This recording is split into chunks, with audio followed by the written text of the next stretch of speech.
Return of the Living Dead by Russo. Prologue. Think of all the people who have lived and died and will never again see the trees or the grass or the sun. It all seems so brief, so worth nothing. To live for a short while and then die. It all seems to add up to so very little. Why do we fight so hard to stay alive? To preserve life? To hang on to that fleeting flicker of something which nobody has been able to define? It is easy to envy the dead ones. They are beyond living and beyond dying. They are lucky to be dead, to be done with dying, and to not have to fear the inevitable, to not have to struggle for life that is threatened, to be under the ground oblivious, to be oblivious of hurting, oblivious of the fear of dying. They do not have to live anymore, or feel pain, or accomplish anything, or wonder what to do next, or wonder what it is going to be like to have to go through dying. Why does life seem so ugly and beautiful and sad and important while you are living it, and so trivial when it is over?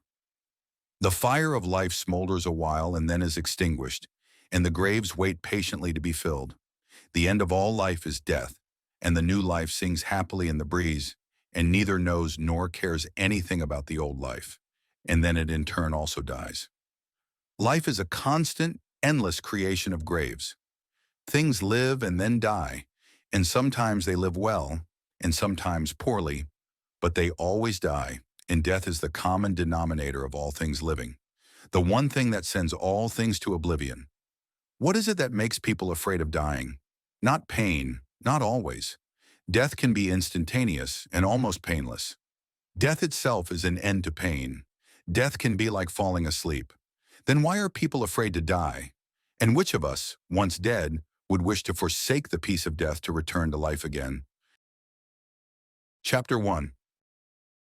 Dawn is a time of rebirth. All life senses this, the rising again to face new beginnings. Our story begins at dawn, or should we say, our story begins again. Orange light fired the morning, accenting the colors of a green wooded landscape. A pickup truck shuddered through the woods, raising a cloud of dust as it bounced over the ruts in the dusty road between the trees. The people in the truck were in a hurry to get somewhere, and they were late. Bert Miller, an angry-looking man wearing an old-fashioned suit that looked new because it was worn so seldom, tended to the business of keeping his truck under control, a task he performed with a combination of anger and skill. Anger that caused him to drive too fast and would make an accident seem inevitable, and skill that prevented that accident from happening.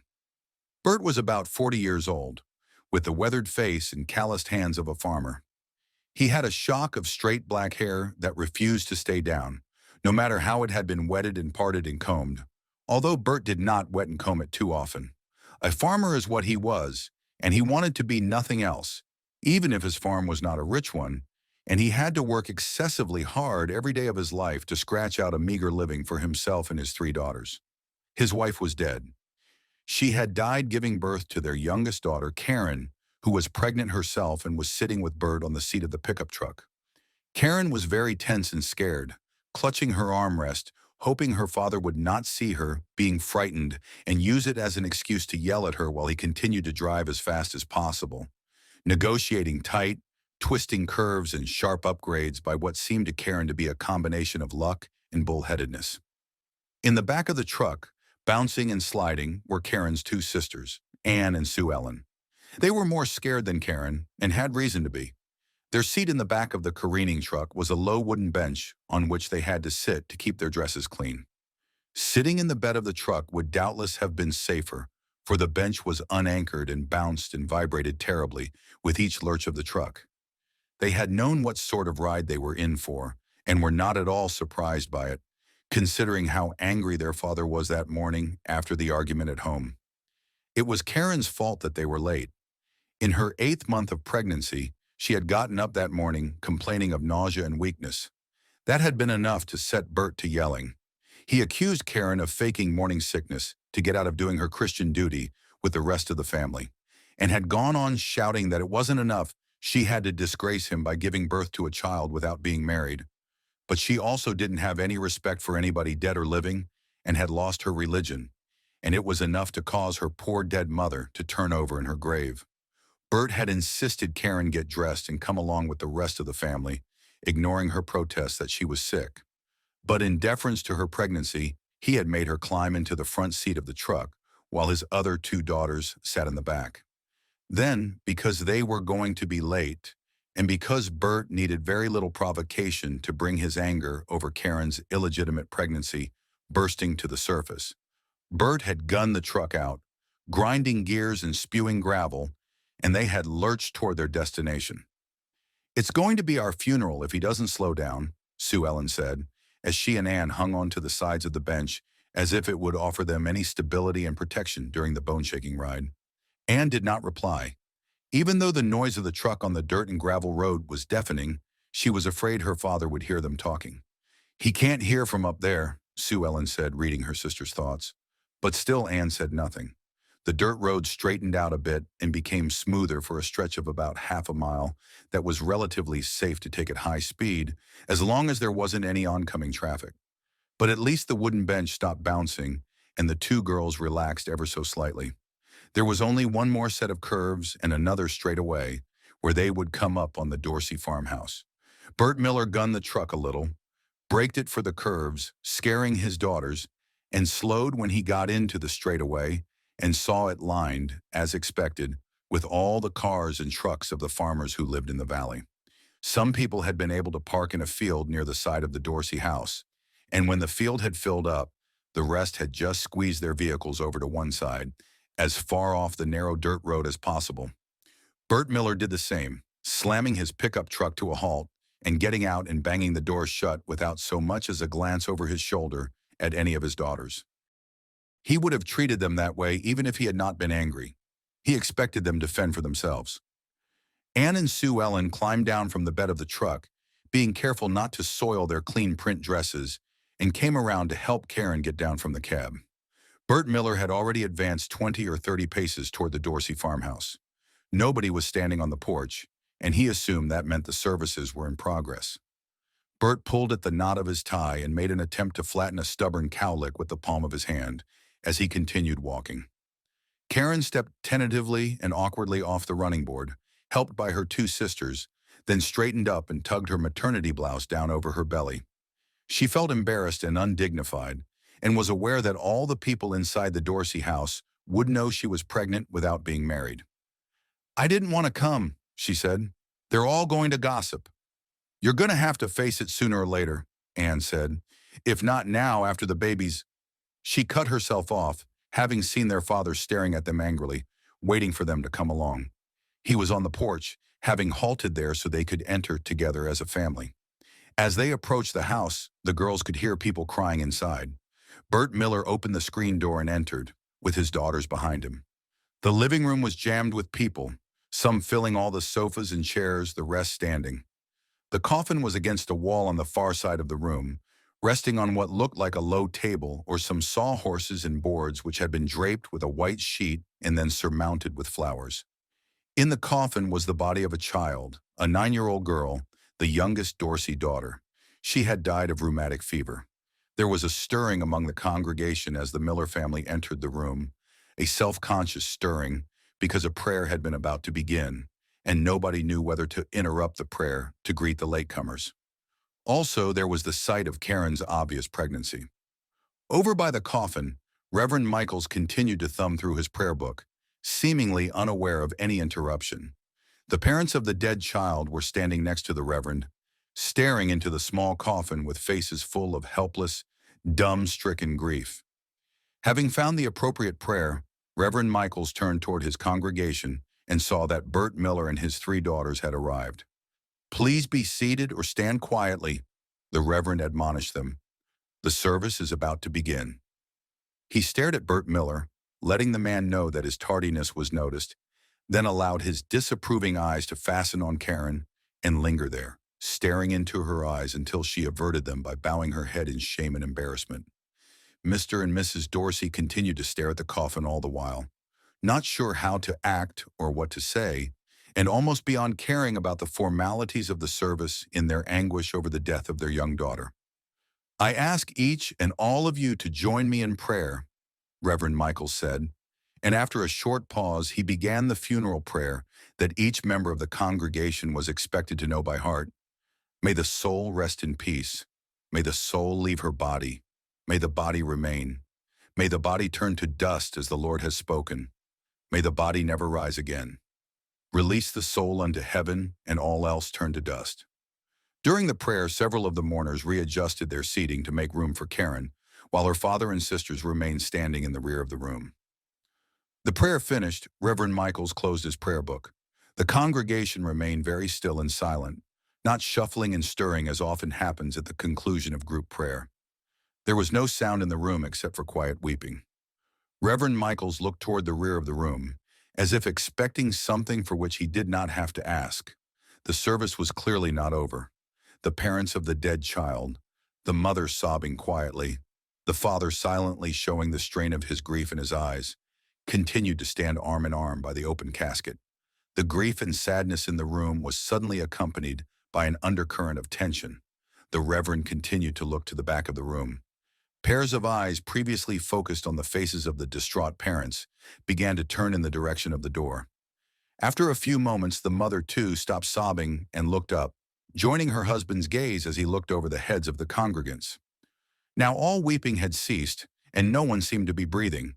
All was still, as if the dozens of eyes were willing something to happen. A man in the far corner of the room stood up, and all the eyes stared at what he held in his hands. The man was tall, lean, and wearing a worn brown suit. He walked across the rear of the room and came down a path cleared for him by the mourners. All eyes stared at the large wooden mallet he carried.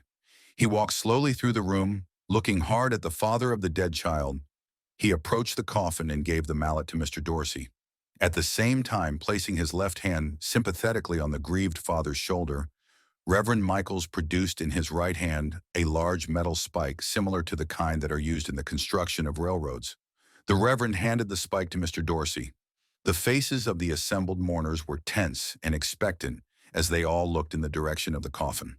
There was no sound now but a few shuffling footsteps. The dim light in the room seemed to accentuate the silence. As most of the congregation watched, Mr. Dorsey placed the spike to his dead child's forehead, and then, with the reverberating sound of wood against metal, the father pounded the spike deep into the skull of his daughter. Tears streamed down the man's stolid, silent face. Mrs. Dorsey screamed, unable to control herself, and continued to sob in anguish in the arms of several of the women who rushed forward to comfort her. Suddenly, the screen door burst open and slammed against the farmhouse wall with a crash. A small boy stood in the doorway, excited and out of breath, his eyes on Reverend Michaels as the symbol of authority. "It fell," he cried. "The bus. It rolled over and over. I was right there. It went right over the hill. Everybody, all of them dead, I think." Everyone in the congregation began shouting questions at once. A man in the back of the room near the door began shaking the boy to get more information out of him. "Where did it happen?" "When?" he demanded. "At the crossroads, a few minutes ago. The bus wrecked and fell," the boy repeated, trying to catch his breath. Reverend Michaels became stern. He shouted for the attention of his congregation. They faced him, waiting for his instructions. They needed the authority of his voice, though they all could have predicted what he would say. If there were dead people on the bus, and if some would die later as the result of injuries, the spikes needed to be driven into their skulls to ensure that the peace of death would be final and complete as the Lord had intended. "You all know what needs to be done," Reverend Michaels intoned solemnly, "but we must hurry. There is not much time." The congregation began to move, people scrambling, hurrying out of the room. Several men had bags of spikes and mallets, which had become symbols of death and were often brought to funerals. Others always carried these items with them in their cars. Bert Miller turned to face his daughters. Anne, terribly frightened, had buried her face in her hands.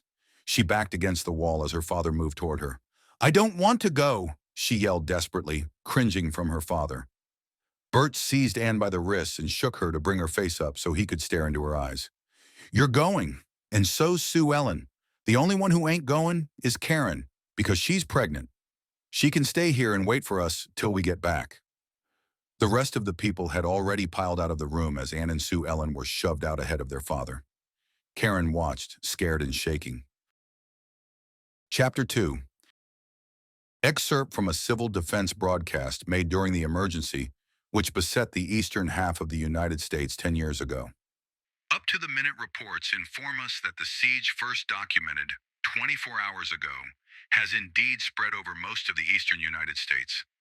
Medical and scientific advisors have been summoned to the White House, and reporters on the scene in Washington inform us that the president is planning to make public the results of that conference in an address to the nation over your civil defense. Emergency Network. The strange beings that have appeared in alarming numbers seem to have certain predictable patterns of behavior. In the few hours following initial reports of violence and death, and apparently deranged attacks on the lives of people taken completely off guard, it has been established that the alien beings have many human physical and behavioral characteristics. Hypotheses as to their origin and their aims have to this point been so varied and so diverse that we must only report these factors to be unknown. Teams of scientists and physicians have the corpses of several of the aggressors, and these corpses are being studied at this moment for clues that might negate or confirm existing theories. The most overwhelming fact is that these beings are infiltrating through urban and rural areas throughout the eastern half of the nation in forces of varying number, and if they have not yet evidenced themselves in your area, please take every available precaution. Attack may come at any time, in any place, without warning. Repeating the important facts from our previous reports, there is an aggressive force, an army, of unexplained, unidentified, humanoid beings. They have appeared at random, at various urban and rural locations. Throughout the eastern states, these beings are totally aggressive and irrational in their violence. Civil defense efforts are underway, and investigations as to the origin and purpose of the aggressors are being conducted. All citizens are urged to take utmost precautionary measures to defend themselves against this insidious alien force. These beings are weak in physical strength, however, and are easily distinguishable from humans by their deformed appearance. They are usually unarmed but appear capable of handling weapons. They have appeared without any reason or plan, unlike organized armies as we know them. They seem to be driven by the urges of entranced or obsessed minds. They appear to be totally unthinking. I repeat, they can be stopped by immobilization. They can be stopped by blinding or dismemberment. They are, remember, weaker in strength than the average adult human, but their strength is in numbers, in surprise, and in the fact that their existence is beyond our normal realm of understanding. They appear to be irrational, non-communicative beings, and they are definitely to be considered our enemies in what we must call a state of dire emergency. If encountered, they are to be avoided or destroyed. Under no circumstances should you allow yourselves or your families to be alone or unguarded while this menace prevails. These beings are flesh eaters. They are eating the flesh of the people they kill. The principal characteristic of their onslaught is their depraved, insane quest for human flesh. I repeat, these alien beings are eating the flesh of their victims. Chapter 3. Sheriff Conan McClellan was sipping a cup of morning coffee in his office when the report of the wrecked bus came over the police van. He knew the crossroads and the embankment where the bus had reportedly gone over. The initial report did not mention any fire, and it was not a steep drop. Depending on how fast the bus was going when it had gone over the edge, and if it had managed to avoid the big trees before bringing itself to a halt, there could be survivors. McClellan made sure that a call had gone out for extra ambulances and emergency medical supplies from all the nearby communities. He alerted the emergency rooms of the nearest hospitals. He also phoned the morgue. Then he got into a squad car driven by one of his men, Deputy Green, a rookie, and told Green to head out toward the scene of the accident. Green was nervous, but trying not to show it. He had not yet had occasion to encounter any dead men on the job as a policeman, and from what he had heard from the report, and knowing the preparations his superior had made, he was pretty sure he was going to encounter his first bodies that day. Sheriff McClellan was a good man, with the upsetting but perhaps necessary habit of practically hunting for ways to baptize his men by fire. Once they had been through a crisis without buckling, he knew he could depend on them, and he felt they knew they could then depend on themselves. Green was about to become very dependable, McClellan mused. The sheriff himself was more nervous on this call than he usually was, and he knew why. The bus wreck they were fast approaching reminded him too much of the first accident that he had covered as a rookie policeman.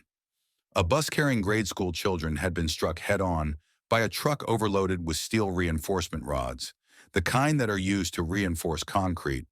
The rods had been torn loose on impact and had hurtled like spears through the interior of the school bus, impaling many of the children and tearing off heads and arms. McClellan had almost resigned from the force as the result of that one accident, deciding his 6-month career as a policeman was enough. Now, after 26 years, he felt he could face whatever the world could throw at him, no matter how terrible.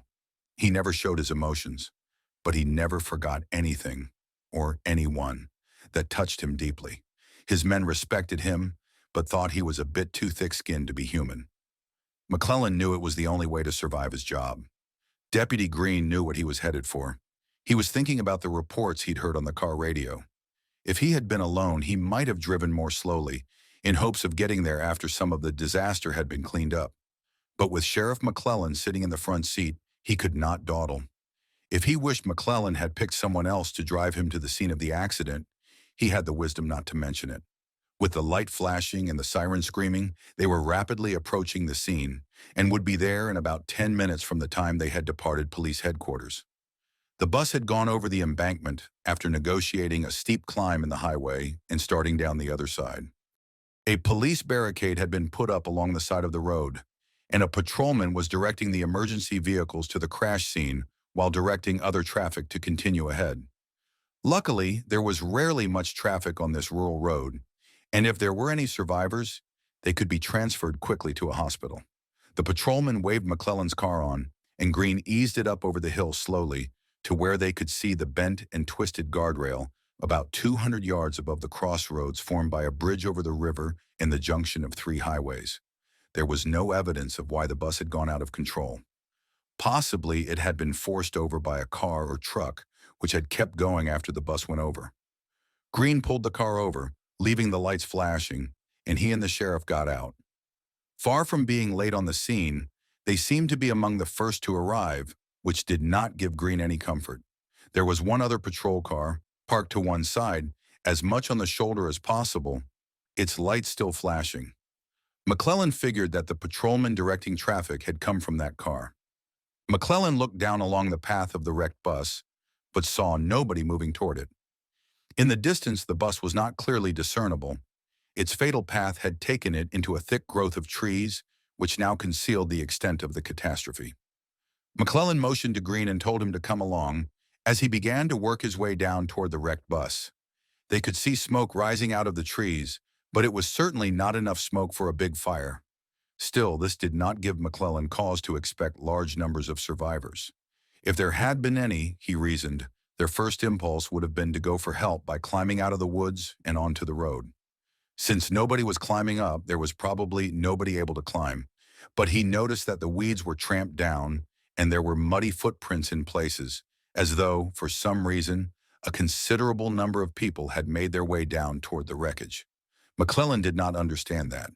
If a group of people had gone down there, who were they and where could they be? Chapter 4. Anne and Sue Ellen were spattered with blood, their carefully washed and ironed dresses now muddy and torn. Sue Ellen slipped and fell, losing her grip on the legs of the dead man she was helping to carry, and struck her face against the dead man's shoe. A sob came from her throat. Bert Miller offered no word of sympathy or encouragement, but by his stern, angry looks bade his daughter get up and keep going. Sue Ellen dragged herself to her feet, picked up the legs of the corpse and kept going. Her father had the body by its arms and he himself was out of breath, but he had to keep going, and so did she. Bert wanted his daughters to learn that life was hard, there were tasks to be done, and those with the proper moral fiber did what had to be done without complaining or expecting any reward for it on this earth. He had given Anne and Sue Ellen the choice of either helping to carry the dead or driving the spikes. They elected to carry the bodies of their own free will. So they must do that job, and they must get it done quickly, before the authorities got to the scene to stop them. The authorities did not like to admit the necessity of spiking the dead, though it had clearly been necessary once before. Sue Ellen and her father got the dead man to a clearing in the woods where other dead bodies were laid out.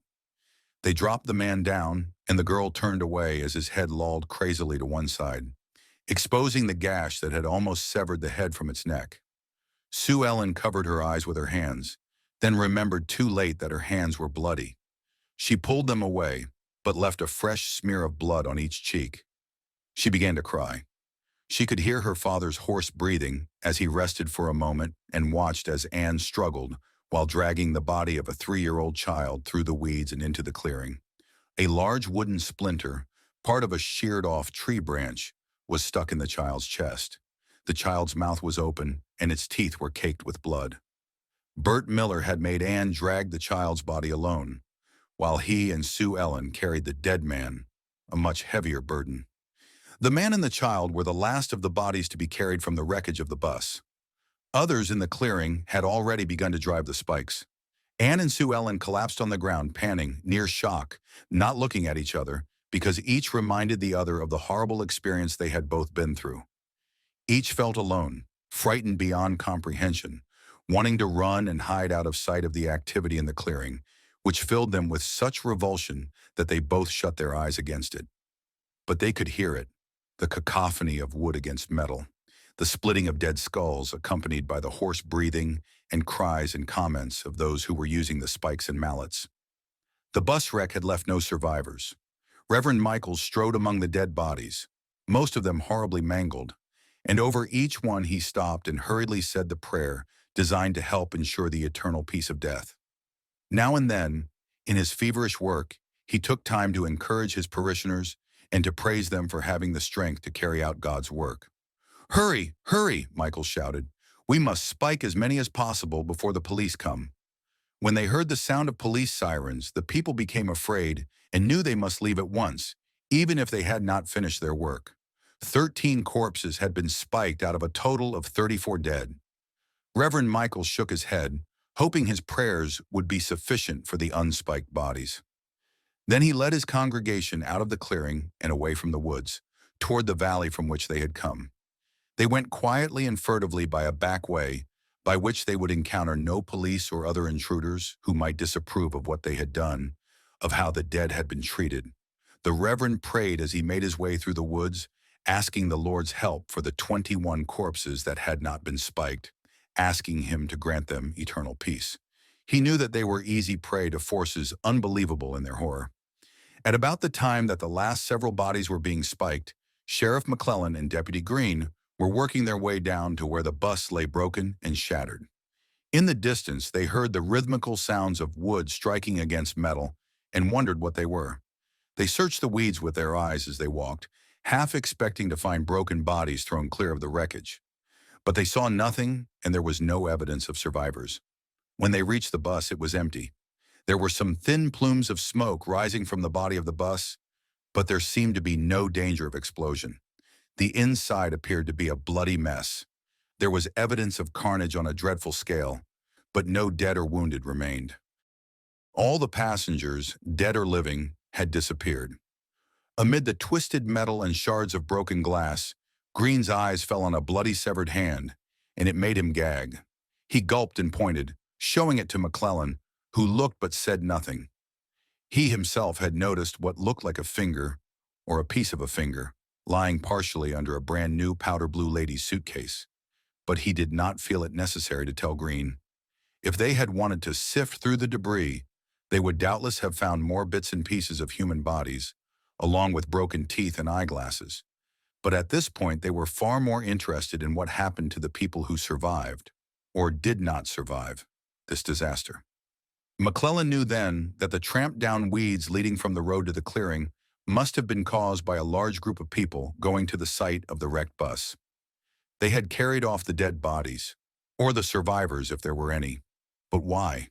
Perhaps they had felt it a necessary thing to do, fearing the bus might explode before the survivors could be rescued and the dead identified. Except to McClellan, there did not seem to be any real danger of an explosion. Whatever small fire had caused the smoke, perhaps a lit cigarette had fallen amongst some spilled luggage, had burned itself out quickly and had not been burning in the vicinity of any fuel lines likely to ignite. "Somebody dragged the people out of here," McClellan said. Look for trampled down places through the woods. We can probably figure out which way they went. Green stared, dumbfounded. Both he and McClellan had stepped down out of the bus, and Green was glad to be out of there. He had really hoped they would be heading back up the hill toward the patrol car. Get moving, McClellan snapped at his rookie. You can't quit a job in the middle of it. Those people didn't sprout wings and fly into heaven, like angels. If they're all dead, somebody moved them. We have to find out where, in case some of them ain't dead and need help. Looters? Green suggested, anxious to show he was thinking, though he was embarrassed by McClellan's bawling out. Possibly, the sheriff conceded, but if they was scavengers, why didn't they take all the luggage? He let his question hang in the air as his eyes searched out a place where it looked as though the woods had been penetrated. Green stepped up beside McClellan, and they both drew their pistols. If there was a chance they might actually surprise a gang of looters, they wanted to be ready. They proceeded cautiously, not wishing to be surprised. If there were looters, they might have a lookout lying in ambush. The two men made their way through some crushed-down weeds toward the surrounding woods. Green, the young deputy, was alert and strong-looking, if a little unnerved. He was 23 years old, tall and handsome in his patrolman's uniform. McClellan was older by 25 years, paunchy but barrel-chested, a little slow and short-winded maybe, but a hard man to knock down. And if he stayed on his feet and got a chance to deliver a punch or two, whoever he hit would be the one to go down. McClellan was wise and slow, like an old bear. Green, the younger man, had the fine reflexes of youth, but was still untried and undisciplined. The knocks and bruises and experiences of years of hard, patient work would come. The woods had the feel of silence not tempered by man's presence. When man is nearby, certain animals behave and sound differently or make no sound at all. McClellan noticed the change in the sounds as he and Green made their way in amongst the trees. It caused him to sense that if there had been a group of people busy somewhere back in the woods, they had probably all fled. Without explaining to Green, he began to move faster and to worry less about looters or a possible ambush. It was not hard for the men to track down where the injured or dead bodies had been taken. A plainly legible trail of blood, torn clothing, footprints, and smashed down weeds led to the clearing in the woods. McClellan and Green approached the clearing with caution, pistols ready. Concealing themselves behind trees, they saw that nobody was stirring, and they moved into the clearing. They saw irregular rows of mangled bodies lying flat on their backs, some with spikes driven into their skulls. For a long moment, neither McClellan nor Green moved or spoke. Then wordlessly, they moved to the edges of the clearing and skirted it rapidly, sweeping the surrounding trees and bushes with their pistols in their eyes. They saw no signs of the presence of other people, so they put their pistols away and stood silently among the torn and mutilated bodies. Check and see if any are alive, McClellan said finally, and he and Green went from one bloodied body to another, only to find no signs of life. Not the work of scavengers, McClellan said, breaking the grim silence. The spikes, Green managed to stammer. Somebody thinks it's happening again. We must have scared them off before they could finish. Green looked questioningly at the sheriff. You're not from here, Green, McClellan said. This area was one of the hardest hit 10 years ago. Remember? The dead had to be burned or decapitated. The brain had to be destroyed. I don't know if those creatures were really dead or not. Not in the usual sense. Nobody knows. But somebody is afraid it's going to happen again. That's why there are spikes in the heads. Green blanched. It can't happen again, he said. It was brought under control, I remember. I was only 13 years old. We read about it, saw it on TV, and still didn't want to believe it. There was very little of the disease in my town, but there was some enough to convince us that it was real. It was real enough, McClellan said. Something I try to forget. Want to forget. But it was real, all right. It can't happen again, Green repeated, as though saying it again could make it true because he wanted to believe it. I don't know, McClellan said. I hope so, but they never did find out for sure what caused it. Maybe it can come back, like a plague of tent worms or Japanese beetles. He tried to chuckle, having intended this last comment as an attempt to lighten the moment, but no chuckle came, and the comment just hung in the air. Green was still staring at the rows of bodies. He had drawn his pistol again, almost involuntarily, but it stayed at his side, useless. Come on, McClellan said. You and me have got to snap out of it. There'll be people here soon, ambulance attendants and probably reporters, nosy sons of bitches. I'll stand guard here. You go on back to the bus and show the ambulance people where to come." It did not escape Green that the sheriff had said they must both snap out of it. McClellan was being kind, showing Green that he was just as rattled as he was and that there was no shame in it. Green experienced a flicker of closeness and respect for the sheriff. As he made his way back toward the wrecked bus, he called to mind something he had read once which had impressed him upon reading it. The brave man and the coward are both afraid, but the coward runs and the brave man does not. When Green got back to the bus, 7 or 8 ambulance attendants and a doctor had arrived on the scene and had probably been there several minutes. They were milling around, shocked and uncomprehending, asking each other questions none of them could answer. Like the patrolmen, they were more thrown by the absence of bodies than they would have been by a score of mangled and mutilated people. They could deal with corpses or wounded. It was what they had been trained to do. But the absence of dead and wounded in a situation where they had been anticipated stumped the ambulance people and made them feel somehow disoriented and uneasy. The situation made no sense to them, and they felt vaguely uncomfortable. As Green approached, they looked at him hopefully, expecting that he would tell them what to do. "This way," Green said, pointing back in the woods. "The bus passengers are back there." Then, lowering his voice, he added, "You won't need anything but stretchers. No medical supplies. They're all dead." In the distance, scrambling down over the hill from where the bus had broken through the guardrail, Green spotted an approaching crowd. They were carrying equipment which, when they got closer, he realized were cameras and tripods.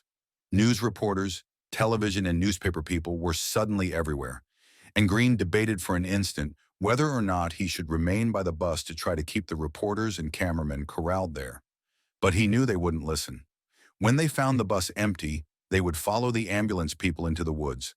When more police arrived, they could cordon off the area surrounding the clearing. But by then it would be too late. The bodies would be on their way up the hill, on stretchers. The reporters would see everything and get the full story. It would make a big splash, frighten people out of their wits, and recall the plague that had happened 10 years ago. Green shrugged resignedly. He knew there was no way to keep the grisly event out of the news. Turning his back on the advancing scene, he started walking toward that terrible scene hidden in the woods. Chapter 5. Excerpt from a civil defense broadcast 10 years earlier. Good evening, ladies and gentlemen. It is now midnight Eastern Standard Time. This is your Civil Defense Emergency Network, with reports every hour on the hour for the duration of this emergency. Stay tuned to this wavelength for survival information. Ladies and gentlemen, incredible as it may seem, the latest report from the Pentagon and the President's research team at Walter Reed Hospital confirms what many of us already believe. The army of aggressors, which has besieged many of the eastern and midwestern states of our country, is made up of dead human beings. The recently dead have been returning to life by some unknown force and feasting on human flesh. The dead from morgues, hospitals, funeral parlors, as well as many of those killed during or as a result of the chaos created during this emergency, have been returned to life in a depraved, incomplete form, and they have come back among us with an urge to kill other humans and devour their flesh. Explanations for the causes of this incredible phenomenon are not forthcoming from the Walter Reed team, the White House, or from any governmental authority at this moment, but speculation centers on the recent Venus mission, which was unsuccessful. That space probe started for Venus more than a week ago, but the ship swerved off course and never entered the planet's atmosphere. Instead, it returned to Earth, crashing into the Atlantic Ocean. It carried a mysterious high-level radiation with it, the origins of which are still, we are led to believe, unknown. Could that radiation have been responsible for the epidemic of death and horror we are now witnessing? Speculation on the answer, or answers to that question, has run rampant here in Washington and elsewhere, while the White House has maintained a curtain of silence on scientific theories and is attempting to deal with this emergency on a retaliatory basis. The government is organizing resistance teams in the form of search and destroy squadrons against the aggressors. The details of these missions are not known at present, Meetings at the Pentagon and the White House have remained closed to reporters, and members of the military and civilian advisors have refused to conduct interviews or to answer questions posed by reporters on their way to or from such meetings. I repeat, the latest official communique from the Pentagon has confirmed that the aggressors are dead. They are not invaders from another planet. They are the recently dead from right here on Earth. Not all of the recently dead have returned to life, but in certain areas of the country, the eastern seaboard and the Midwest. In particular, the phenomenon is more widespread than elsewhere. Why the Midwest should be an area so greatly afflicted cannot be explained, even by the wildest speculation. Perhaps the nearness to our coastline of the Venus probe's re-entry is a factor. At this moment, we have no answers. Perhaps we shall never know the exact reasons for the terrible phenomenon we are now witnessing.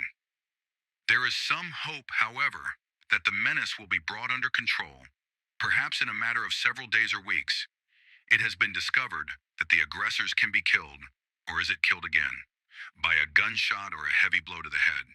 They are afraid of fire, and they burn easily. These beings have all the characteristics of dead people, except they are not dead, and for reasons we do not as yet understand, their brains have been activated and they are cannibals. I have just been handed a new bulletin which states that it has been learned that anyone who dies from a wound inflicted by the flesh eaters may himself come back to life in the same form as the aggressors themselves. The disease, or whatever it is, that these things carry is communicable through open flesh wounds or scratches and takes effect minutes after the apparent death of the wounded person. Anyone who dies during this emergency should be decapitated or cremated immediately. Survivors will find these measures emotionally difficult to undertake, but they must be undertaken anyway, or else the authorities must be alerted to undertake them for you.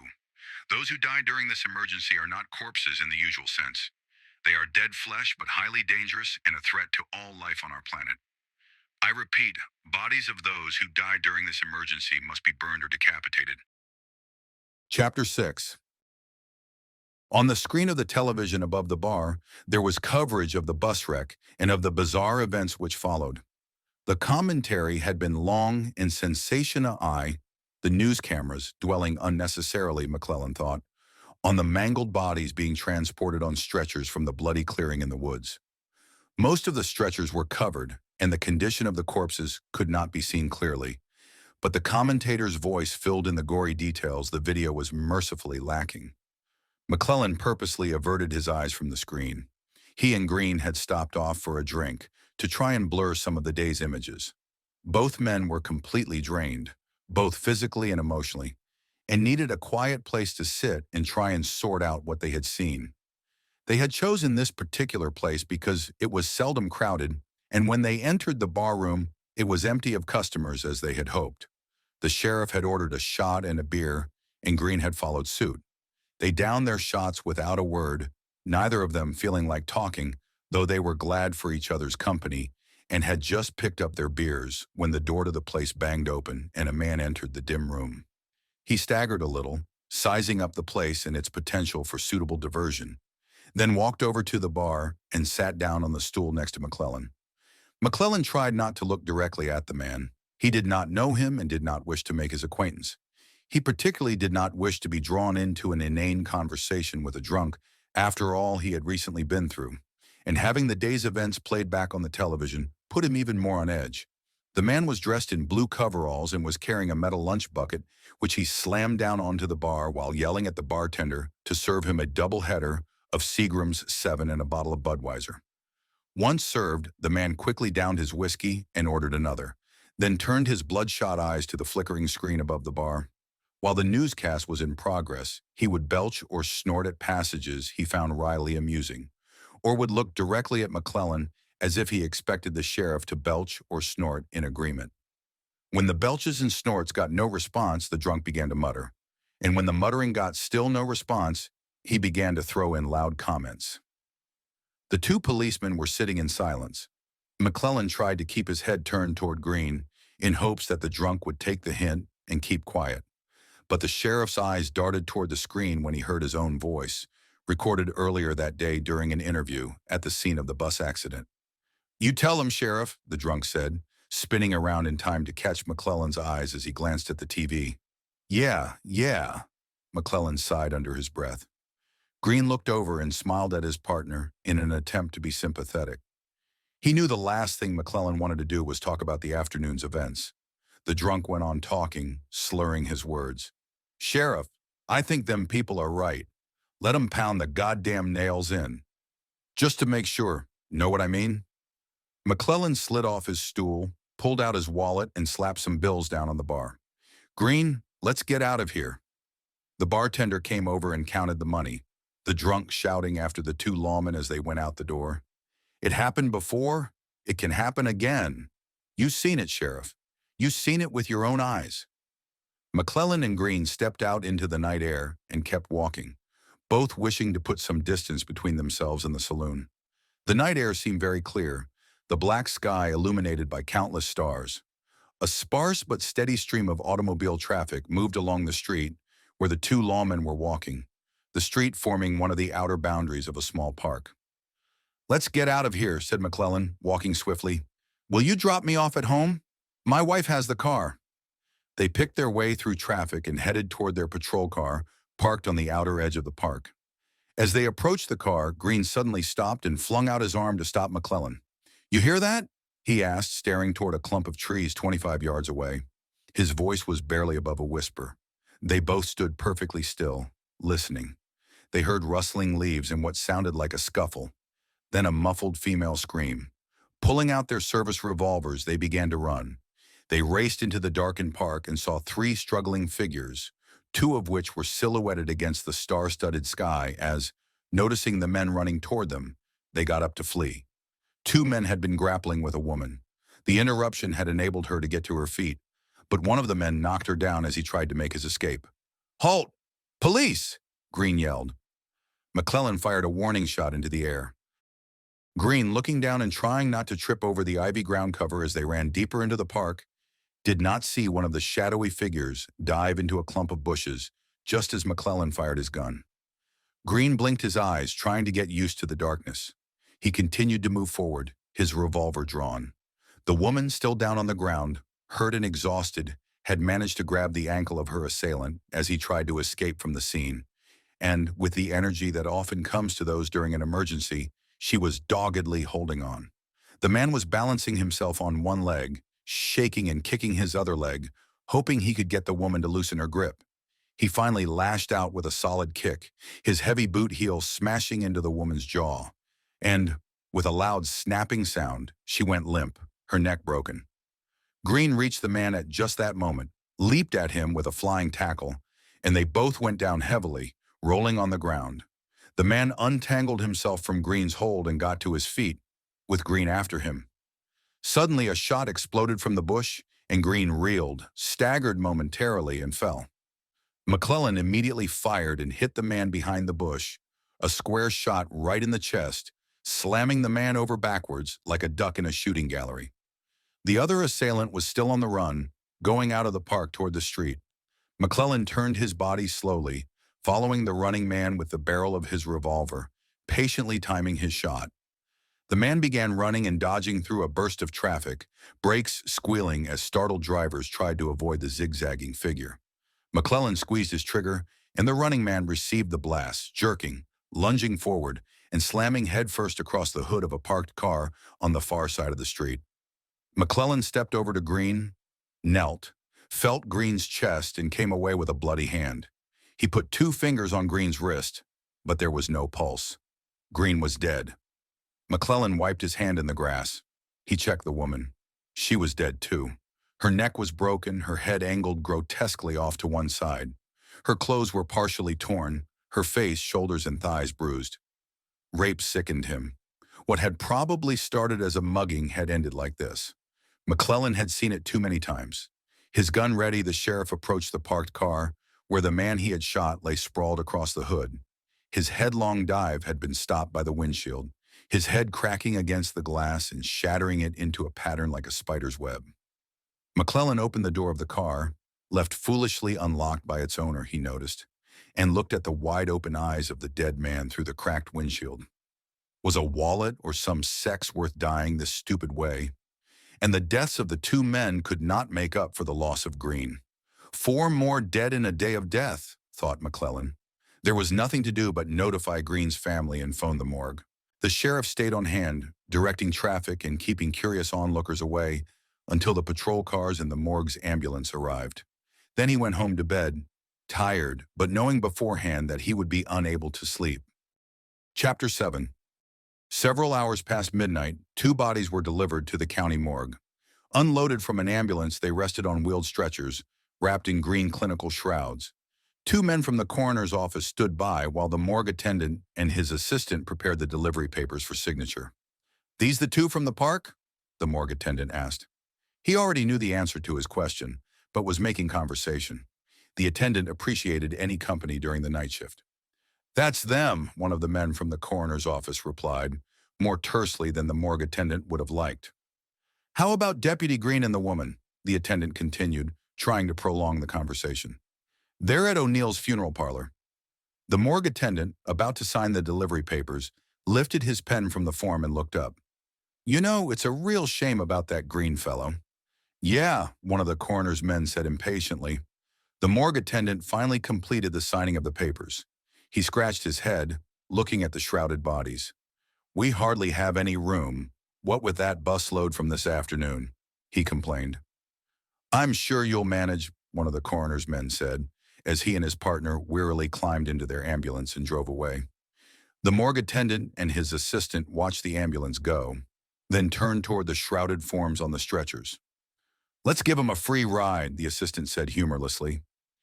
Entering the morgue, they wheeled the stretchers into a large, cold, sterile room filled with table after sheet-draped metal table, the body of a bus accident victim lying on each one. They wheeled the new deliveries into place and turned to leave. Neither man noticed as the arm of one of the loosely covered bodies from the afternoon's disaster slid out from under its sheet and hung down. The fingers twitched almost imperceptibly. The morgue attendant and his assistant returned to their office, and the attendant told the other man that it was his turn to make coffee. The small radio in the office was tuned to an all-night talk show. Someone had phoned in to say that 10 years ago, when the dead had come back to life, the authorities should have made more of an effort to find out exactly what had caused it, instead of suppressing it as soon as the thing had seemed under control. The caller suggested that it could have been caused by spores or something, and added that if there was something capable of sustaining life, or at least preventing complete and total death, maybe the spores or whatever the cause was could be studied and refined and used as a medicine. Maybe it could even be used to increase everybody's lifespan.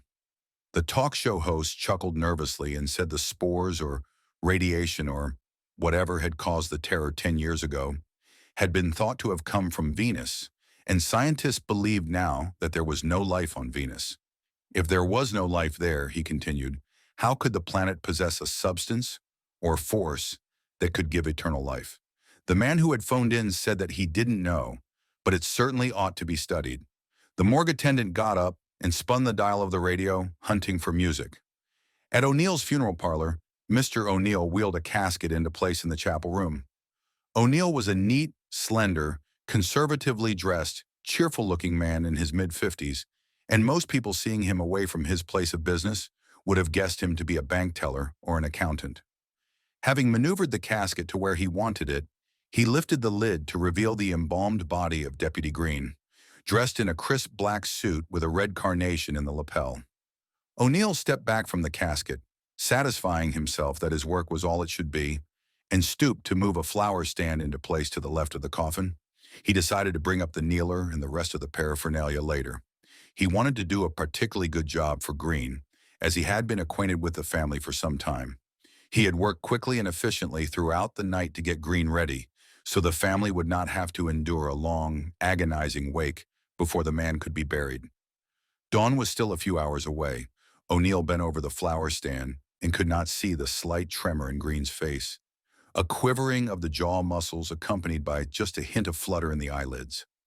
If O'Neill had seen these things, he would doubtless have dismissed them as the workings of some of the dying nerves or the work of his own imagination. A loud noise from the basement shattered the silence of the chapel, and O'Neill turned in alarm, heading for the staircase, muttering to himself. He descended the stairs quickly, passed through a basement storage room housing folding chairs, caskets, flower baskets, stands, boxes of funeral flags, candles, all the stock of a funerary establishment neatly arranged and ready for sale or use by clients. O'Neill continued briskly into the embalming room, where the bright light revealed a black and white cat standing on the body of the young woman who had been killed in the park. A sheet covered the still form up to the chin. The pieces of a broken bottle lay next to the body on the marble slab, the last few drips of fluid still dripping onto the floor. What had taken place seemed obvious to O'Neill, and he yelled exasperatedly at the animal. "You bad cat! Now come away from there!" He shooed the cat away with his arms, wiped up the fluid, and then dried his hands. His movements were slow and deliberate. It was late and he was very tired. But he had a full day ahead of him, beginning with an early morning burial, and he wanted to get all the embalming done during what remained of the night. Still wiping his hands dry, he moved to the counter where his equipment was spread. Scalpels, needles, tubes, bottles of fluid, makeup. There was also a half-eaten sandwich on one end of the counter, the sandwich resting on its crumpled, waxed paper wrapper. O'Neill had not eaten in the presence of Green's body, although he reasoned that there was nothing really wrong with doing so. But at one point during the long night, he became hungry and had brought the sandwich with him into the basement. Spotting its remains, he wrapped up his unfinished snack and threw it into a wastebasket, sweeping the crumbs with his palm and making sure they went into the basket too. Then he reached up and flicked on a radio, found some light music, and turned the volume down low. Upstairs in his casket, Deputy Green's eyes were open wide. The body lay still, unmoving, its eyes fixed and staring toward the ceiling. In another of the chapel rooms of the funeral parlor, a second body was laid out. The casket contained the remains of a middle-aged black man.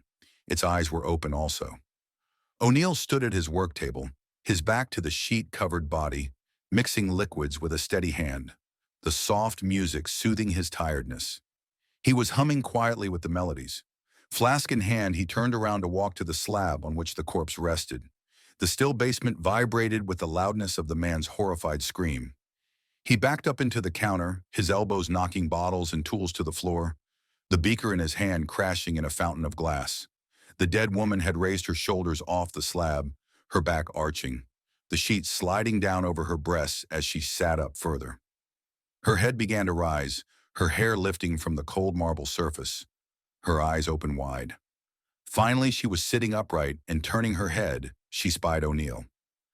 The man watched, his mouth open in frozen terror, no sound coming from his throat.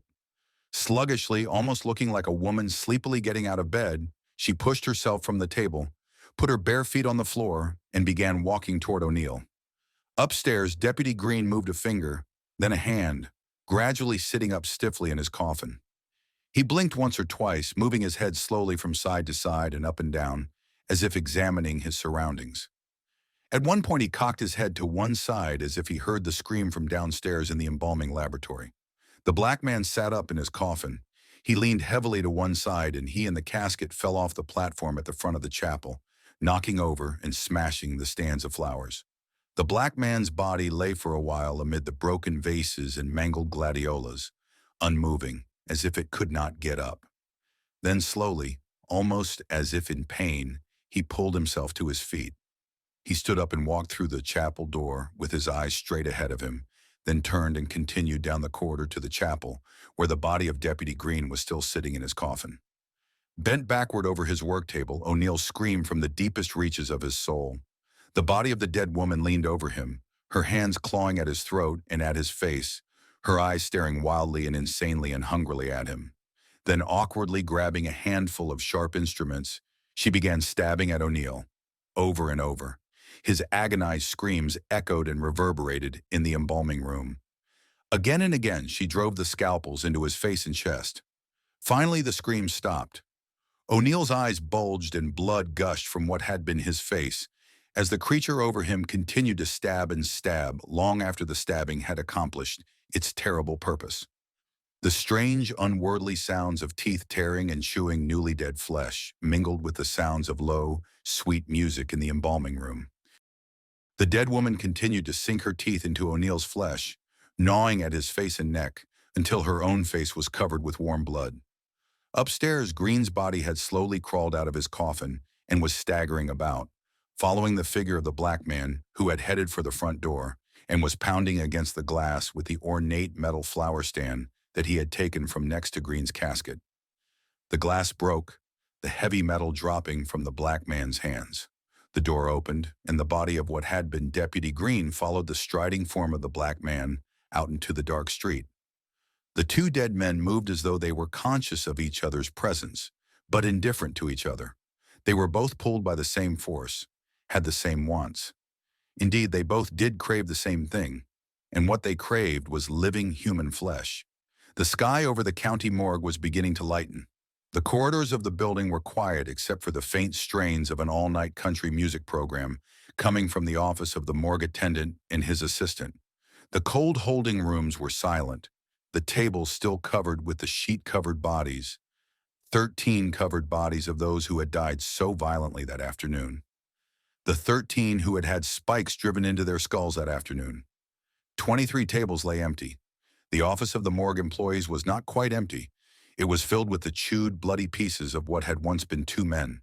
Their bones, hair, and flesh lay scattered around the room in congealing puddles of blood. Red, smeared handprints, mute testimony to their struggle to live in a fight with the dead. In mid-morning, Sheriff McClellan was at the morgue, examining the scene of the tragedy. He had made his way inside through a cordon of eager, curious reporters and TV cameramen.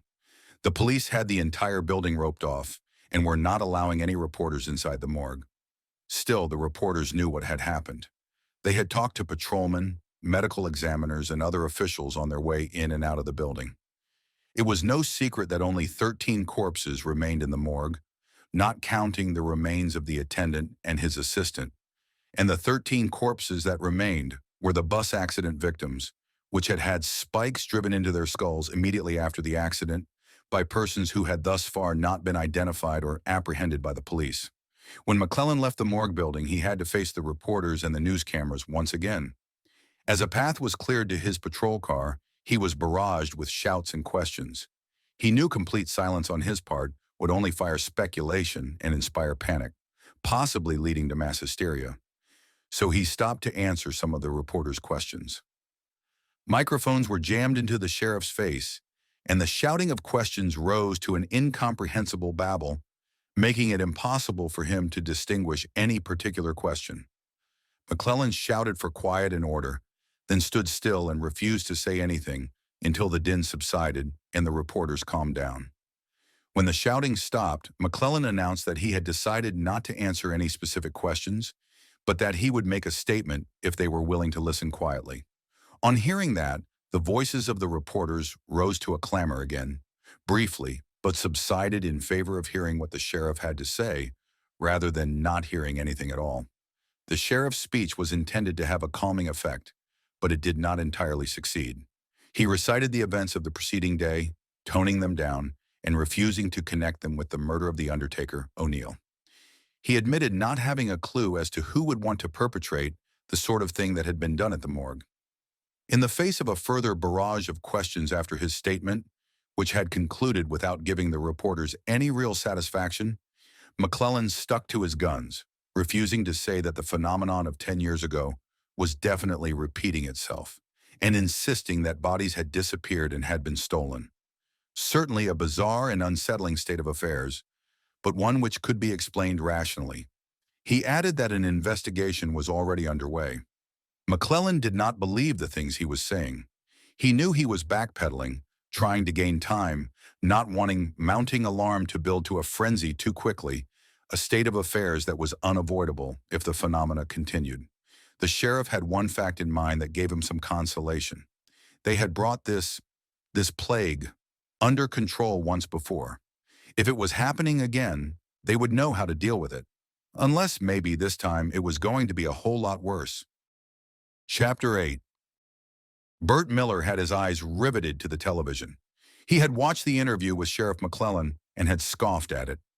Now he was watching an interview with the pastor, Reverend Michaels, who, Burt thought, was speaking forcefully and intelligently. That morning, the Reverend had phoned a TV station, told them who he was, and confessed to having led a group of church members to the scene of the bus accident 3 days before, and that it had been their intention to drive spikes into the skulls of all persons killed in the accident.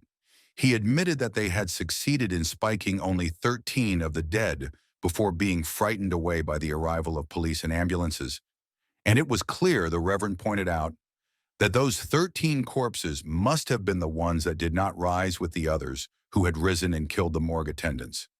Yes, the dead are rising again, Michaels was saying. This is the work of the devil in his battle against God's will.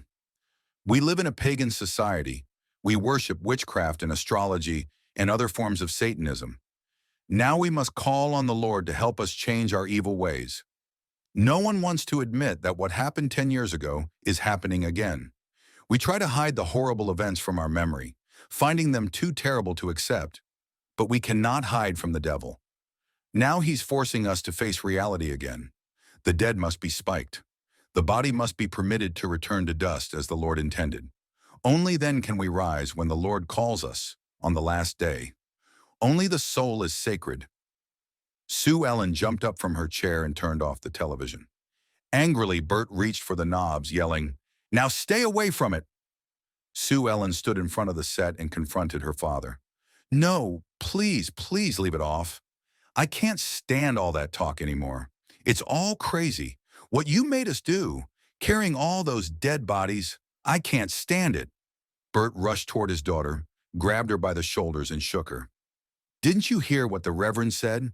It's that plague coming back, and we've all got to get ready for it. It's the devil's work, and maybe we all deserve it." Sue Ellen began to cry.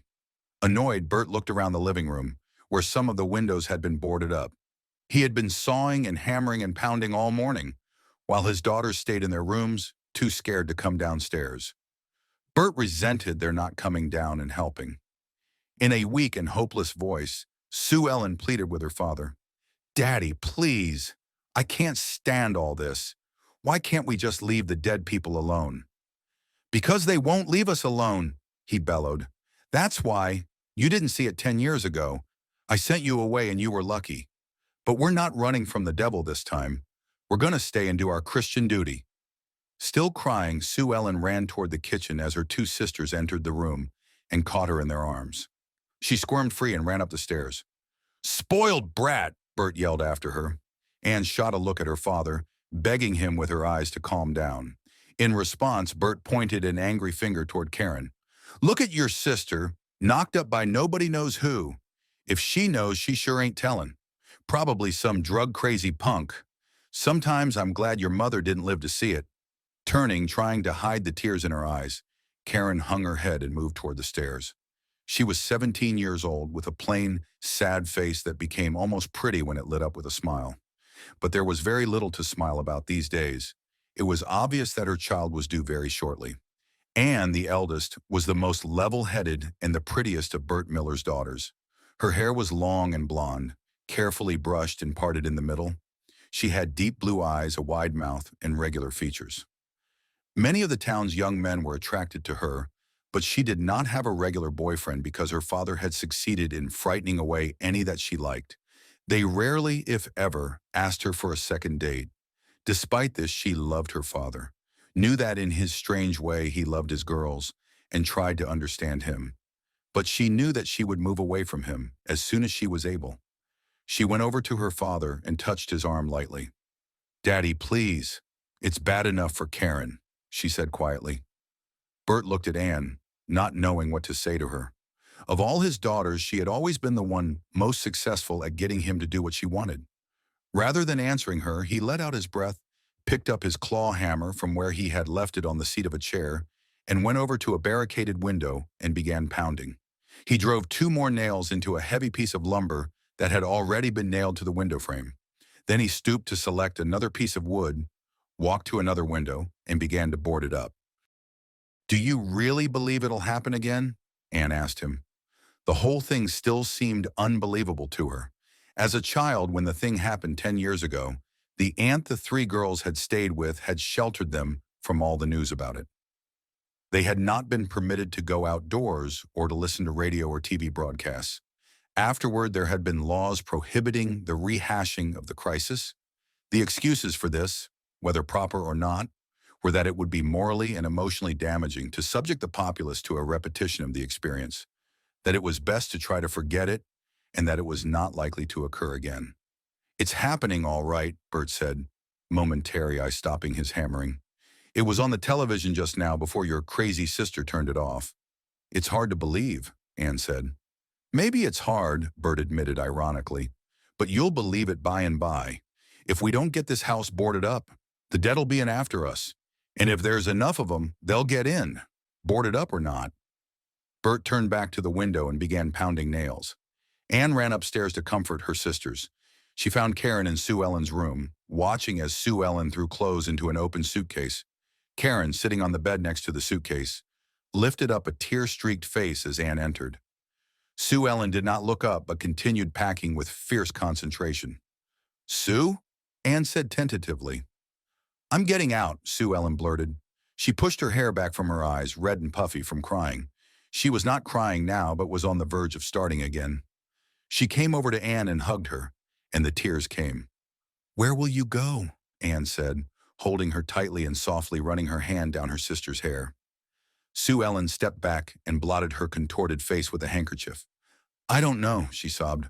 "I'm scared to stay here and I'm scared to go, but I think I'd rather go, maybe into the city somewhere." "Aren't you afraid of what they've been saying on the TV?" Sue Ellen sank down onto the bed wearing only her panties and bra. She had taken off her old clothes and had not yet changed into the fresh ones she wanted to wear when she left. "I'm more afraid to stay here," she said finally, and started to cry again as memories flooded her mind. "I thought I'd die, carrying those people through the woods. I wished I was one of them, so I wouldn't have to do it, and I'm not going to do anything like that ever again. Daddy won't be able to make me do it. In the city they have protection. I can hide somewhere and not have to face any of this till it's over." Tears streamed down her cheeks. "Maybe we should go too," Karen said. "No, I don't think it's right to go," Anne said to Karen. "We can't all leave Daddy now. He's boarding up the house to protect us. We'll be all right. Sue Ellen can go, but we two should stay here and help him." "Karen," Sue Ellen said, "I know your baby will be beautiful." The two sisters hugged each other tightly while Anne watched. Her eyes were also glistening with tears. "What about Billy?" Anne asked. "Aren't you at least going to tell him?"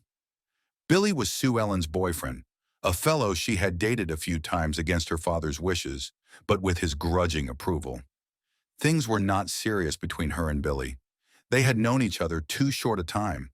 They had a good time together, and she was beginning to care for him, but did not feel seriously committed yet. "I don't know what to tell Billy," Sue Ellen said. "If we had a telephone, I could call him. I've got to get out. Maybe I can write to him, or something." Having finished her packing, she slammed shut her suitcase and went to her chest of drawers to begin putting on fresh clothes.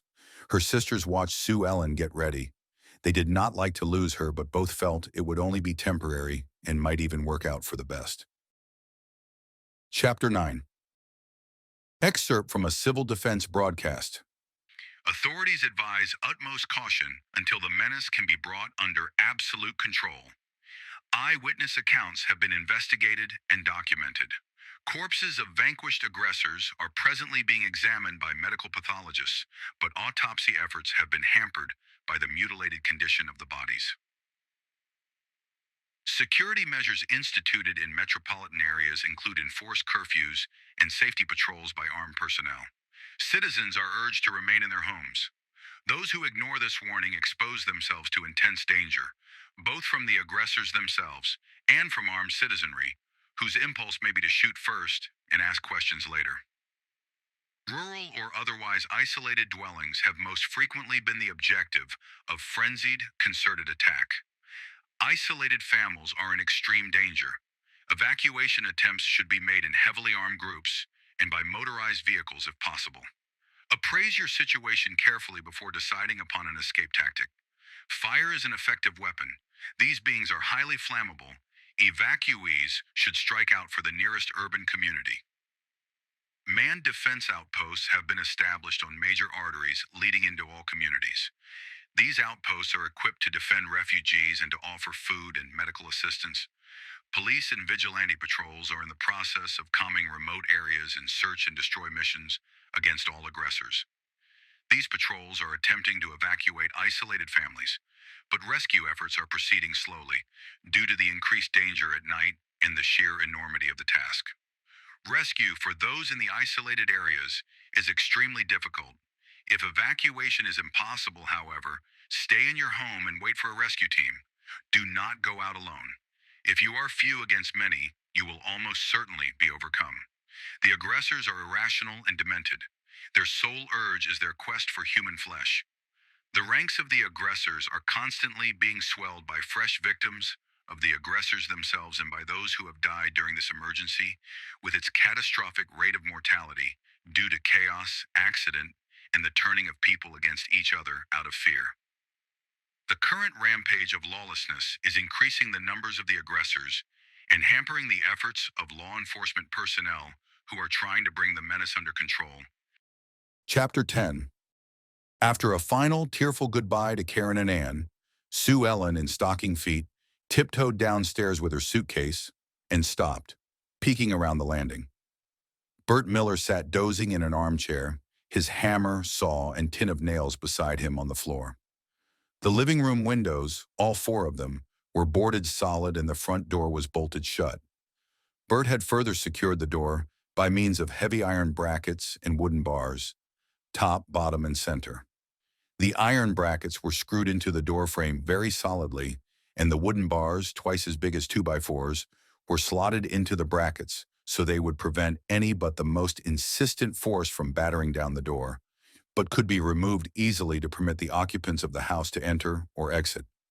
Afraid to risk tiptoeing past her father and not wanting to disturb the barred door, Sue Ellen looked toward the kitchen. Its two windows and one door had been permanently boarded shut by heavy nails driven into thick wooden planks. The kitchen offered no exit, and the house had no basement. Sue Ellen realized that her father had done much toward making the downstairs impregnable. She thought he probably figured he could defend the upstairs against the slim chance that any aggressors could find a way to get in up there, or else he planned to board the upstairs windows later. Sue Ellen thought of going upstairs and asking one of her sisters to follow her back down and bolt the front door after she'd left. She wondered if they could do it quietly enough. Just then, Bert stirred on the chair, and Sue Ellen was afraid of losing her opportunity to escape by not taking immediate advantage of her father's being asleep. She knew she'd have to risk letting herself out somehow, and besides, she did not want to get either of her sisters in trouble. She knew her father would be furious at her leaving, and she didn't want to make things even more difficult for Anne and Karen. She waited on the landing until her father was snoring loudly once again. Then she crept softly to the door and, holding her breath and terrified of dropping the heavy beams as she lifted each one from its bracket, unbolted it.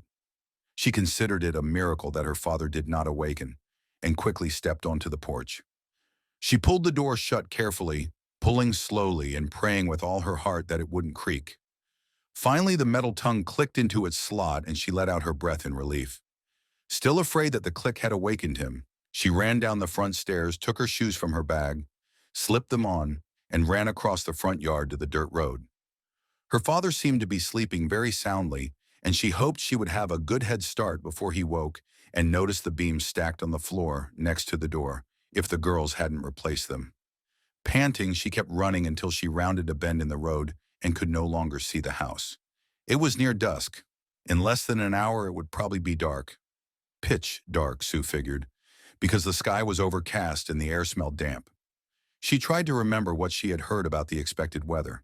She felt terribly alone suddenly, as the weight of the decision to leave home washed over her. For just a moment, as she walked down the dusty road, she considered changing her mind and going home. She kept thinking of Karen's expected baby, but then she had the image of her father waking up as she returned to the house with her suitcase, and that scream fest was too terrible to think about. Fighting back tears, she kept walking. It was about a mile hike from the Miller farm to the highway, and Sue Ellen guessed she would try to flag down a bus, or, if she got lucky, maybe she'd catch a ride into town with someone who knew her. The town, Willard, was 6 miles northeast of the intersection of the dirt road with the 2-lane blacktop highway.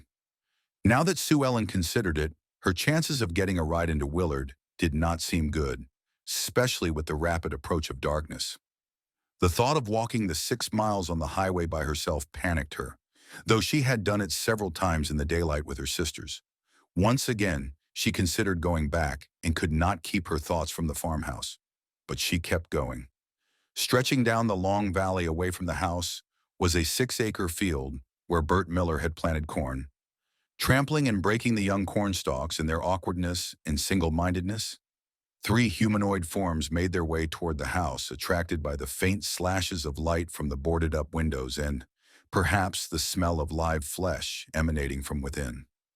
In the cornfield, the obsessed creatures stopped moving, as if they found it painful to move and difficult to sustain any rapid movement. In the pale light of dusk, their skin appeared greenish-white, almost luminescent. They were ragged, disheveled, their clothing torn and caked with blood. Each had been wounded gravely enough to have caused his death. They appeared to have been victims of an automobile accident. 2 had faces smashed and disfigured, foreheads gashed, bits of glass embedded in their cheeks, as would be the result of having been thrown against or through an automobile windshield. The third had a large hole in his chest and a shirt front, bloody and oozing secretions from internal organs, the probable result of sudden impact against a steering column. These were dead beings who had been human, animated now by a force beyond normal comprehension, driven by a lust for live human flesh. As they stood silently, one of the creatures turned its body, slowly, painfully, to look behind the group. 3 more humanoids were approaching, catching up, making their way through the cornfield. They moved stiffly, awkwardly. One had an arm and part of its face missing, and seemed to be grinning through teeth stained with blood. It stumbled and fell suddenly, smashing corn stalks to the ground with a horrible crackling noise, then flailed around and made a hissing, groaning sound until it pulled itself to its feet. Its companions had gone ahead, moving with great effort and seeming concentration, toward the Bert Miller farmhouse, its lights showing in the distance. In her upstairs bedroom, Anne was comforting Karen, trying to convince both herself and her sister that Sue Ellen would do all right on her own, that the farmhouse would be safe, that the baby would be born, and everything would work out somehow. "I'm the one who should have left," Karen said, crying. "Me with a baby! I should be someplace close to a hospital." "You are close to a hospital," Anne insisted. 10 minutes away. When the labor pains begin, Daddy will drive you into Willard in the pickup truck. Maybe we'll all go if it's not safe here. Daddy won't want the baby to be in danger." "I think he'd rather see the baby dead," Karen said and began to cry again. "That's not true," Anne retorted. "You'll see, Karen. When the baby's born, Daddy will be a proud grandfather." "I hope the baby comes soon," Karen sobbed, seeing its birth as a way to escape the farmhouse. Suddenly there was a noise from outside, the sound of footsteps on the front porch. The 2 girls listened. They heard the door open. "Sue Ellen's back," Karen cried happily, her face suddenly brightening through her tears. Anne jumped up smiling, but the smile froze on her face, and her eyes caught her sister's as terrible screams echoed from the downstairs. "Karen, you stay here. Lock the door after I leave." Anne yelled and left her sister, almost paralyzed with fear, cowering in the bedroom as she slammed the door and ran down the stairs. She reached the landing in time to see her father being torn apart. 3 ghoulish figures were on him. His screams had stopped. The hideous things were chewing at his face, his arms tearing and digging at the soft flesh of his stomach to get at the organs inside. One of Bert Miller's eyes stared wide at the ceiling. The socket of the other eye was empty, gushing fluid and blood. Anne's scream stuck in her throat. A ghoul chewing a mouthful of flesh looked up at her, almost with an air of curiosity, as she staggered backward, loosing the ear-splitting scream that at first had refused to come out. The ghoul got to its feet and started after Anne as she got her weak legs moving. Legs feeling like jelly, she scrambled and fell up the stairs, threw herself against the bedroom door, and found it locked. "Karen! Karen!" The blood-covered creature reached the landing, its face hideous in the glare of light from a naked bulb in the hallway. Karen got the door unbolted and Anne rushed inside. She bolted the door, stood panicked for a moment, then flung herself to the other side of the room to try and move a heavy dresser against the door. She looked at Karen, almost ready to ask her to help before realizing through her terror that she could expect almost no help from the pregnant girl. The dresser refused to budge, Outside, the flesh-hungry thing had begun beating with its fists against the bedroom walls, and there were the sounds of more footsteps on the stairs. Anne tugged and struggled even harder with the heavy dresser. It moved a few inches. Karen came over, her face numbed and contorted, and weakly took hold of a corner of the dresser, going through the motions of trying to help. Anne began tearing out the dresser drawers, throwing them on the bed, trying to lighten the task of sliding the piece of furniture across the floor. The bedroom door was beginning to give. Strangely, horrifyingly, the heavy steel bolt was holding, but the door itself was beginning to come apart, its wood splintering under the hail of blows from the creatures outside. The increasing force of the hammering and battering of many fists was destroying the door itself. The dresser began to slide again, moving a few more inches, then slammed into a wall. Anne could not angle it around the bed. Karen screamed, throwing herself to the floor, trying to force her swollen body under the bed. The thought leaped into her head that the ghouls might drag Anne away and leave her alone so that she and her baby might survive. A terrible, nightmarish idea that she was instantly ashamed of having thought. But all she wanted to do was survive. She could not keep her body from shaking as she crawled further and further under the bed. Anne backed herself against the jammed dresser, trying to force herself between it and the back wall, as the incessant pounding continued against the splintered door. Through the din, Anne thought she heard the loud crack of a gunshot, then a flurry of gunshots, and the distant wailing of a police siren and the churning of tires on dirt and gravel, getting louder as the siren died. Tears streamed down her face. Perhaps they would live through this hell on earth. Chapter 11. Another gunshot rang out, followed by a heavy, dull thud from the living room and, in the distance, the triumphant shout of a human voice. The siren cried into the night once again, wailing loudly. Brakes squealed to a halt outside on the lawn. Anne heard more gunshots and more sounds of bodies falling downstairs. A wild laugh echoed from the front yard. She heard grinding gears and churning tires of still another vehicle, wheeling and maneuvering somewhere outside. Neither Anne nor Karen could see what was happening from their hiding places in the bedroom, but they both had the sense that they were being rescued. The almost deafening pounding on the door had diminished and finally ceased, but they were still too terrified to leave the room and go outside to see who had arrived. Suddenly, they heard a scramble of feet outside on the porch, then noises and shouts in the living room, and a burst of gunfire at close range. Then silence. "God damn it to hell," said a man's voice. "That finishes the bastards, doesn't it? Go through the house!" The command had come from a second voice, more authoritative. Through the battered door, the girls heard the sounds of footsteps running into the kitchen and up the stairs. More shots rang out, echoing in the narrow hallway outside the bedroom door, accompanied by the blood-chilling sounds of bodies hitting the floor. "Got 3 more up here," a voice yelled. "The door's locked. Somebody's hiding inside." Immediately, there was the sound of someone else coming up the stairs. "Who's in there?" the authoritative voice said. The girls thought they heard a high-pitched giggle after the question. "Come out or we'll shoot the door down." Anne spoke up. "It's us. Peapot people in here. Anne and Karen Miller. Don't shoot. We'll open the door." She was still extremely frightened and was tuned into every sound from beyond the door. Outside, an engine was turned off and she heard scuffling as the doors of a vehicle opened and slammed shut. "What a goddamn mess," said a girl's voice from down in the yard. "So what the hell," somebody else said. "Let's go in and see what we can find."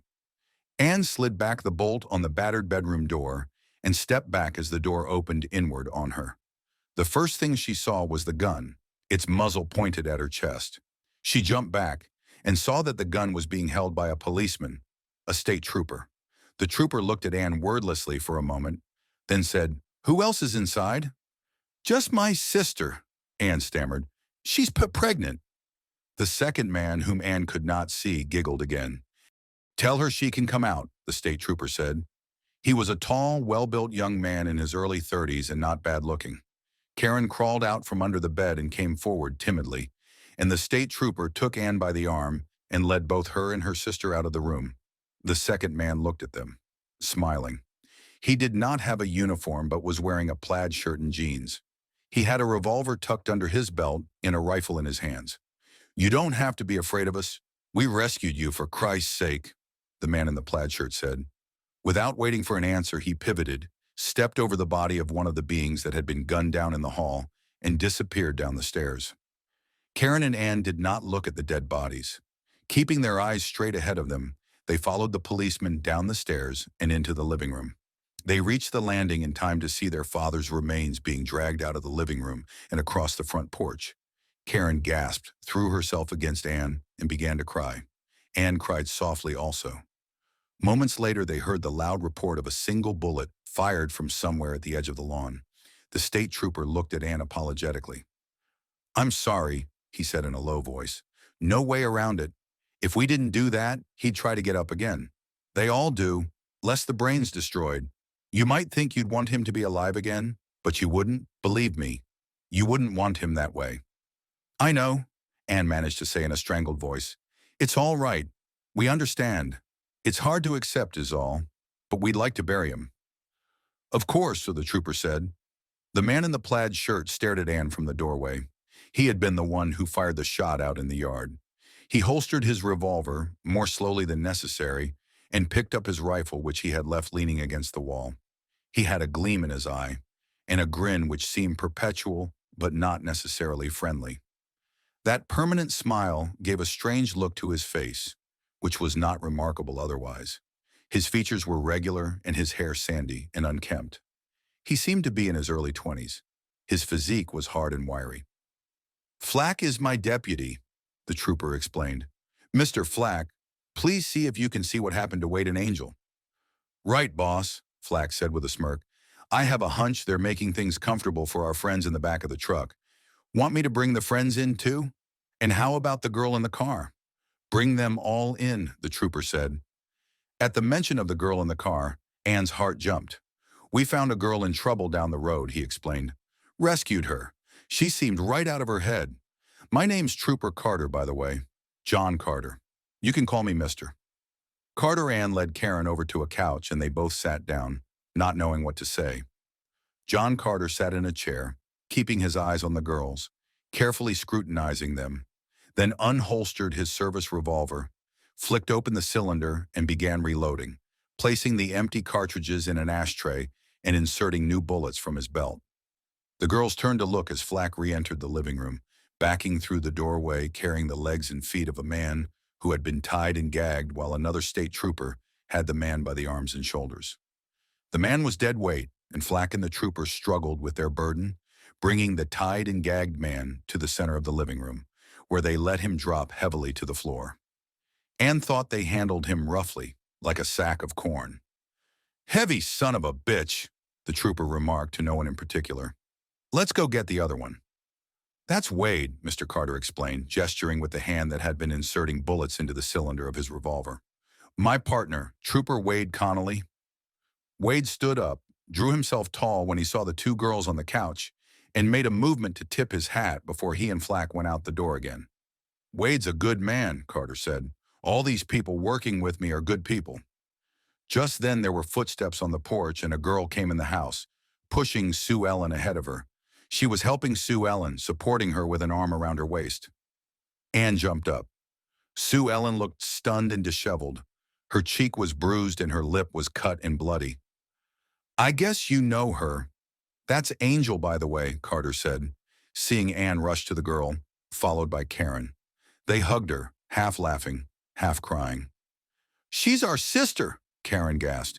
"Sue, what's happened to you?"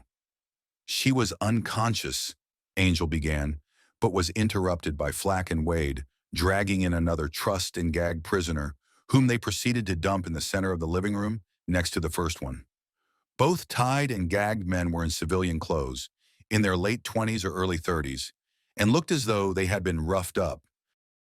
They darted their eyes about the room, taking in their surroundings, their glances fastening momentarily on each face for appraisal, although they were clearly powerless to do anything about their situation.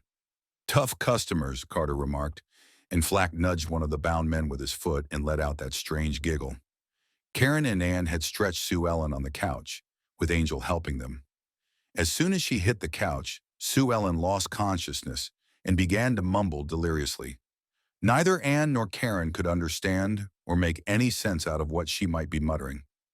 Anne glanced up at Angel, trying to read the other girl's face for unspoken knowledge of whatever had befallen Sue Ellen. Angel bit her lip. She was unconscious in the car, she said. We found her being attacked, trying to fight off some of those things. Flack saved her. She's been out of her head ever since. Did those things give her her wounds? Anne demanded. If they did, she's in terrible danger. If she dies, she'll turn into one of them. Yeah, I guess they did. Sure. There's bruises and blood on her, but she ain't gonna die. She's just out of her head is all. Nobody knows how to cure the disease those things got, Flack blurted out. If she dies, we'll have to make sure she don't get up again. There was no need for you to say that. No cause to frighten the girls. Carter admonished his deputy and fastened his eyes on Flack, staring him down. I'll say anything I damn well please, Flack spat. Just 'cause you got a uniform don't make you boss over me. I'll turn in my deputy badge. This struck him as being very funny somehow, and he laughed uproariously. Anne and Karen were not paying any attention to the men. Karen was pressing her palm to Sue Ellen's forehead, while Anne had gone to the kitchen to make some cold compresses. Angel came over and put her hand on Flack's shoulder, but he knocked it away. The girl's eyes spat fire for a second, but she said nothing. Flack did not give her the courtesy of looking at her, instead stepping nearer to the prisoners on the floor. He nudged one of them with the toe of his boot. This got no response on the part of the prisoners, except a turning of their eyes toward Flack. Wade Connolly laughed.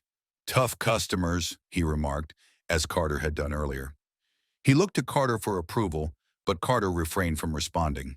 A sulky look on her face, Angel had begun roaming idly and inquisitively about the room, stopping to examine various objects, pausing to look at and pick up ornaments on the mantelpiece, then setting the objects back down as though they disappointed her or weren't worth bothering with. She caught a glimpse of herself in the mirror, took out a comb and began combing her long red hair. Her face was hard. She was not a pretty girl, and there was something wild and insolent about her, as if she had suffered a deep hurt at some point in her life, and was looking for an opportunity to hurt someone else. Like Flack, she was dressed in blue jeans and a plaid shirt. When I nudge him a little, he doesn't say anything, Flack was saying, still prodding one of the prisoners with the toe of his boot. You think there's anything else I can do to get his attention? Beats me, Wade Connolly said, smiling, moving toward the front of the room for a look out the window. Flack lifted his foot and moved it to a position above the crotch of one of the prisoners. Leave those prisoners alone, Carter yelled and glowered at Flack. The look on his face caused Flack to put down his foot. The sound of an approaching vehicle could be heard in the room. What's that? Carter asked, his hand tightening on his gun. Wade Connolly bobbed his head, trying to find a place to peek through the narrow spaces of the boarded-up window. Motorcycle, he announced. Stopping. They all listened while the sound of the bike's engine cut off. Wade continued to watch through the window. Who is it? Carter asked insistently, looking toward the three sisters. Probably Billy, Anne said. Sue Ellen's boyfriend. Come and look, Carter told Anne. The gruffness of the request startled her. She came over to the window. It's Billy, she confirmed. We'd better let him in.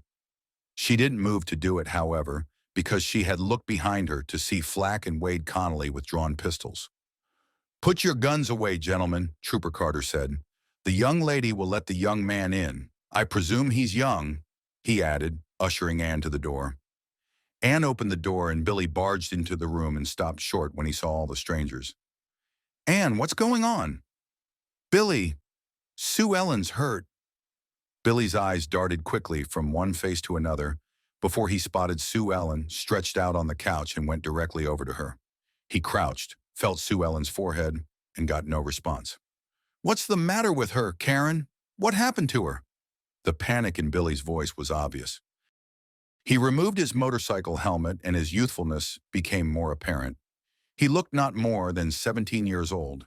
His denim jacket was too big for his slender shoulders, and his jeans covered very long, very thin legs. He had sandy hair and freckles and a prominent Adam's apple that would have been less noticeable if he weighed more.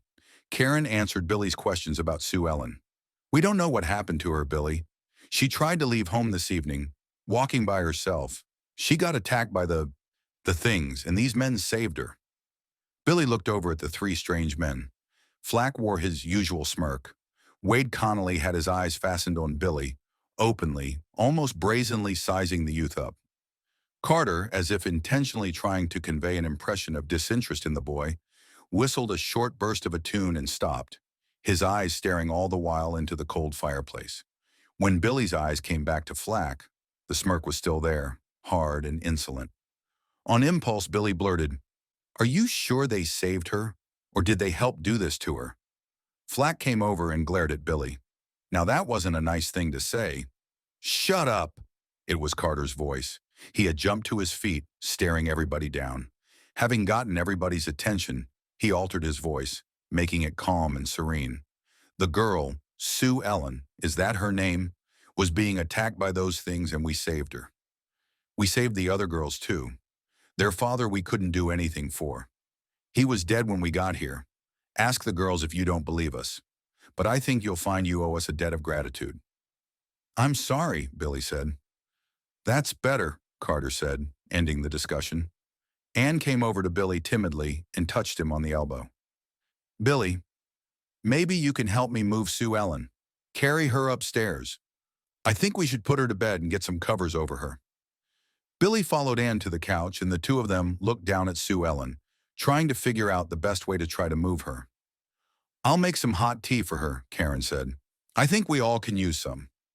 She got up and went into the kitchen. Angel went over to one of the boarded-up windows and found a place where she could see out. "There's more of those things out there," she said, jumping back involuntarily. "At least half a dozen more, moving around the lawn." "Where the hell do they all come from?" Wade Connolly exclaimed. Flack laughed morbidly. He was standing over the two prisoners, glowering at them menacingly, while their silent eyes stared back. "Damn criminals," Flack said. "Why do we bother saving their lousy skins? Hey, Wade, what do you think? Maybe we should leave them to the zombies." Wade grinned and nodded. He reached a foot out from where he was sitting and prodded one of the prisoners with his boot, in the same manner as one man might prod another with an elbow if they were both enjoying a good joke. Flack walked over to Billy and Anne before they could begin moving Sue Ellen. In a sincere voice, Flack said, "You'd do well to keep away from those two." He gestured at the two prisoners. "They're dangerous. Don't even know why we bother with them. Maybe we'll use them for zombie feed. Times like this, it's martial law, so to speak. Besides, the bastards don't deserve any human consideration. If I told you what they did, you'd want to help lynch them." Billy turned away, not knowing what to say. Anne bent over Sue Ellen, waiting for Billy to help her. They sat Sue Ellen up, and they each put one of her arms over their shoulders, holding on to her forearms, their other arms around her waist. Her feet dragged on the floor as they carried her to the stairway. Angel continued to stare after Anne and Billy and Sue Ellen long after the three had disappeared from view, though they could still be heard struggling up the stairs. In the kitchen, Karen was rattling cups and saucers, making tea. Chapter 12. Flack looked at Wade Connolly. "Wade, before we get too comfortable, you and I have got work to do." Wade stood up and grinned. The bound and gagged men on the floor followed Wade and Flack with their eyes. "It's gonna be dark for a long time now," Flack said. "We might need a bonfire to cheer things up. There's plenty of dead, dry skin outside. It ought to be put to some use." Angel jerked her head toward Flack and stared at the man, as though she didn't know whether to laugh or shudder. Wade grinned, then chuckled as he and Flack picked up their rifles and went outside into the yard. The area was bathed in the stark illumination furnished by bright lights on both the front and side porches. Keeping their rifles ready, Flack and Wade Connolly stepped to the back of their pickup truck, and Wade covered him while Flack struck matches and got a kerosene lantern going. He placed the lantern atop the cab of the truck, where it would increase the light spilling out over the front lawn. At the edge of the lighted area, several humanoid forms backed off and stood still, trying to conceal themselves in shadow, as if they were frightened by the presence of men with fire. The humanoids moved with their characteristic painful slowness and did not really succeed in concealing themselves, but merely moved from the bright light into light which was murkier and must have seemed like total darkness to their dim eyesight. Flack and Wade Connolly scanned the perimeter of the lit area and also peered deep into the darkness beyond. By comparing observations, they were sure they had spotted at least 11 humanoids trying to keep hidden in the overhang of trees and shrubs. A half-dozen more were apparent in the shadowy light at the edges of the lawn. "We better light some torches," Flack said. "We can use our revolvers and keep the rifles leaning against the side of the porch in case we need to get to them in a hurry." The two men moved to the back of the truck, and again Wade Connolly covered Flack while he wrapped and tied cloth strips around the ends of what looked to be old table legs. Flack soaked the rags in kerosene from a 5-gallon can, struck a match and lit the makeshift torches one by one. "That'll keep the dead bastards away," Wade said. And each with torch in hand, he and Flack stepped away from the back of the truck, leaned their rifles against the porch railing, drew their revolvers and surveyed the once human debris in the front yard. The area was littered with the bodies of vanquished ghouls, while others not yet conquered had gathered enough courage to move out of the partial darkness and now stood, bathed in stark light and hard shadows, looking on. An eerie hissing sound came from the edges of the lawn and from the deeper darkness, a sick sound emanating from the dead things that made their presence more ominous. This sound was the painful rasping breaths of dead lungs, a chorus of death rattles that sent chills up the spines of the two men carrying the torches. They observed several of the creatures step forward out of the semi-darkness, and it made them uneasy. "Bastards don't stay frightened long," Wade Connolly said, whispering, as though not wanting to call the thing's attention to himself. "Get the meat hooks," Flack said, his voice as tight and strained as Wade's. Before moving, Wade shot a glance at Flack, because it was so unlike Flack to let anyone see he was rattled.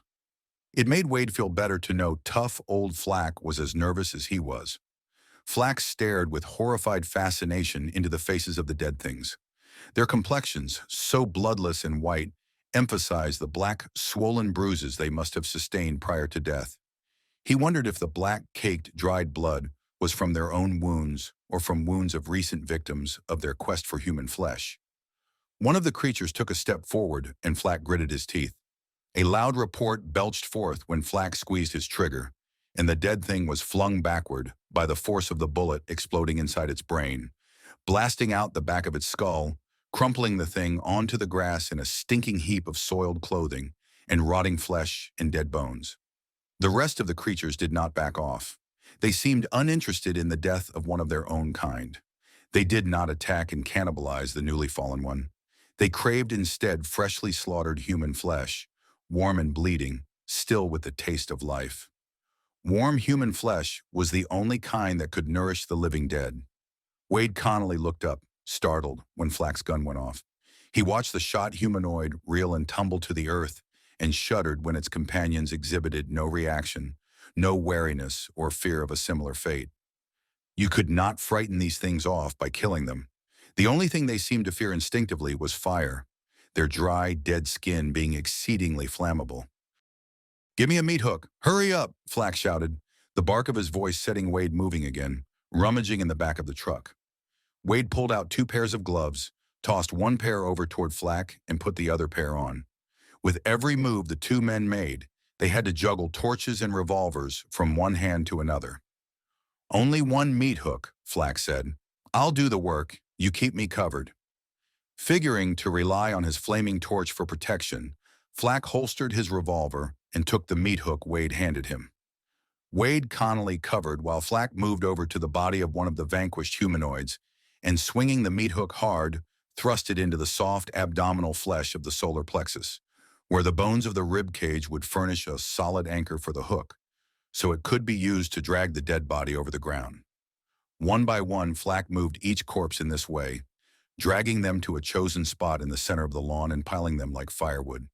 Working fast and hard because of the undercurrent of fear the task inspired in him, Flack finished the grisly job of piling nearly a dozen dead bodies in a surprisingly short time.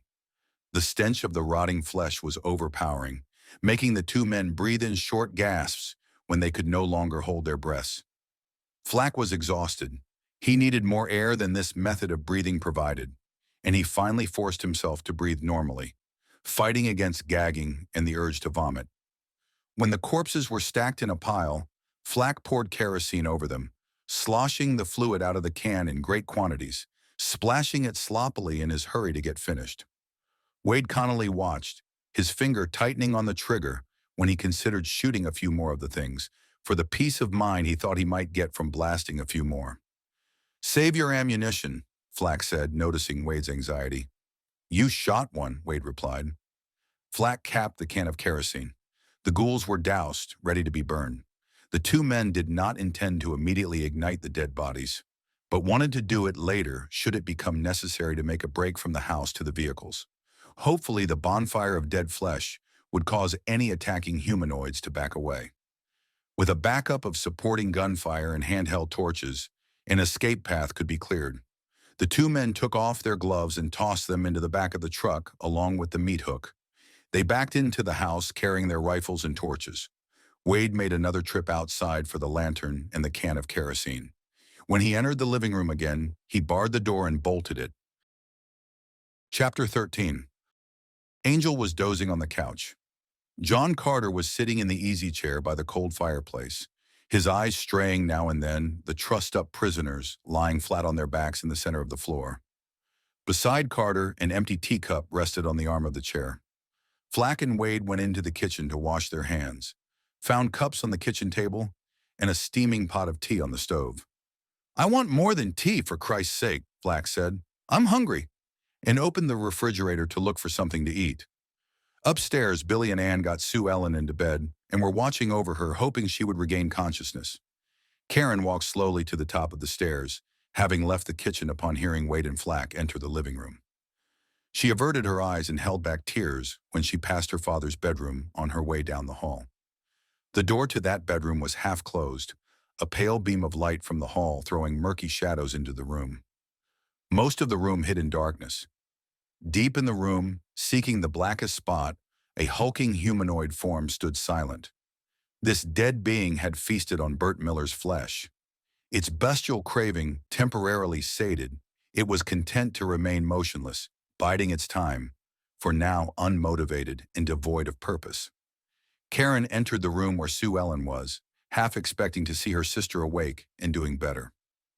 Ann and Billy looked up, their faces conveying the message that there had been no change in her condition. "I'll watch her," Karen said. "You two can go downstairs and get some tea if you want to." As Billy and Ann started down the stairs, they heard a wild squeal of laughter from the living room. Flack, stuffing a sandwich into his mouth, rushed past the landing, followed by Wade Connolly, as Ann and Billy reached the bottom of the steps and entered the living room. Angel was laughing, kneeling before something in the far corner of the room. Wade and Flack were hovering over her, and Flack's giggle joined Angel's excited cries. The two bound and gagged men strained to look in the direction of Angel's laughter. They saw that she had moved a set of bookshelves and discovered an old floor safe with a combination lock. "Bet I can guess the combination," Angel said, wetting her lips with a flick of her tongue. "I had an aunt who was psychic." "Maybe the real vultures got us after all." Everybody looked in Billy's direction, stunned, just staring at him. "That was an ungrateful thing to say," Angel said, her eyes flashing. Flack and Wade turned and took a few menacing steps forward, Flack drawing a knife from a sheath on his belt. Suddenly, Flack swung the knife toward Wade, handle first. The handle thrust toward Wade's lips as though it were a microphone. Wade laughed, understanding the charade to come. Angel grinned and laughed. John Carter remained silent in his chair, watching everything. Ann and Billy, beginning to be frightened, felt cold beads of sweat run down their faces. Holding the microphone toward Wade, Flack said, "I understand that. Just a couple of hours ago, state troopers rescued a few country bumpkins during an attack of ghoul-like creatures?" "That's the way I got the story," Wade replied, looking serious and obviously enjoying his part. "The troopers came out of nowhere and rescued the country folk in the nick of time. I'd say that the troopers were really troopers about the whole thing." He grinned broadly at his own wit. "Indeed they were," Flack said. "And what does it feel like, Trooper Connolly, to be a hero? To have saved the lives of total strangers? To have risked your neck for persons you didn't even know? It feels good at first, but what? People have short memories," Wade said slowly, looking directly at Ann and Billy. "Now you just wait a minute," Billy blurted, but Flack cut him short, pushing him backward onto the couch. Flack leaned over the boy, holding him down with a knee on his chest, the point of the knife inches from Billy's throat. "You wait a minute, pal," Flack retorted, spitting the words through clenched teeth. "What did you do to Sue Ellen?" Ann blurted. She was so frightened the words rushed out before she could stop them, her fear giving voice to something which before had only been a subconscious suspicion. Flack looked astonished, wounded, stunned. He left the boy on the couch, facing Anne with a hurt look in his eyes. Billy lay on the couch, rubbing his throat and chest, his flushed face contorted with anger, fear, and pain. In a serious, sincere tone, Flack said, "You see those two prisoners over there? Take a good look at them. Child molesters. And we have to risk our necks to keep their filthy flesh alive just to bring them to trial." Flack paused and grinned. "We didn't really have to stop and save your lives, but we did. And since we'll be holed up here a while, we're going to need some cooperation. Now I think it's time we had a little something to eat, a little home-cooked meal. We don't know how bad it's going to get out there. Now, which one of you is the cook?" Anne and Billy looked at each other. Billy, his face still red, was sitting upright on the couch. "All right, I'll do it," Anne said in a barely audible voice. She made a move toward the kitchen but stopped when she heard the sound of the TV. John Carter had flicked on the set and stood over it, waiting for the tube to warm up. Carter's eyes were fastened on the TV screen. Not that he was particularly interested in the picture slowly forming. He was simply uninterested in anything else at the moment. He possessed an aura of quiet authority. Although he had not said much, his presence was always a factor in the room. He seemed to speak only when he disapproved of something or wanted a thing done a certain way. He was willing to let things happen until they needed to be stopped. Carter was clearly the boss without needing to constantly remind everyone of it. A news program drew everybody's attention. An announcer was speaking from behind a desk in the television studio. Apparently, the phenomena is not confined to the two-state area, as was first believed. Reports have been coming in from all over. A night nurse in a New York hospital tells of her bizarre experience. The people in the living room of the Miller farmhouse moved closer to the TV as the image dissolved from the announcer to a news film of a young woman being interviewed. Karen, drawn downstairs by the sound of the broadcast, moved quietly to a place next to Anne. The prisoners on the floor raised their heads to try and see the screen, peering between the legs standing in front of the set. On screen, the nurse spoke into a microphone handheld by a reporter on the scene at the New York hospital. "Well," she began to explain, still very shaken from the experience, "I had just wheeled a dead organ donor from the operating room downstairs into the anteroom. The heart had been removed. I wheeled him into place, turned away for a moment, and when I turned back again, he was walking toward me. I still can't believe it. I ran out of the room, called for help, and when we looked inside, he had broken through a window. In a second, he was gone." The broadcast returned to the anchorman in the studio. "I repeat, terrible reports of this kind are coming in from all across the nation." Karen suddenly moaned loudly, backed against a chair and fell into it, doubled over in pain. Billy and Anne rushed to her and tried to help her walk to the couch. She moved slowly, very stiffly, frightened at the possibility that her labor pains had begun. "It's supposed to be a month away," Karen cried, her arms folded over her body as Anne and Billy eased her down onto the couch. "This can't be happening now." "How bad is it?" Anne asked. "That pain before hurt real bad, and it feels like it's going to start again." While Billy and Anne tried to comfort Karen, the TV broadcast continued, watched attentively by Flack and Angel, John Carter, and Wade Connolly. The face of the announcer filled the screen. The recently dead, people from morgues, funeral homes, and hospitals, are coming back to life and feasting on human flesh. No one knows how many people have been killed by the ghouls, only to rise themselves to join the ranks of the walking dead. Obviously, if this plague is not checked, it could lead to the destruction of the human race. In most areas, local police, National Guard units, and volunteers have begun working around the clock in order to control the problem. Needless to say, this is turning both our cities and rural areas into bloody battlefields. And the disaster has been worsened by the fact that people are turning against each other. Bands of looters and rapists are wandering the countryside, especially in remote rural areas, taking advantage of the breakdown of law and order that has come in the wake of the invasion of the ghouls. Reports of murder, rape, and arson have become commonplace. Here in our own county, Sheriff Conan McClellan, who dealt efficiently with a similar emergency 10 years ago, has once again taken command of an armed posse of policemen and civilian volunteers. We interviewed Sheriff McClellan earlier today. The TV broadcast cut to newsreel footage of the McClellan interview. McClellan and a reporter stood in the foreground, while in the background there was a bustle of activity. A bivouac area could be seen behind the two men.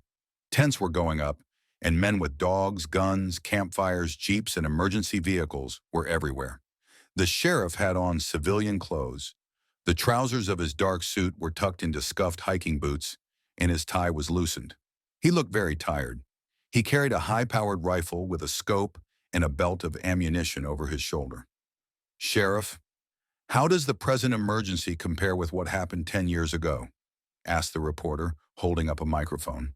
The sheriff answered decisively, "This is worse, much worse. The people have turned against each other. We can control the ghouls, I think, but we have the looters and rapists to contend with. Do you have any explanation for what's happening?" "None whatsoever. I just do my job. I never thought this damn business would happen all over again." "Sheriff, what makes you think you can defeat the ghouls? We did it once before. We can defeat and destroy these things. Cleaning up afterward, that's the difficult." John Carter stood and switched off the set. He turned and faced Ann and Billy, who had been listening to Karen's regular moaning. They were quietly asking her about the intensity of her pains, trying to keep her calm, and talking about the likelihood of the baby's premature birth. "It hurts so bad," Karen wailed after a particularly bad spasm of pain, "and the pains are coming again and again." "We'll have to get her to a hospital," Billy said, darting his eyes toward John Carter for approval. Carter shook his head from side to side. "It's too dangerous to go outside." Flax smirked, jerked a cigarette out of a pack, and lit it. "Let's get Karen upstairs for now," Ann said resignedly to Billy. Billy and Ann helped Karen from the couch and started for the stairs. Flax stepped in front of them and stopped them. Seized with another contraction, Karen bent over, moaning, clutching her abdomen. "Where do you think you're going?" Flack demanded. Ann tried to help Karen while Billy stared bewilderedly into the man's face. Karen stopped moaning and also looked at him curiously. Ann looked over at John Carter, a pleading look in her eyes. "Just ask my permission," Flack said. Angel nudged Wade in the ribs, amused by the whole thing. Wade Connolly grinned. Flack made his lips into an oval and blew a chorus of smoke rings. "Please," Ann breathed, looking at Carter. She could not understand why he allowed one of his men to act like this, considering the situation. "Please what?" Flack insisted, prodding, enjoying the authority. Tears came to Ann's eyes. "Please let us take her upstairs," she whispered, looking at Flack helplessly. "That's better," Flack said. "All right, go ahead." Billy and Ann hurried up the stairs with Karen, who had broken into a sweat. "Come on, you guys," Angel said. "Let's get this safe open." Flack faced Carter and spoke angrily. "Let's get off this merry-go-round.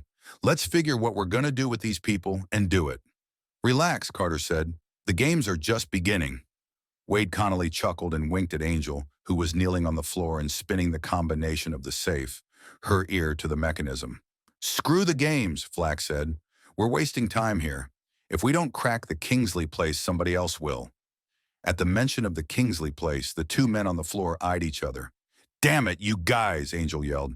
"Shut up and help me with this safe." Wade Connolly moved a few paces and stood looking down at Angel. "Sandpaper your fingers," he said jokingly. "I'll crack this son of a bitch," Angel said. "I can feel the clicks." "I don't trust them upstairs," Flack said to John Carter.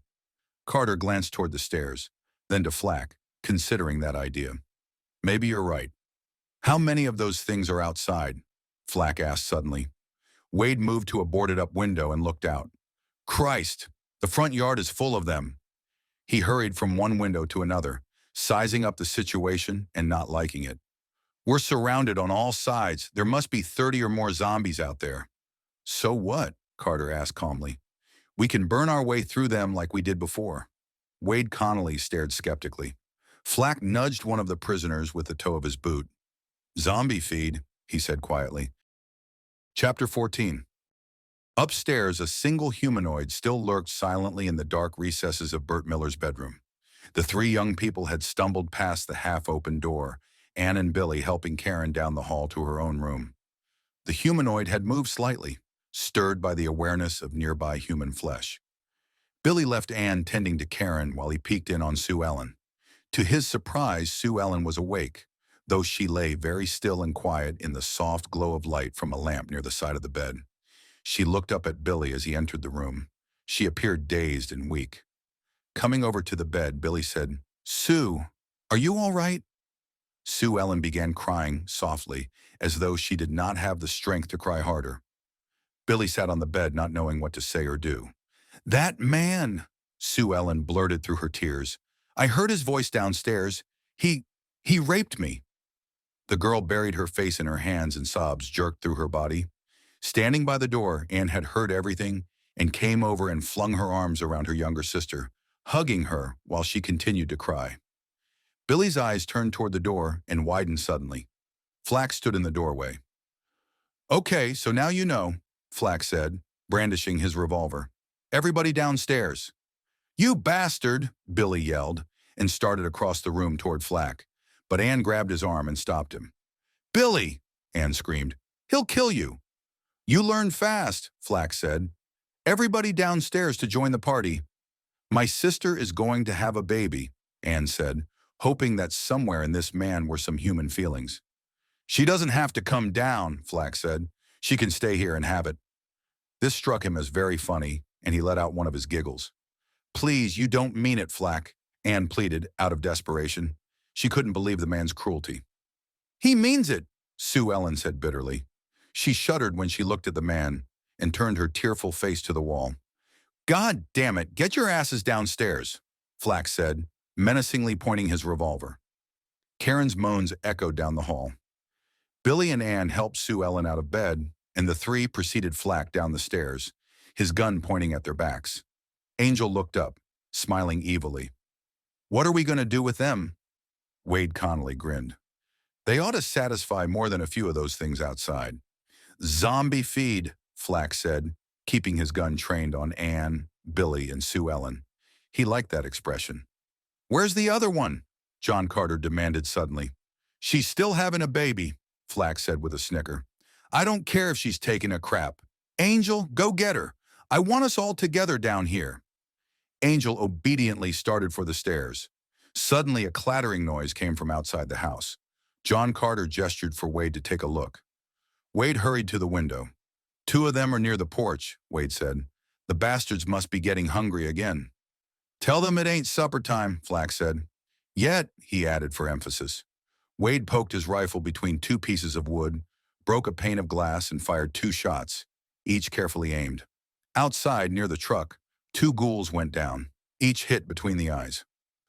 "We're going to need fire to fight our way out of here," Wade said, turning from the window and cocking his lever-action rifle. Upstairs, Angel headed toward the bedroom, where Karen lay moaning, walking quickly past the doorway of Bert Miller's darkened bedroom. A pair of hands brutally grabbed Angel, one over her mouth and face, the other around her neck. Choking the woman, the humanoid creature dragged her quickly into the recesses of the dark bedroom. He put an end to her thrashing by slamming her head against the wall, knocking her unconscious. The sounds of the brief struggle were completely drowned by the firing of Wade's rifle downstairs. The ghoul knelt over the unconscious girl, its dead lips drooling spittle. With a glint of lust in its eyes, it bit into the soft flesh of her neck and lingered there. Then its rough hands moved down and pulled her blouse off her body in one brutal motion. The ghoul bent its head and sunk its teeth into the girl's firm breasts, chewing bits out of one and then the other. All the while, groans came from deep within its throat, and the ghoul's body moved rhythmically. When the being raised its head, it tore away one of her nipples. More determined than before, it ripped off the rest of her clothing and relished the soft pulpiness of her thighs and groin until it had chewed its full. In the living room, Wade Connolly had poked his rifle through another opening and was still firing. He missed, and several ghouls backed off, disappearing behind the overhanging branches and hiding in the shadows of surrounding trees. The dead things had begun to associate the belch and roar of gunfire with the destruction or potential destruction of themselves. Or perhaps it was only that the fire spitting from the barrels frightened them, flames being the one thing that they seemed to really fear. Wade cocked his rifle to fire again, but Carter yelled, "All right, that's enough." "They backed off," Wade said. "I got 2 and missed the rest." "Stop wasting ammo then," Carter said. Then he called upstairs, Angel, let's get a move on. There's clothesline in the kitchen cabinet. Bring it in here, Wade, Flack ordered. Wade did as he was told, and he and Flack used the rope to tie up Anne, Sue Ellen, and Billy, so they were unable to move and had to lie on the floor with their hands tied behind their backs. Carter drew his revolver and pointed it at them. Now, which one of you knows the combination to the safe? Flack viciously grabbed Anne by the ropes, binding her ankles, and dragged her over to the safe. He stood over her, jamming the barrel of his gun up under her chin. You don't want me to blow that pretty little chin up through the back of your head, now do you? There's nothing in the safe, Anne said in a hoarse whisper. Don't give me that, Flack belched. Sue Ellen knows the combination, Anne said. There's nothing in it. Nothing but phonograph records and old junk. Carter had gotten up and stood over Sue Ellen, his revolver pointed at her head. 16, 23, 53, Sue Ellen managed. Then clearing her throat, she continued. 16 clockwise, once around to 23, then the other way to 53. Try it, Carter said. Wade knelt by the safe and began spinning the dial. The door opened. Flack laughed, a derisive laugh that turned very mean. Wade pulled out a stack of record albums and began throwing them around the room. Stupid hicks, Flack said, and stepped over to where Billy lay tied up and helpless, and fetched the boy a hard kick in the ribs. Billy screamed and writhed on the floor, tears of pain starting from his eyes. Keep all of them covered, Carter said. I'm going upstairs to see what's keeping Angel. Carter trotted up the stairs and ran into the room where Karen lay on her bed, sweating and moaning in pain. She stared at him wordlessly, pupils dilated in fear. Carter looked around quickly, then pivoted and ran down the hallway until he heard sounds coming from another bedroom and stopped in his tracks. Pistol pointed into the room, he advanced until he could peer into the shadows. His hand found a wall switch near the door, and he flicked it on, then flicked it off instantly. The ghoul barely flinched at the sudden brightness, engrossed in its task of devouring Angel. In the brief flash of illumination, Carter had a horrifying image burned into his brain. The grotesque remains of the cannibalized girl and the dead white face of her devourer, smeared with blood. Carter backed out of the room, shaken. He thought of shooting the dead thing, but changed his mind when he decided he had a use for it. He could leave it in the house to take care of those who would be left behind. Carter hurried down the stairs into the living room. To Flack, he said, Let's get out of here. Like you said, we have an appointment with Mr. Kingsley. Where's Angel? Wade asked. Carter gave Flack and Wade a hard, haunted look. Ask me later. Let's get out of here. Fast. You three, on your feet. He waved his gun at Anne, Billy, and Sue Ellen, but they could not move because their ankles were tied tightly together. Cut their feet loose, Carter said impatiently, except for the boys. Flack unsheathed his knife and cut through the ropes around Anne's and Sue Ellen's ankles. What about them? Flack said, pointing at the tied-up men. I think we'll leave them here to satisfy our dinner guests, Carter said. No. On second thought, I got a better idea. Untie one of them. Flack used his knife to cut through the gag and ropes of one of the two men lying on the floor. Immediately, Carter fired his revolver at the man, hitting him in the abdomen, the man writhing, screaming, his wound spurting blood through his fingers. Flack let out his insane laugh. The wounded man moaned and went limp, losing consciousness. He'll die and come back as one of the zombies, Carter said. When he wakes up, he'll want breakfast. And there it is, all trussed up and waiting for him. Flack bent over the man still tied up and looked him in the eyes, the two pairs of eyes locking together in mutual hatred. Zombie feed, Flack repeated, tormenting the man by nudging him in the ribs with the toe of his boot.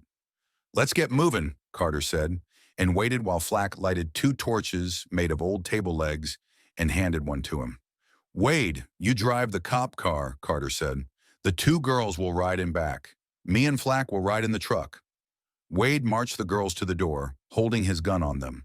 Flack opened the door, his torch blazing, and as they moved off the porch, he tossed the torch into the pile of dead bodies doused with kerosene, and the heap burst into roaring flames. Surrounding ghouls backed away from the house, awed by the presence of fire. Flack aimed and fired, felling a humanoid which had been lurking in the vicinity of the patrol car. Wade moved Anne and Sue Ellen along quickly, prodding them with his rifle barrel, forcing them into the back seat of the patrol car. Carter plunged his torch into the chest of an attacking ghoul, setting the creature on fire. The dead thing reeled and fell down, hissing, moaning, flailing, and clutching at the flames, which continued to devour its dry, bloodless flesh. Carter and Flack dragged Billy along roughly by the ropes that bound his body, then lifted him by the ropes and heaved him into the back of the truck as though he were a side of beef. Then Flack hopped in back, while Carter climbed into the driver's seat and started the engine. Crouched in the back of the truck, Flack fired at several ghouls lurking at the edge of the clearing, they having moved back from the blazing fire. Wade had his car window down and was firing also, a wild and panicked look on his face as he tried to make sure none of the creatures would mob the car before he could get started out of there, following behind the truck. The fire continued to blaze brightly, rising from the pile of bodies, and in the field stretching away from the farmhouse, more ghouls were visible. Wade counted 15 or 20 of them, moving through the cornfield, approaching the edges of the expansive lawn. More of the dead creatures were in the road as the truck lurched out suddenly, followed by the patrol car with Wade driving and the girls getting a bumpy, terrifying ride in back. In the bed of the truck, Billy bounced and slid on his side, his body jouncing into jagged contact with a couple of gasoline-powered generators and their cables. Bearing down on the accelerator, Carter gritted his teeth and his eyes flashed as the truck rammed the first ghoul in the road. Then another and another. The thuds were loud, the dead things having been smacked hard, staggering in the beam of the headlights. But they stood up again, slowly as though stunned, rising one after another after the truck hit them. Wade kept the patrol car following closely behind the truck, his knuckles clenched white on the steering wheel. Anne and Sue Ellen, arms still tied, huddled in back restraining their screams, though their faces were frozen in horror. From the bed of the truck, Flack continued to fire his rifle, bouncing and taking aim with difficulty in the glare of careening headlights of the patrol car. The truck squealed and slid around a tight curve, and Flack and Billy were both thrown against the generators. The butt of Flack's rifle inadvertently slamming into Billy's ribs. The boy screamed helplessly while Flack cursed and seized the side of the truck to pull himself up into a half-crouch. Then they hit a straightaway, and there appeared still more ghouls in the road. Having slowed for the curve which the truck had taken so dangerously, the patrol car had fallen about 100 feet behind. The truck slammed into one of the humanoids, knocking it forward and into the air, and running it over with a heavy thump-thump as two sets of tires went over the fallen body. From the car, Wade saw the dead thing lying in the road, its head crushed flat, and he ran over it too, because there was no way to get around it. But he had braked, putting even more distance between the car and the truck. In his rearview mirror, Carter saw the car lagging behind and hit his brakes, put the truck in reverse and ran the truck backward toward the approaching car. Several more ghouls were bowled over in the process, some of them still rising from having been hit before. His eyes wide with fear, Wade screeched the car to a halt, and now both vehicles were stopped in the road, with 9 or 10 ghouls closing in. Carter wound down his window and fired at an approaching humanoid, hitting him between the eyes and blowing out the back of his skull. The force of the blast knocking the dead thing over an embankment at the edge of the road. Sticking his head out the truck window, Carter yelled, "Feed the bastards!" From the back of the car, Ann and Sue Ellen screamed as they saw Flack lower the tailgate, lean against the cab, and shove Billy away with his feet. Billy slid from the truck, the ropes around his body making it impossible for him to grab onto the truck bed and save himself.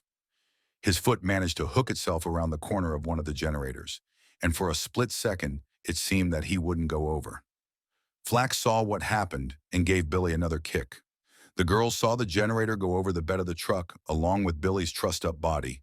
Hearing the thud in the road, Carter hit the accelerator and lurched out, almost throwing Flack into the road head first. Hanging onto the side of the truck, Flack yelled, "The generator! Hold it! The generator! We lost it!" Flack's voice was lost in the roar of the truck, and Carter kept going. And Wade wasn't about to stop. He ran the car way off the road onto the shoulder to get around Billy and the generator, as the ghouls started to close in.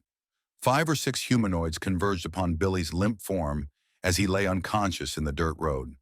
Several of these creatures, having been hit or run over by the truck, were grotesquely mangled and deformed, much bloodier than they had been earlier, and even more hideous. One had a chest crushed and flattened on one side, splintered ribs jutting through pierced skin and torn clothing. Another had the flesh abraded from its face by rough, sliding contact with the dirt and gravel road. Its nose was almost gone, and the white of its cheekbones showed where they were no longer covered by dead skin. Still another had suffered the loss of a leg and had to drag itself along slowly, his body oozing toward the place where Billy lay helpless in the middle of the road. Mercifully, Billy did not feel any pain as the first ghoul to reach him stumbled and lunged, falling upon the boy and sinking dead teeth into the soft flesh of his throat. The blood began to flow. Lured by the smell of blood, the rest of the dead things came to satisfy their hunger. Billy was soon dead and being ripped apart. The truck and the patrol car sped away safely. In the back of the car, Anne and Sue Ellen cried and cried, terrified and helpless in the anguish of grief for which there was no comfort. They did not care if they lived or died, and they knew they would probably not live. When they reached the highway, both vehicles stopped. Wade took strips of cloth from the trunk of the car and gagged the two sobbing girls. Flack hopped off the bed of the truck, raised the tailgate, and secured it, then climbed into the cab next to John Carter. "The Kingsley estate," Carter said, and made a right turn onto the highway. Flack grinned, showing his approval. The truck ground through its gear changes and hit a cruising speed. The patrol car followed. Chapter 15. In the living room of the Miller farmhouse, two state troopers lay on the floor, one tied and gagged, the other wounded in the upper right side of his abdomen, just below the rib cage.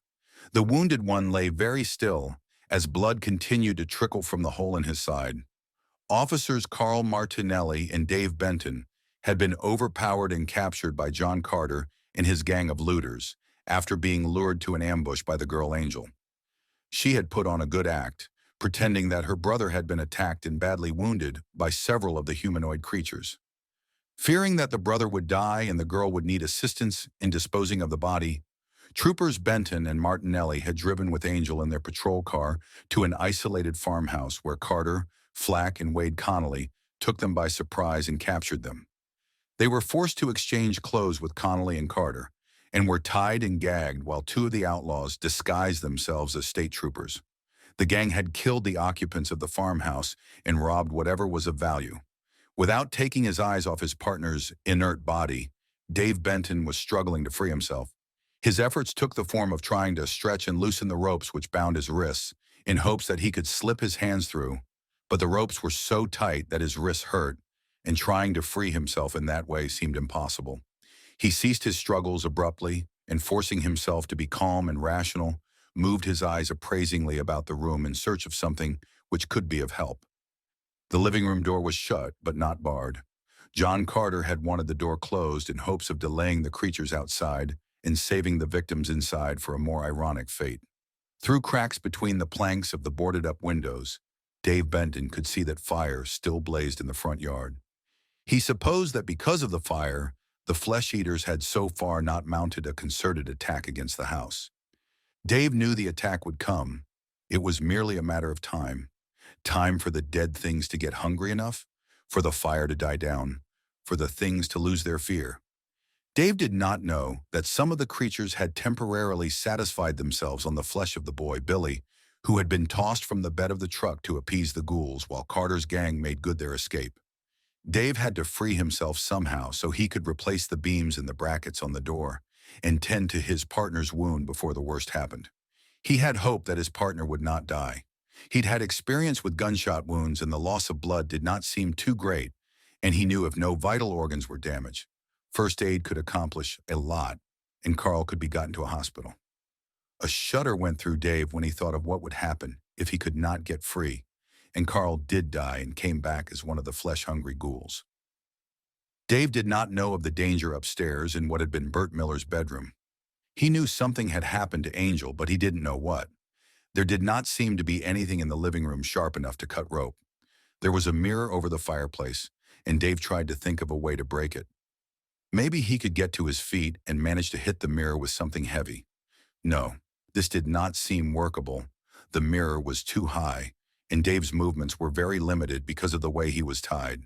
He figured he could crawl to the kitchen and try to get a knife out of a drawer. At that moment, Carl Martinelli moaned and raised his head off the floor. Dave stared at his partner, wishing he could say something to his friend.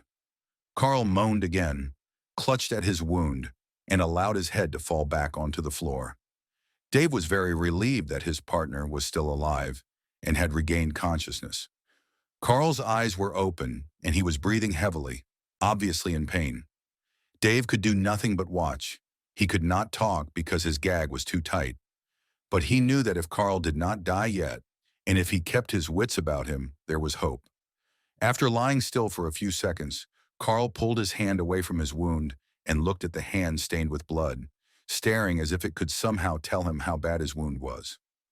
Dave squirmed around and made sounds in his throat, trying to gain Carl's attention and help him reorient himself.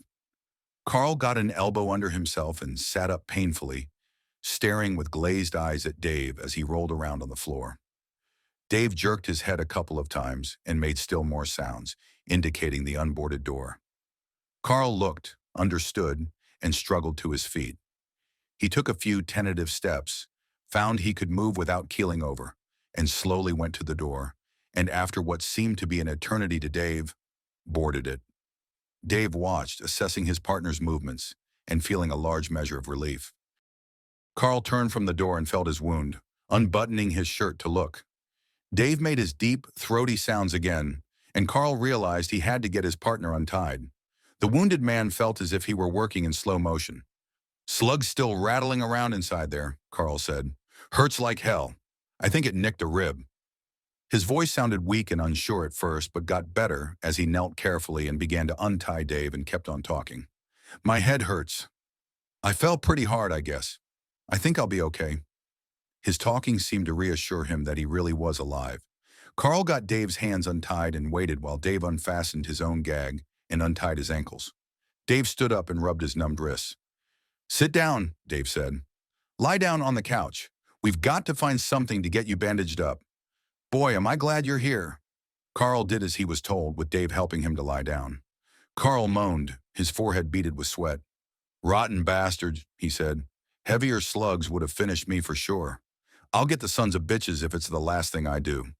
"I think he shot you with a .32, Dave said, and his voice trailed off as he rounded the corner and disappeared into the kitchen.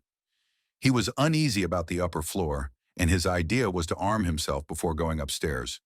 He rummaged through a drawer in the kitchen cabinet and found a heavy cleaver and a couple of long knives. He took them out and put them on the kitchen table. Then under the cabinet, he spotted a toolbox and a burlap sack. The sack was filled with heavy iron spikes. Dave opened the toolbox and took out a large claw hammer, which he felt would make a handy weapon. Carl propped himself up on his elbow when Dave entered the living room. Dave handed Carl one of the knives so he would not be without protection.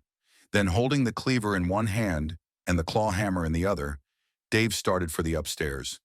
He ascended the steps slowly and quietly, not sure of what he would encounter.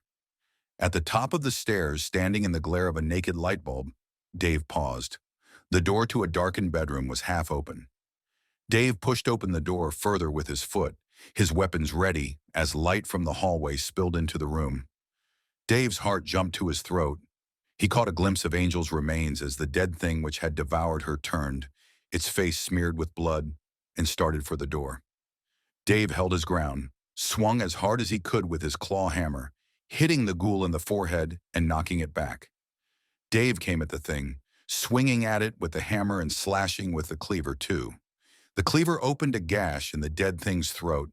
The hammer hit its chest, then its head again, and the creature went down. It did not move. But Dave bent over it and smashed its head again and again until it was a bloody pulp.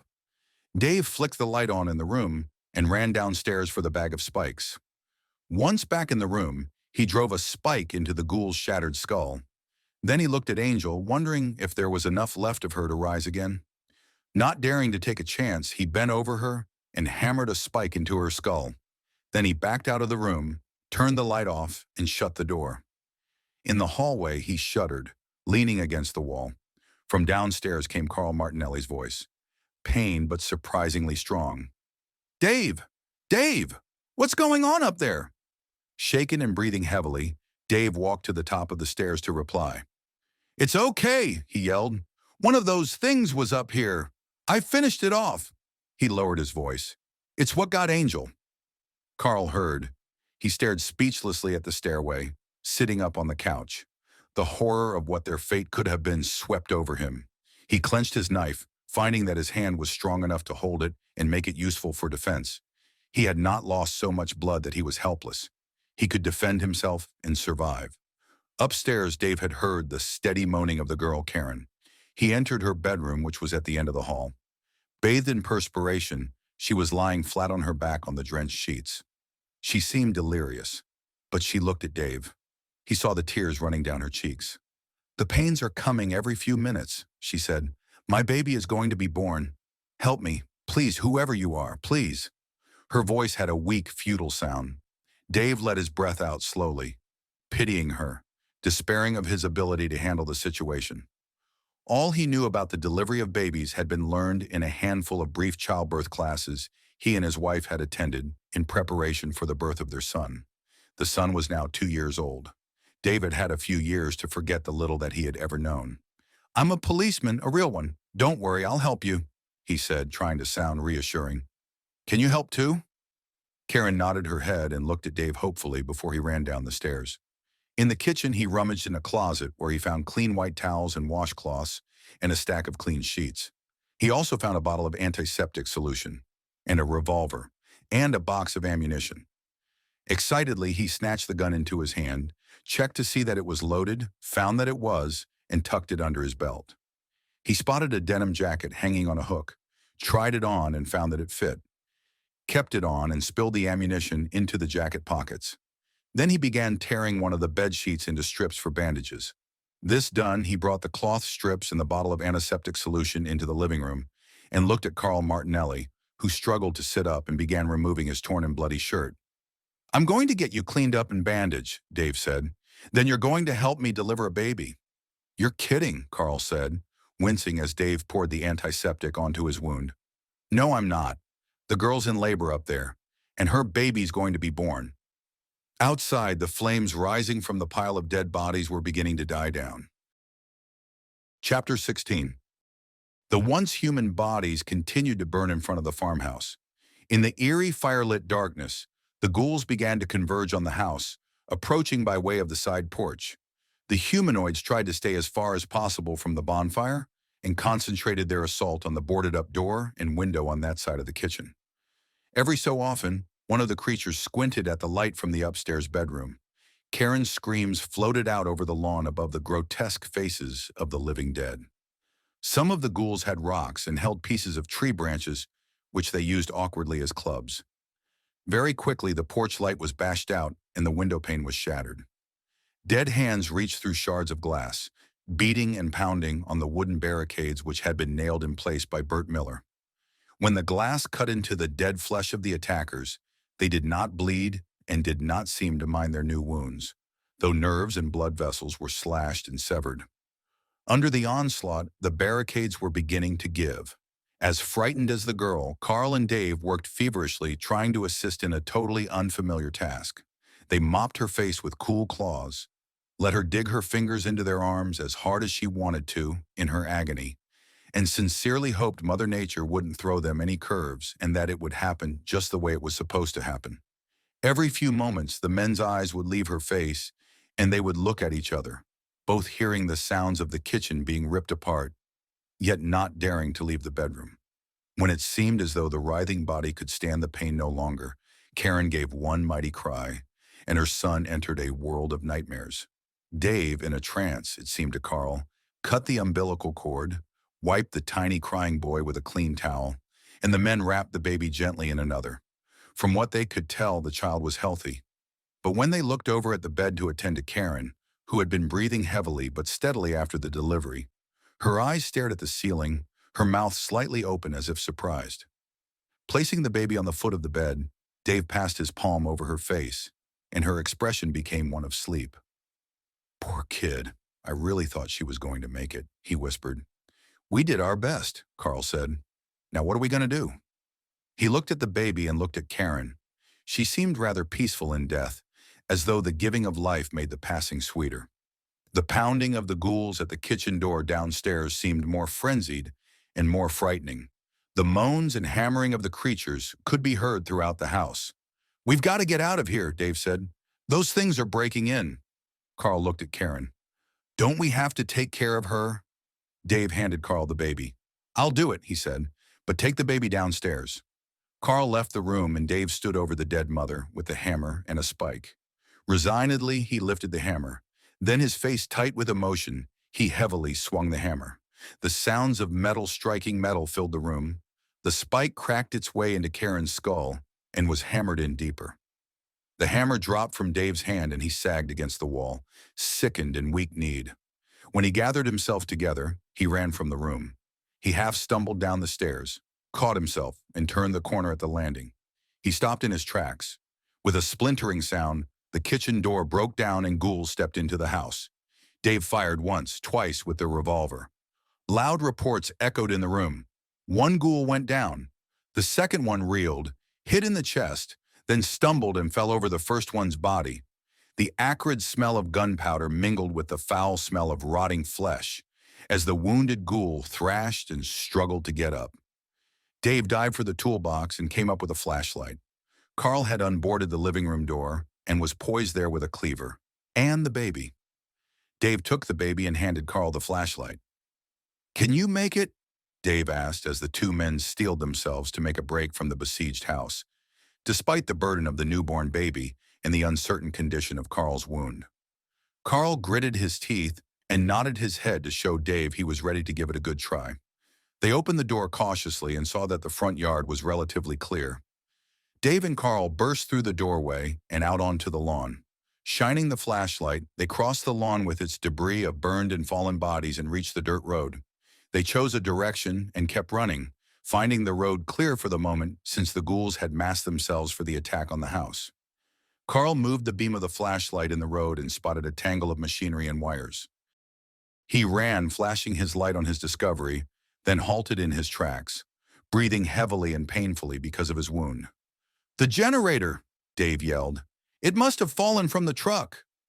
"I think I can carry one end of it," Carl said. "Those trees, near the top of the hill. Let's try and get it up there." They began dragging the generator and its cables, at the same time hanging onto the baby and their weapons. Carl found the going difficult. His wound hurt terribly, but he summoned the strength to go on, and his fear of what might happen if they stopped made him stronger. Two ghouls appeared suddenly in the bouncing beam of the flashlight. Dave dropped his end of the generator and moved toward the ghouls while Carl kept the flashlight trained on them. The ghouls started to approach, but the light served to blind and confuse them, while their heads made easy targets, trapped in the beam of light. Dave blasted each of them down with well-placed shots and watched them crumple to the earth and roll, clutching their faces. The two men continued climbing the steep hill, struggling and stumbling through brush and tall grass. Carl kept going, but when they reached the top, he collapsed. They had taken refuge in a clump of trees, some 75 yards from the road. Carl lay weak and exhausted, breathing heavily, half sprawled against the trunk of a tree.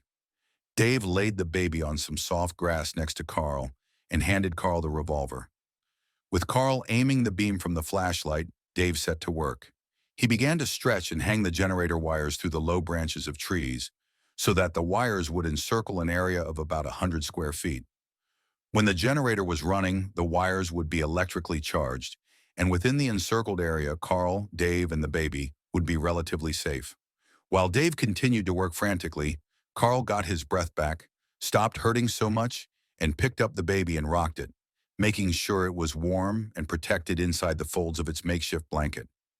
Carl kept moving the beam of the flashlight, dancing it through the foliage, keeping a lookout for danger. Twice while Dave was stringing the generator wires, the horrid white faces of humanoids were revealed in the beam of light, and the work had to stop while the two men watched and waited for the dead things to approach close enough for Carl to shoot them down. Carl reloaded the revolver while Dave kept watch with the cleaver and a knife. Then Dave started the generator, pulling a cord similar to the cord on a lawnmower until the gasoline-powered engine turned over. The engine revved up and purred, running smoothly. Dave took the flashlight and uncapped the gasoline tank and peered in, and was gratified to discover a full tank. The two men and the baby huddled together in the center of the small electrified area. "How are you doing?" Dave asked, breathing deeply and resting a little, but keeping his eyes moving through the dark surrounding foliage. "Okay," Carl said. "I'll make it. My bandage has soaked through a little, but I didn't bleed too much considering. This kid's probably scared to death. I'll bet he's starving to death. Listen, the wire's about 5 feet away on each side, so stay put." Suddenly there was a flash and a loud crackling burst of flame as the body of a ghoul touching the electrified wire became silhouetted for an instant in the intense light and then ran off, burning and groaning into the night. The ghoul stumbled and rolled, its breath hissing from dead lungs, flames and sparks leaping from its burning clothing. For a short while the woods were silent, except for the rasp of crickets. "We can stay here overnight," Dave said, "but the baby's got to be taken care of and fed. In the morning we'll try to find some people. Maybe we can get you and the baby to the hospital in Willard. It's not too far." "I'll be okay," Carl said. "If the slug had hit anything vital, I'd be dead by now. I just hope it doesn't get infected." "I sure wish we could see," Dave said. "We should have ransacked the house for some candles." "We've got to save the flashlight," Carl said, but he switched it on anyway and shined it on the baby, taking care to aim the beam off to one side. "Still sleeping," Dave said. "Amazing after all he's been through." "Maybe he's sick," Carl speculated. "Is it natural for newborn babies to sleep this deeply?" Just then there was a rustling sound of something moving through the underbrush, and Carl pointed the flashlight and moved it around, searching. The beam located two ghouls, their dead white faces starkly illuminated against the background of shadows and dark green foliage. One of the dead things had been a woman and must have died of natural causes, as there was no visible evidence of wounds, but her dress was ripped away in places, revealing a dead white leg and a hard, flattened, bloodless breast. Carl moved the circle of light away from the two creatures and allowed them to approach. He heard the rustling sound of their movements and the painful wheezing of their dead lungs. Then they touched the wires and burst into flames, their skin much drier and deader than the ghoul who had burned on the wires earlier, because with a crackle of electricity and a mad dance of sparks, these two were consumed in flames. The woman made a frightening fiery image, running with a burning mass of hair until falling and rolling down the grassy hill. Her companion had fallen among the trees and continued to burn there, the flames rising from dead flesh, making a low orange glow, casting flickering shadows among the trees. Dave and Carl looked at each other, their faces illuminated weirdly. Carl switched the flashlight off. "How long will the generator run?" he asked. "We got enough gas to get through the night?" Dave considered the question a while and realized he didn't know the answer. He took the flashlight from Carl and went over to the generator, scanned the motor and fuel tank in the beam of light, looking for instructions. There were none. He sized up the tank as compared to the one on his power mower at home and also tried to compare the two engines. The generator was much larger in both respects. Dave clicked the flashlight off and rejoined Carl and the baby. "It should last until morning," he pronounced, but he didn't feel confident. Carl looked toward Dave, although he could not see his face in the dark. Then he looked at the baby, patted it, and said softly, "Hang on, pal." The generator motor continued to hum. In a little while, despite their attempts to keep scanning the surrounding foliage for signs of danger, both men dozed off in total exhaustion. Chapter 17. In the first light of dawn, the generator continued to run, its lawnmower sound filling the surrounding woods. Dave, Carl, and the baby were asleep, the baby cradled against Dave's inert body. They were protected within the circle of generator wires strung through the branches of trees. A few yards from the circle of wire lay the charred, unmoving corpse of a vanquished ghoul, wisps of smoke still rising from its blackened remains. On the grassy hill, sprawled where they had fallen, were the charred remains of two more of the vanquished humanoids. The generator motor sputtered. Carl moaned feverishly in his sleep. The motor continued to run smoothly again, as if a bubble in the fuel line had caused it to miss a beat. The baby stirred slightly, still cuddled against Dave's body. The revolver remained weakly clutched in Dave's right hand. Carl had dropped his cleaver onto the dewy grass. The morning air was damp with a faint mist that had not yet been burned off by the rising sun. The generator sputtered again and stopped. The chirping of birds and the quieter sounds of the woods stood out in the shocking silence of the stopped engine. The two men and the baby continued to sleep. In their sleep, they were now defenseless and were being approached by soft footsteps, moving cautiously through the tall grass of the hill and entering the clump of trees. Whoever was approaching had been lured by the sound of the generator, now silent. Dave slumbered, tiredness and anxiety etched on his face as he slept the deep sleep of exhaustion, his mind racked with dreams of his wife and child. He was not a handsome man, but his face possessed strength and character. His short, sandy hair was rumpled and matted. There was a bruise on his forehead and a smudge of dirt on his cheek. He was dressed in the jeans and flannel shirt, which had formerly belonged to John Carter, while Carl was wearing similar clothes once belonging to Wade Connolly. Carl was deeply asleep, but was not sleeping well. He moaned and stirred frequently in the throes of fever brought on by his wound. Though the morning was damp and cool, Carl's brow ran with perspiration, his dark, wavy hair hanging down and plastered against his forehead. His complexion, normally ruddy, was pale. His wound radiated a soreness and stiffness that had spread through the muscles of his side, so that he was aware of it even in sleep, though it did not rouse him to consciousness. The tiredness of his body helped numb the pain. The approaching footsteps continued to move as softly as possible, picking their way carefully amidst foliage and dead branches in the clump of trees. Quietly, a hand parted a low-hanging branch, revealing the face of a boy peering between the leaves. The boy's face was dirty and tanned, his eyes alert, the eyes of one who is used to living in the woods. The boy's eyes surveyed the dead generator and the circle of wires, and the two men and the baby sleeping within the circle. Then the boy took a quiet and decisive step forward, his arm raised in a gesture of silence. He was carrying a bow and a quiver of arrows, a hunting knife tucked under his belt. Other boys stepped forward, all of them armed. Some carried bows and arrows. Others had knives and guns. They moved silently out of the woods, surrounding Dave and Carl and the baby. The first boy, the leader, ducked under the useless cable from the dead generator, advanced quickly and quietly, and stepped on Dave's wrist, preventing him from using the revolver. Other boys moved forward, pointing their weapons. Startled, Carl jerked awake and tried to raise himself up, but his bewilderment and the pain in his side caused him to fall back to the ground. The stiffness of his muscles had gotten worse during the night, and he sat there staring at the newcomers and realizing at the same time that he had a fever and that his wound was probably infected. "Who are you?" Dave demanded of the leader, after he came to his senses and realized that they were surrounded. He was not sure of the exact nature of the predicament they were in, and he retained some hope that it would turn out for the better somehow if he played his cards right. The hope came from the fact that they were, after all, surrounded by boys, their ages seeming to range from about 13 up to perhaps 18. There were about a dozen boys in the pack. One of the boys reached down and gingerly picked up Dave's revolver and fondled it in his hand, pleased with the acquisition. The boy flipped out the cylinder and noted that the revolver was loaded. "That's my gun," Dave said, "and we need it to protect ourselves and the baby. Put it down on the ground." "Shut up," the leader said with soft-spoken authority and power. "I'd like to get some more ammunition for this," the boy with the revolver said, gloating. "Frisk them," the leader ordered to the troops behind him.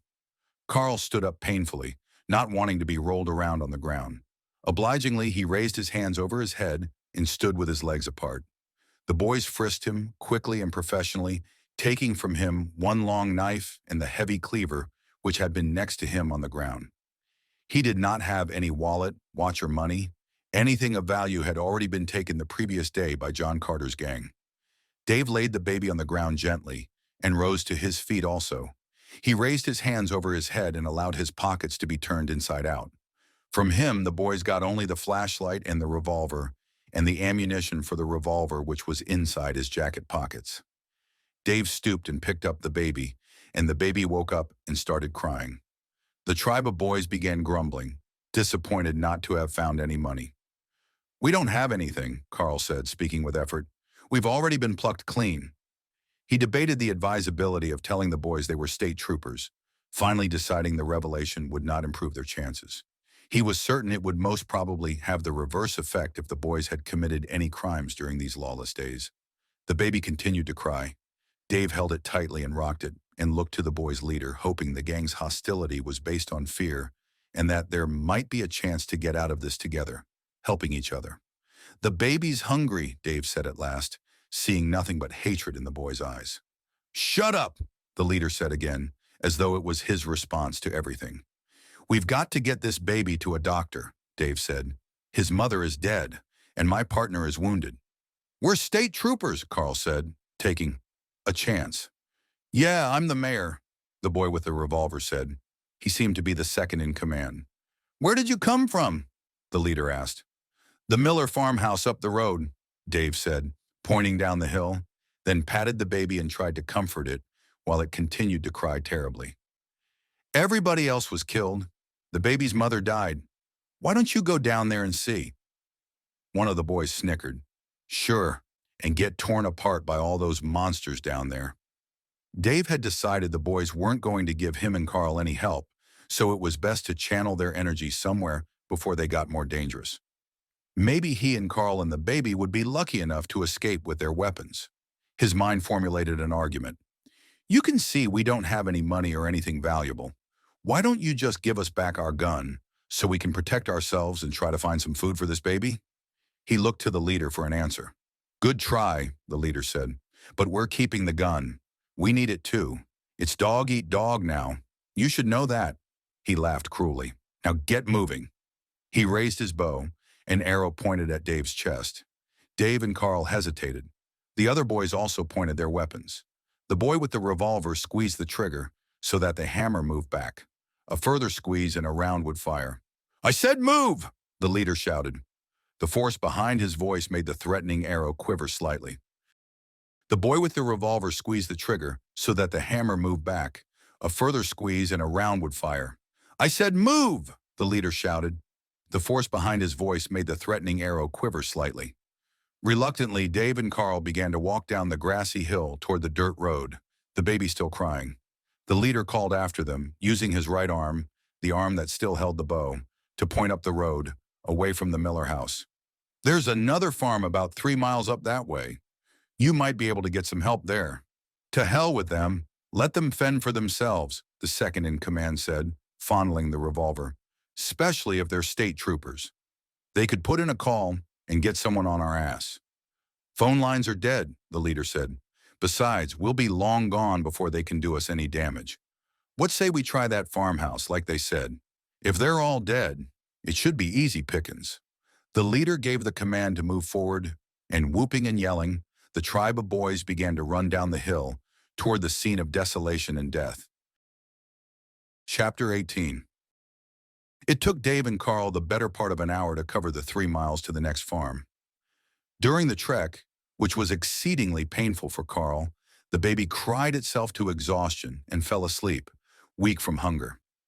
Dave continued to carry the baby, keeping a lookout for possible attack.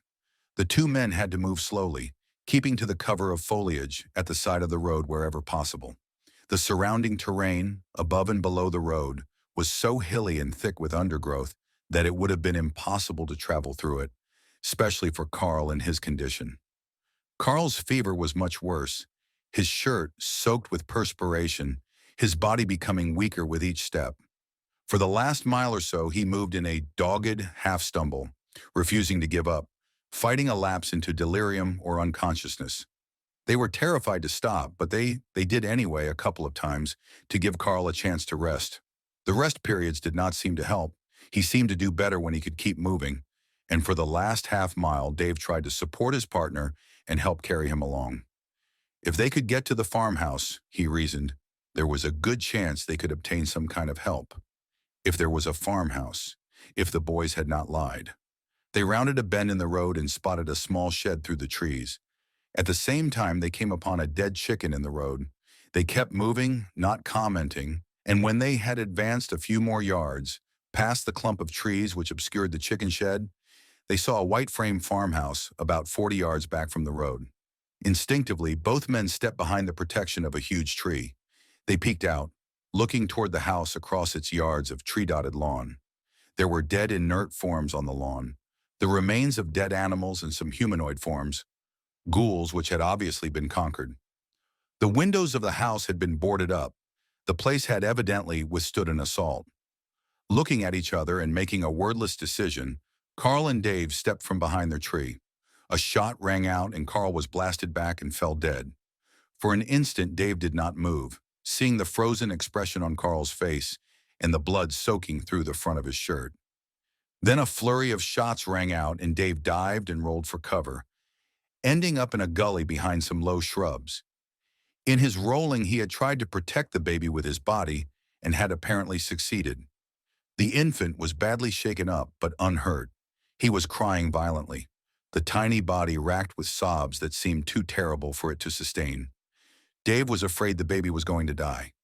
Keeping as flat as he could in the gully, he peeked over the edge, back at Carl's body near the tree. He saw what he had not seen earlier. In addition to the chest wound, the top of Carl's head had been blown off, probably struck by a second bullet in the flurry, which had followed the first lone shot. Guilty relief swept over Dave as he realized that at least Carl would not get up again. He would not become one of them. Then he shuddered at the deeper realization of the sorrow he felt at his partner's death. All these feelings were mixed with the knowledge that he and the baby were trapped and had to find a way to survive. The people in the farmhouse had mistaken Carl and Dave for attacking humanoids and had fired without asking any questions. The baby continued to cry loudly, so loudly that Dave felt sure it could be heard from the house. "Help me! Please, I have a baby! Help me, please!"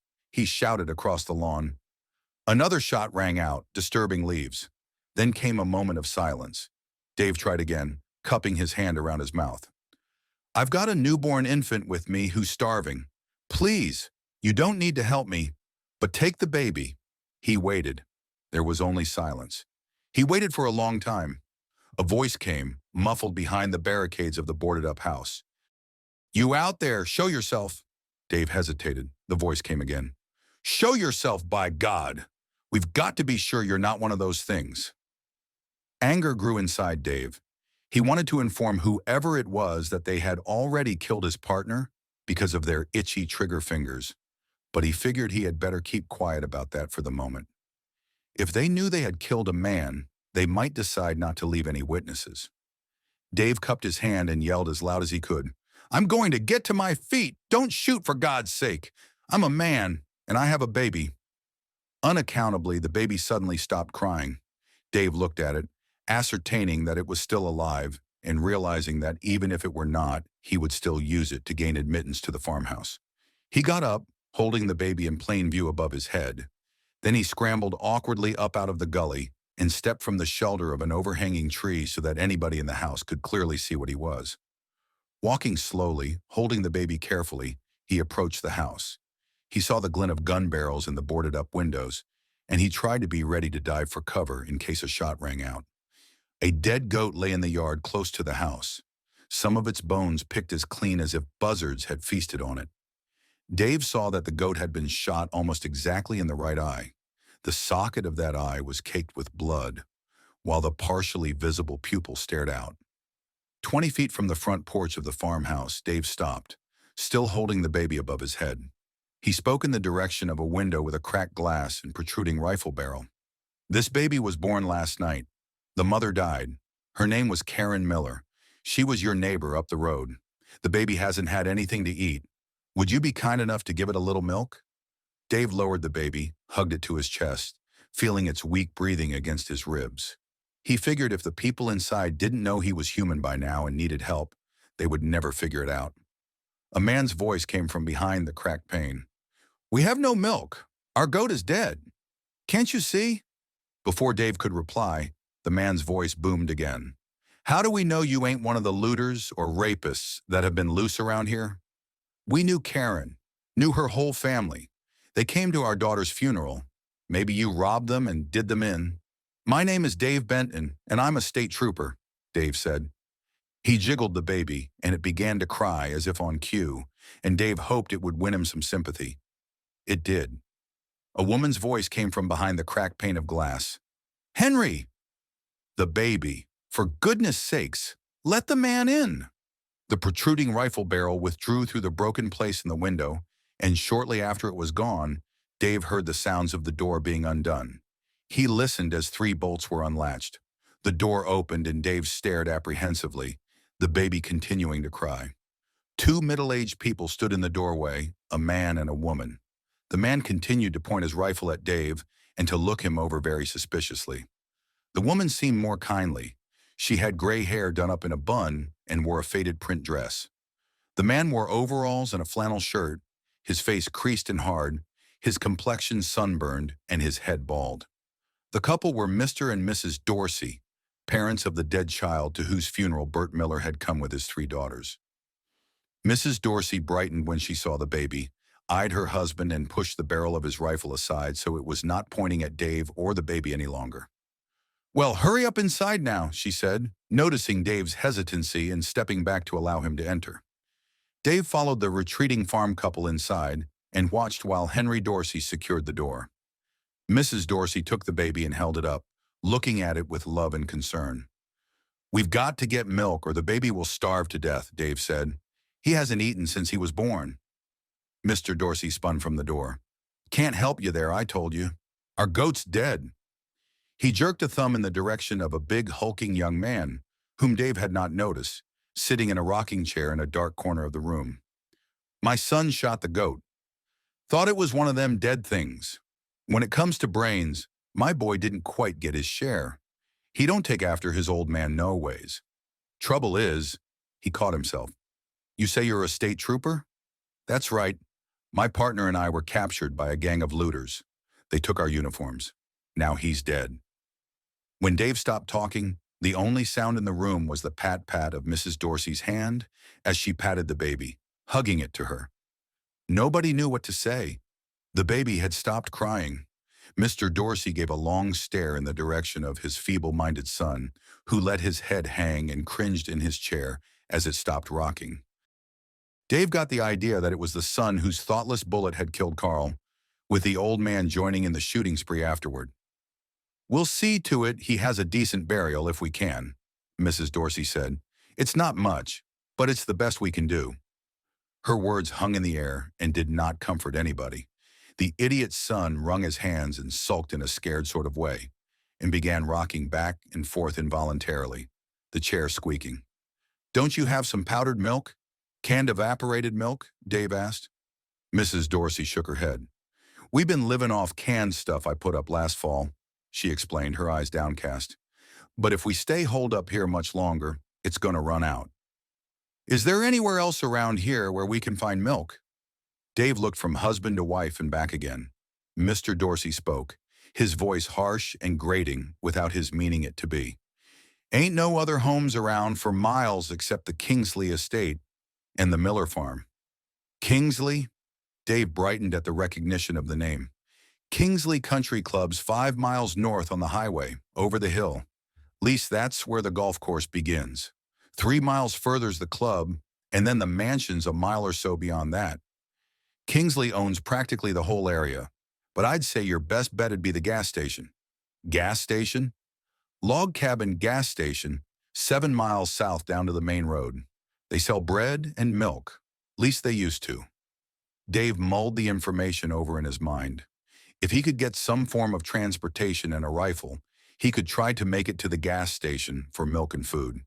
Then he could set out after John Carter and his gang and the captive Miller girls. Mr. Dorsey watched Dave thinking and read his mind. "I got 2 trucks and a car. I can let you take the car if you want to chance it. I'll even give you a rifle to take with you. We'll keep the baby here, for collateral." "If you'll do what you say, I'll take the chance," Dave said, looking Mr. Dorsey in the eyes. "We can't let the baby die from hunger, not after all he's been through. With your help, maybe he'll make it." "I'll do the best I can while you're gone," Mrs. Dorsey said. "I'll make some weak tea and feed him that, for a stimulant. Doctor told me to do that for my firstborn when he was allergic to milk and couldn't eat much else. I won't give him much tea, just enough to see if it helps." Dave did not say anything.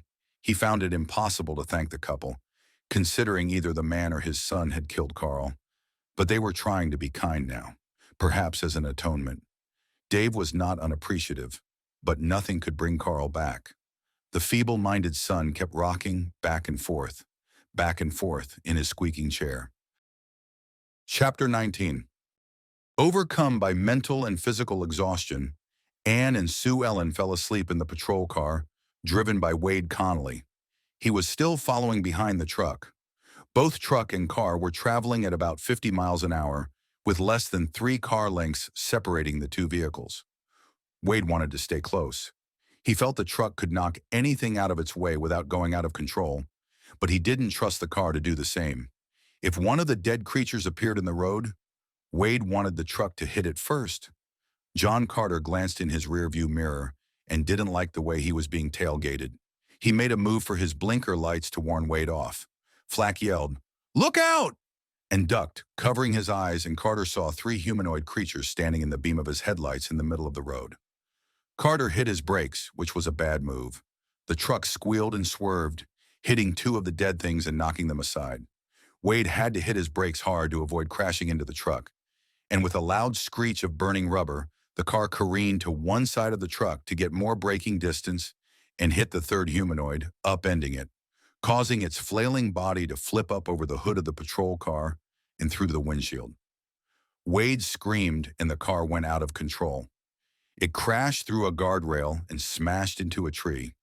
All this happened in split seconds, and Carter and Flack had a partial view of the accident through rearview mirrors. Carter brought the truck to a halt on the edge of the road. Drawing their revolvers and grabbing a couple of flashlights, Carter and Flack ran back to the scene of the wrecked car. The ghoul that had been flipped against the windshield had, on impact, been hurled against the tree. It lay broken like a rag doll, its breath rasping weakly and painfully, while it moved one arm feebly, like an insect half crushed but refusing to die. Flack walked over, shining his light on the ghoul, and fired a carefully placed shot between its eyes. Its movement ceased, part of its skull having been blown away. Wade Connolly was dead, his cracked head and lacerated face protruding through the windshield, his neck practically severed clean through. Though the engine was not running, having been totaled on impact, the headlights were still on, running on battery power, and one of the rear doors had sprung open, lighting the interior. The girls in back were still alive and appeared to be in good condition. They were sitting close together, tied and gagged and unable to move, their eyes wide with fright and their faces frozen in shock. Carter and Flack helped Ann and Sue Ellen out of the car and herded them toward the truck. Before doing so, Carter yanked loose the battery cable of the car so the lights would go off and not attract attention. Then, knowing what would happen if he didn't do it, he shined his light in Wade's face and fired a shot into his skull. Flack lowered the tailgate and forced the girls to climb onto the bed of the truck. He made them lie on their sides so he could tie them that way, using lengths of rope to secure them to the heavy generator. He did not want them to be able to get up and signal to passers-by. When this work was done, and the tailgate raised again and locked in place, Flack climbed into the cab with Carter, and they nosed out onto the highway, heading for the Kingsley estate. There was less than an hour remaining of darkness, and they wanted to be in position to attack the estate at dawn. The loss of the patrol car was going to be a handicap. It had been an immense aid to their disguise as state troopers. Carter would have to pull it off somehow, using just the uniform. He and Flack discussed the matter as they rode and figured out a way to take the Kingsleys by surprise. In the bed of the truck, Ann and Sue Ellen lay on their sides, getting another bumpy and frightening ride. Their minds were a jumble of fearful, disjointed thoughts. Ann had a bruise on her head, which hurt, not badly enough to make her think it was serious, but just badly enough to add to the pain and discomfort and panic that were coursing through her system. Her gag was soaked with saliva and tasted sour and rotten. She felt nauseous, on the verge of vomiting, and had to fight to keep it down lest it cause her to suffocate. Sue Ellen simply lay as still as possible, her mind too tired for tears, her cheek vibrating against the roughened metal bed of the truck. She had no idea of where she was being taken, and for the moment she didn't care. In the back of her mind, she felt both she and Ann would soon be dead. If they had not been asleep in the back seat, their bodies completely relaxed, perhaps they would not have survived the car accident. And perhaps that would have been the best thing, to go out suddenly, unaware it was happening, oblivious to fear. Doubtless Flack and Carter would have fired bullets into their dead brains, completing their deaths and making their rest peaceful and permanent. Chapter 20. Dave drove as fast as he could in Mr. Dorsey's car, keeping a sharp lookout for danger in the road. The car was a 1956 Chevy, rusty and filthy dirty, hard to start and still harder to navigate, with loose steering and almost non-existent brakes. It rattled and vibrated on the dirt and gravel road, never making a speed over 40. The road was surprisingly clear of ghouls. In one place, Dave spotted some, way back in a field on the left side of the road. They appeared to be just standing very still, not engaging in any activity for the moment, as if they did not know what to do. Dave speculated that maybe the dead things experienced a certain inertia that they had to overcome with the beginning of each new day, as if each dawn was a surprise to them, rousing them from death. Or maybe they had simply done all the ravaging they could do in this particular rural area of few farms and were going to move on toward other areas with a more plentiful supply of human flesh. Dave shuddered. He did not want to think the humanoids could reason and would have been more terrified of them if he thought they could. He thought of his wife and son, who did not know if he was alive or dead. He maintained a hope of getting back to them. They were probably relatively safe in the protection of the high-rise apartment building where they lived in the center of the city. The cities had been well protected 10 years earlier during the first emergency of this type, with their centralized police forces and their ability to maintain communications. It was the rural areas that had suffered heavily then, as they were suffering now. Dave and his wife had plans of moving out of the city as soon as they could afford to buy a place. Dave realized ruefully that it was probably a good thing they had not been able to afford it before now. Carl Martinelli had not been married. When Dave got back to the city, he would have to tell Carl's aged Italian parents about their son's death. He would stress that Carl had died trying to save a baby's life. At least he had not been killed by the humanoids, and it was still possible that his body might be brought home for a church burial, the kind of thing his parents would wish. Dave reached down and switched on the car radio, at the same time glancing at the rifle beside him in the front seat. He had not tried the radio earlier, as if the decrepit condition of the car had satisfied his assumption that the radio could not possibly be still working while the rest of the vehicle had fallen to junk. But the radio was working, and an announcer's voice came on.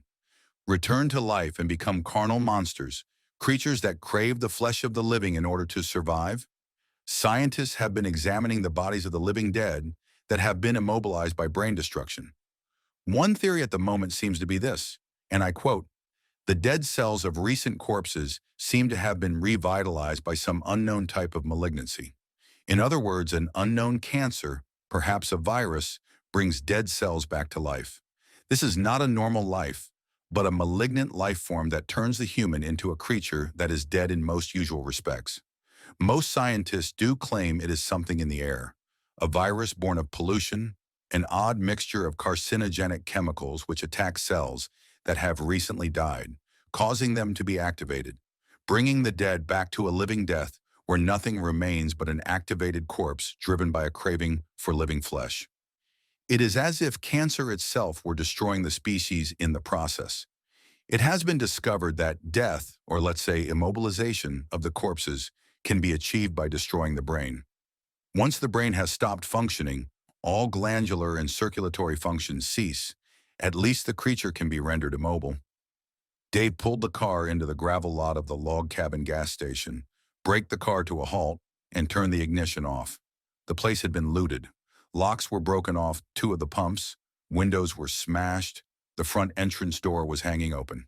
Nobody was in sight. No attendant made his appearance, and Dave expected none, though he had driven the car over an air hose, causing the signal bell to ring twice. After surveying the place from the car, Mr. Dorsey's rifle in hand, Dave got out and approached the building. He flattened himself against the wall and worked his way over to the front door. Not a thing stirred. The place had the feel of desolation. Dave nudged the door the rest of the way open with his foot and cautiously stepped inside. His eyes adjusted to the dim light. The only light inside the station building was the natural light from outside. The few shelves were overturned and half empty, the cash register drawer open and containing only a few pennies. Most of whatever had been of value in the store was gone. A click and a hum startled Dave. It was the hum of a refrigerator, just as he had been about to assume that there was no electric power in the place, and if there was any milk, it would be spoiled. Dave looked around and found the refrigerator against a wall at the far end of a row of shelves. The shelves contained a few canned goods. Other cans were strewn on the floor, and Dave tripped over some of them. He opened the refrigerator, its light came on, and to his surprise, he found it contained cartons of milk, orange juice, eggs and cheese, all labeled and priced for sale. Like many country stores catering to the emergency needs of out-of-the-way people, this place did not bother having a fancy display-type refrigeration case and made do with a used refrigerator instead. Dave thought himself very lucky. Whoever had raided the place had not emptied the refrigerator, probably not wanting to take items which would easily spoil. Dave found shopping bags and loaded them with all the foodstuffs he could find, figuring to take the whole works to Mr. and Mrs. Dorsey. Then he began loading the bags into the car, working quickly and keeping a lookout for danger. Looks like he ain't going to make it, poor little fellow. The baby was wrapped in a blanket and lying on the seat of an armchair, while Mr. and Mrs. Dorsey bent over it. Mrs. Dorsey gave up trying to get the infant to take just a bit of warm tea. She had the tea in a rippled bottle, the nipple wet with saliva from being refused again and again. She reached out with the hand which did not hold the bottle and pressed a palm gently against the baby's chest. "He's still breathing. I can feel it," Mrs. Dorsey said in a low whisper, heard only by herself. Mr. Dorsey called out to his son, who was standing hunched-shouldered, so his eyes would be low enough to peer through a crack between two window boards. "Any sign of him?" The boy shook his head in a perplexed sort of way, as though the question had stunned him into trying to think of an answer he could not possibly possess. He had a rifle in his hand, gripped by the barrel so that the butt dragged on the floor. "Nope," he said finally, after a length of time that almost took all the immediacy out of whatever the question had been. Henry Dorsey took 3 quick steps toward his son and snatched the rifle out of the boy's hand before the boy was quick enough to realize what was happening. "On second thought," Dorsey said, "maybe you better just sit down a while and give your old man the gun before you shoot something else that ain't supposed to be shot." "Henry, he stopped breathing!" Mrs. Dorsey had spun from the baby and had a shocked look on her face. Mr. Dorsey stared at his wife and the baby from the center of the room. From outside came the sound of a car turning into the driveway. Dorsey's son had his eyes to the crack between 2 of the window boards. "A car," he announced triumphantly, as though he had supplied important information. "Whose car?" Dorsey said angrily, as he shoved his son away from the window. He peered out, his hands clenched on the rifle. It was Dave, opening the car door and pulling out some shopping bags full of groceries. Dorsey looked inquiringly at his wife, who had the baby in her arms. "I can't tell if he's breathing a little bit or not. I don't think he is," she said in a tight, frightened voice, and began making rocking movements with her body, cradling the infant as if treating it normally would cause it to be normal. Dave was pounding on the front door. "Lay him down on the chair. Maybe he's sleeping," Mr. Dorsey said, implying that they could at least make it seem that way for Dave's benefit, and he looked his wife in the eyes until she got the point. She did as she was told. She pulled the baby's blanket up around his ears and sat on the edge of the chair to watch over him. In the semi-dark room, the scene did not seem alarming. Dorsey undid the bolts on the door to let Dave in. The feeble-minded son had moved to the rocking chair in the corner of the room and was rocking squeakily back and forth, watching everybody. "How's the baby?" Dave asked, setting down bags of groceries and rummaging for a carton of milk. "Fine," Mrs. Dorsey said in a low voice. "I made some weak tea for him. Like I said, he's asleep now. Think we should wake him to feed him?" "Sure, bring the milk on in here and you can help me get it ready." Carton in hand, Dave followed Mrs. Dorsey into the kitchen. Henry Dorsey secured the door, then came over to where the baby lay and looked down at it. He bit his lip. His face was taut and his eyes had a faraway look. He was thinking that if the baby died, coupled with the accidental slaying of the state trooper earlier, it might become necessary to kill Dave also. Dorsey was committed to the survival of himself and his family. If they were able to make it through okay, he did not want to stand trial later for manslaughter. The baby stirred, letting out a tiny whimper. Dorsey looked at it, not knowing whether to be relieved or more frightened. It was clearly breathing now, though its breathing seemed labored. He was alarmed that the baby's breathing seemed to have stopped earlier. His wife was genuinely frightened that it was dead. Perhaps it was merely very sick and extremely weak from hunger. Maybe now, with some warm milk and attention, it would make it through the crisis stage. Dave and Mrs. Dorsey appeared with a bottle of warm milk. Dorsey turned away, presumably to check out the window while Dave and his wife tended to the baby. "He's breathing weakly," Dorsey said, letting his wife know. Her eyes lit up. Mrs. Dorsey held out the bottle. The baby took the nipple and began to suck hungrily. Dave smiled. The baby continued to suck greedily at the nipple. "We can't let him have too much at first," Mrs. Dorsey said, "or he'll get sick, poor little rascal." She did not look at Dave nor at her husband, but kept her eyes riveted on the bottle and its disappearing contents. A gunshot rang out, shattering the stillness of the room. Dorsey had fired from his post by the window. Dave ran to the other window and looked out. Outside in the lawn, 3 ghouls were standing under the overhanging branches of large maple trees. "I missed," Dorsey announced, and fired again after taking careful aim. One of the ghouls hit in the shoulder, spun around and fell, then struggled to get up. "Aim for the head, it's the only way to stop them," Dave said, wishing he himself had the rifle because Dorsey was obviously a lousy shot. "Don't you think I know that?" Dorsey said, and fired again. The ghouls had advanced to within 20 feet of the porch steps, and at such close range Dorsey scored a hit, blasting brains and blood from the side of a ghoul's head. Carrying another gun, Dorsey's son ran to the window where Dave stood looking out, and Dave took it from him before he could protest. Dave poked the barrel through a hole in the glass, took aim, and fired. His shot hit the second ghoul between the eyes, and the dead thing went down heavily, knocked back by the force of impact. Dorsey kept firing at the third ghoul, but it retreated behind a tree. Whether by accident or design, the men didn't know. "Damn it," Dorsey muttered. And in the absence of firing, the 2 men had time to notice the acrid smell of burnt powder filling the room. Deprived of the rifle which Dave had seized, Dorsey's son had gone to his rocking chair to sulk, and the chair was squeaking again as he rocked back and forth. Dave kept his rifle poised, aiming at approximately the spot where the head of the third ghoul would appear if the creature stepped out from behind the tree. The head appeared, and Dave fired, scoring a hit. The thing made an odd groaning noise and keeled over head first, its legs supported grotesquely in midair by a low bush through which it had fallen. "Hot damn," Henry Dorsey said in his enthusiasm over the 3 kills. Mrs. Dorsey had stopped feeding the baby and was cradling it in her arms. The noise had not caused it to start crying, and it seemed to be asleep. "Poor thing's too weak to be scared," she said to no one in particular. "I hope there are no more of those things out there," Dave commented. He had retreated from the window after scanning the lawn and its environs carefully, and he still had his rifle in his hands.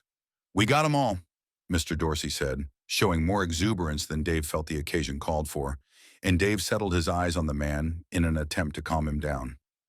Dorsey cleared his throat and looked at his wife. The sound of the rocking chair kept up. "You said the Kingsley estate is over the hill to the north," Dave said. Dorsey sat in a chair, took the clip out of his rifle, and began reloading it. "Can't miss it. 4 miles beyond the golf course and the clubhouse. Just keep going straight. Say, you don't figure on using my car, do you?" "I was hoping you'd lend it to me again," Dave said. "You've been so kind this far. The Kingsleys are in a lot of trouble.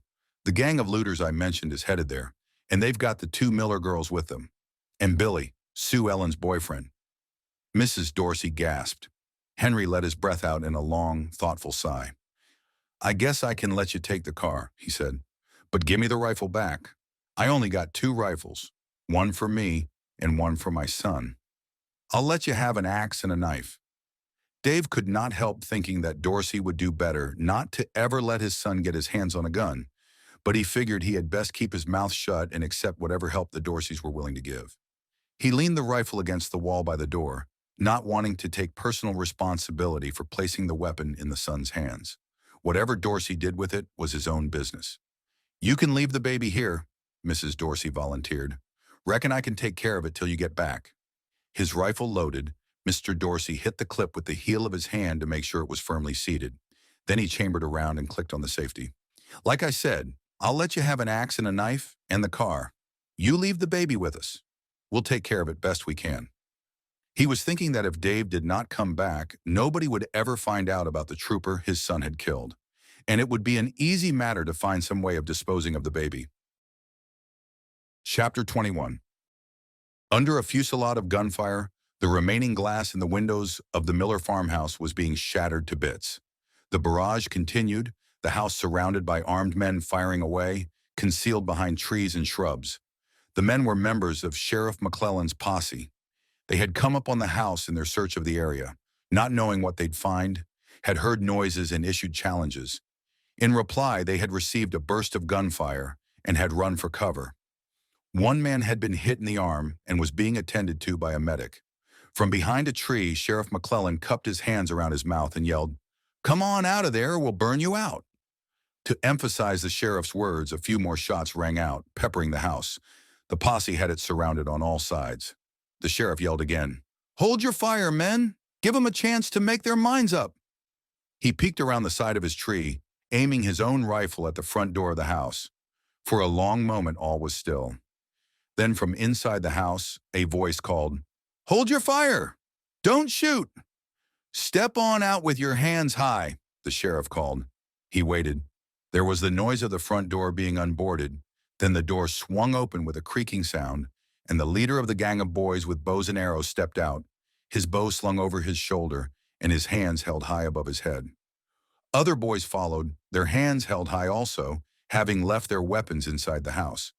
McClellan lowered his rifle, knowing the rest of the posse would keep the boys covered, and stood with an exasperated look on his face. "Jesus Christ, kids, what next? Step on over here, Robin Hood. Okay, men, frisk 'em and handcuff 'em." The posse was made up of policemen and civilian volunteers.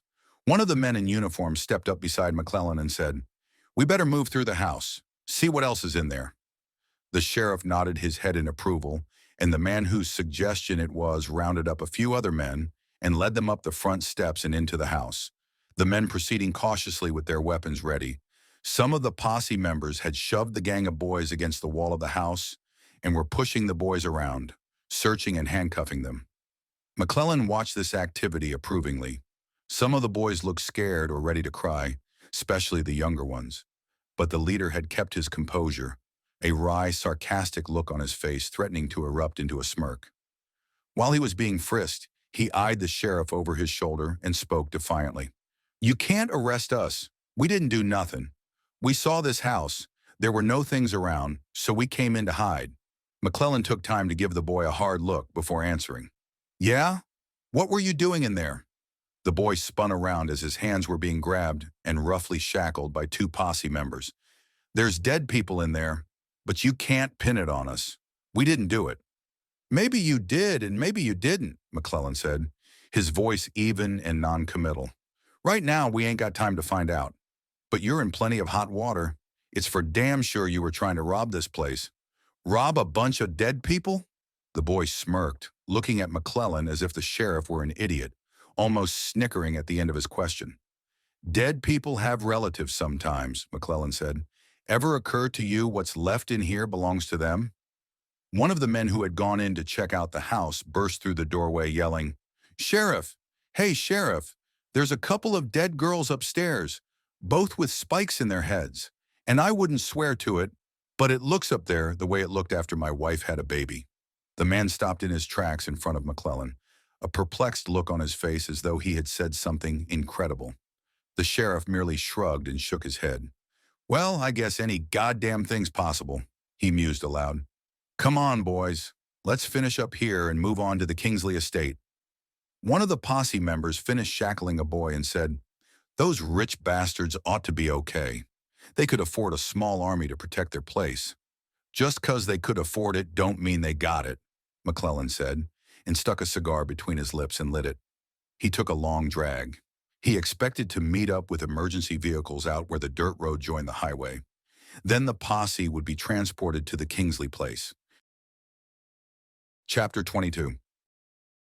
Dave had found that Mr. Dorsey's old car shimmied uncontrollably if he tried to go faster than 40 miles per hour. On the open highway, it would have been preferable to go faster, but Dave had to content himself with the slower speed. This made him briefly aware of an irony. that he might fail to save the Miller girls or the Kingsley family simply because of a decrepit old car that couldn't go fast enough. Dave floored the gas pedal angrily and watched the needle climb to 50 and past it. The shimmy did not subside, as will happen sometimes, but merely got worse and worse. When Dave eased off the accelerator, he had to wait through decreasing vibrations until the needle got down below 40 again. He gritted his teeth against his impatience and tried to think of what he would do once he got to where he was so eager to get. Beside Dave on the front seat were the butcher knife and axe that Henry Dorsey had given him. He would have liked to have had a rifle, or at least a revolver. It was not going to be easy trying to capture or kill 3 fully armed men. The best way would be to attempt to surprise and disarm one of them, then use a captured gun to take the other 2. Dave thought of the baby in the Dorsey's care. He supposed the baby would be all right. Mrs. Dorsey would take good care of it. She seemed to be the sanest one of the family. The old man was driven by fear and a single-minded determination to protect his own kin at whatever the cost to others, and the son was not worth thinking about except to watch out for the kinds of harm he could do by accident. In normal times, Dave thought, the Dorseys would not be bad people. They probably wished only to stay by themselves most of their lives, tending their poor farm and eking out a living, attaining the measure of dignity and self-respect that comes with being self-sufficient. Under normal circumstances, they were probably kind and decent, if a bit hardened by the severity of their mode of existence. That hardness would help them survive the present emergency. So far, they were doing okay, keeping themselves alive against odds that were truly frightening. It was more than a lot of people could do. But they had killed Martinelli, mostly as the result of panic and short-sightedness. His partner's death was pointless, meaningless. It should not have happened to Carl, especially after his having survived so much. His death seemed unreal and unbelievable, like most deaths, only more so because it was a death without a purpose. The countryside was so bright and sunny, it was hard to believe this was not a normal day. The sun had completely burned off the early morning fog. It was almost noon. Remembering that there would be a civil defense broadcast on the hour, Dave switched on the car radio and tuned the hum down so it would not be quite so disturbing. There would be nothing but a hum until the civil defense broadcast came on, as all regular programming had been discontinued. Outside of the subtly ominous buzz on the radio, a constant reminder to Dave of the sort of news he was waiting to hear, he could almost deceive himself into believing there was nothing much wrong. It was an ordinary sunny day, and he was simply out for a quiet, leisurely drive in the country. Suddenly, he saw a corpse in the road and had to swerve to avoid running over it. In swerving the car, he caught a glimpse of its head and torso, flattened by more than one set of tires. It was one of the humanoids struck by John Carter's truck in the early morning darkness 8 or 9 hours earlier. Since then, other vehicles had run over it, either not seeing it soon enough or deciding it wasn't worth avoiding. It was a grotesque, bloody mess in the middle of the 2-lane blacktop. Braking fitfully as he came out of his swerving skid, Dave spotted a break in the metal guardrail on the right side of the road. He rammed the brakes on Dorsey's car to the floor, found that the brakes began to hold, though it took a long time to stop, and pulled over to the side of the road to have a look. He armed himself with the axe and tucked the butcher knife under his belt. Then he got out of the car and approached the break in the guardrail, gaining a view of a rather steep embankment and a state patrol car smashed against a tree. He immediately recognized the patrol car that had once belonged to him and Carl. He confirmed it was the same car after reading the numbers on the license plate. There did not seem to be any movement or threat of danger in the immediate vicinity. Nevertheless, Dave kept his weapons ready as he worked his way down toward the wreckage. He found Wade Connolly dead in the car, and the body of a humanoid in the weeds nearby. Both Wade and the humanoid had had slugs blasted into their brains. Dave spent some time searching the surrounding brush for other bodies which might have been thrown clear of the wreckage.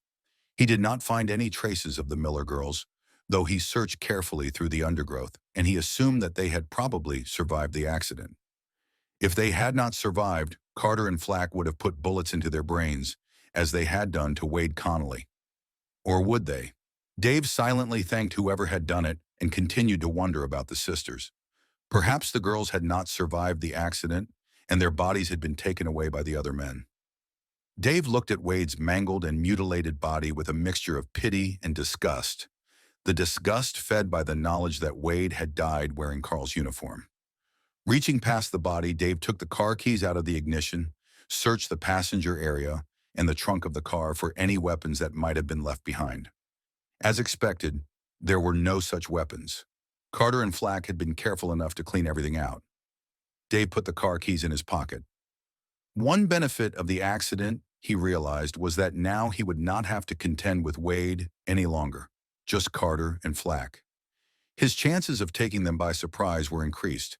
With renewed strength brought on by a surge of hope, Dave got back into Henry Dorsey's old car.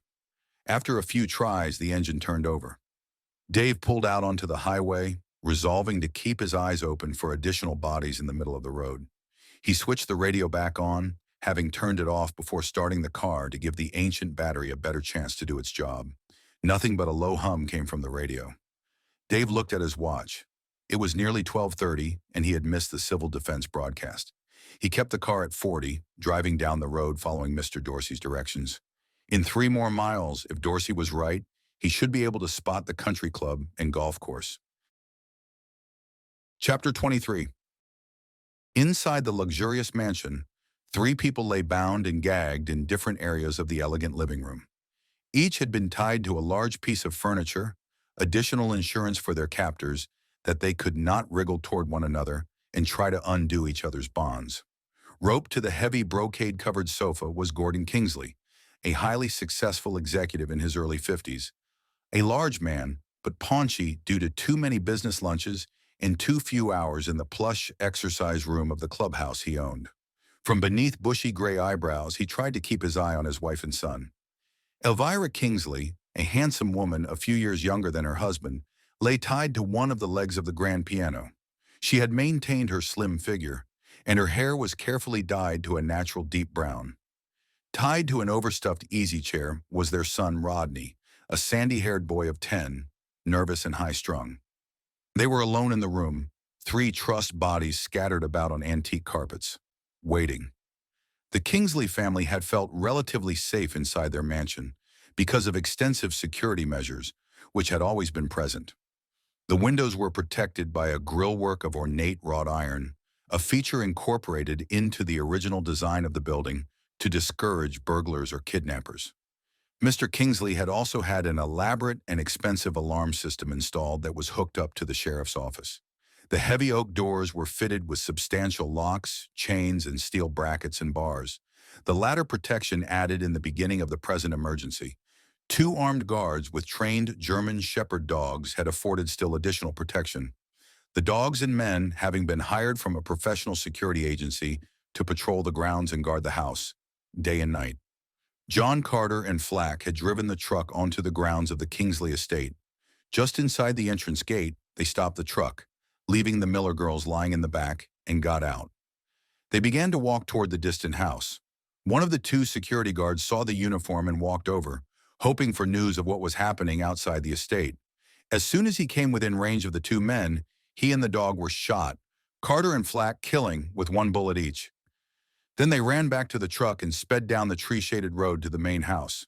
Carter spotted the other guard and dog, and the grisly scene was played again. Taking advantage of the uniform, Carter hailed the man, and then he and Flack finished off both guard and dog. They arrived at the front door of the mansion, and as soon as the maid had let in Trooper Carter and Deputy Flack and led them to Gordon Kingsley, they pulled their guns and demanded that everyone in the house be ordered into the living room. At gunpoint, the Kingsleys allowed themselves to be tied up and had to watch as their maid and butler were shot. The 2 bodies were tossed on the lawn. Now mother, father, and son were bound and gagged in their own living room.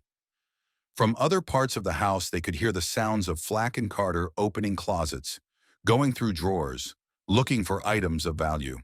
In the living room, the TV was on, Carter and Flack having entered during the middle of a civil defense broadcast. With frightened eyes, the captives twisted their bodies to look at the television. On screen was Reverend Michaels, explaining why he and his people believed the dead had to be spiked. God alone has the power over life and death. He has promised to call us all on Judgment Day. The rising of the dead prematurely is the work of Satan, defying the power of the Lord, punishing humanity for being weak and sinful. It is we who have failed God and have given the devil this unholy power over him. It is we who must repent and give power and glory to the Lord. We are part of his flesh, one with his body, and because we have been weak, we have weakened him. The broadcast continued, Reverend Michael's words penetrating the hearts and minds of the prisoners on the floor, filling them with dread and fear of their impending fate. Dave Benton turned off the engine to Henry Dorsey's car, got out, and closed the door gently. With each mile, he prayed the heap he was driving would last one more. But the battery seemed to be in good condition, and he hoped there was enough gas to get him out of here if he had to make a hasty exit. He could not count on being able to capture Carter's truck or commandeer one of Kingsley's fleet of cars, and this shuddering pile of ancient parts was all he had. Dave looked around him. He was at the end of the long Kingsley driveway, about a quarter-mile from the house. Armed with the knife and axe, it was his intention to work his way closer from here. He kept off the gravel driveway, walking in the shelter of the shadows from a row of evenly spaced maple trees. 2 rows of trees ran the length of the driveway, keeping it in perpetual shade. Because of the curve of the driveway, Dave could see only a corner of Carter's truck, which was parked close to the house. The house looked quiet, and he could see no sign of Flack or Carter or the girls. Nobody seemed to be on guard outside. The 2 bandits must be pretty confident of themselves, he thought. Moving quickly and cautiously, keeping to cover where possible, Dave worked his way toward the mansion. He moved out of the trees and stepped behind a tall shrub, giving himself a better view of the expansive front lawn, meticulously landscaped and trimmed. There were ghouls on the lawn, at least half a dozen of them, gathering together, meandering around in little groups, as if gaining courage to attack the house.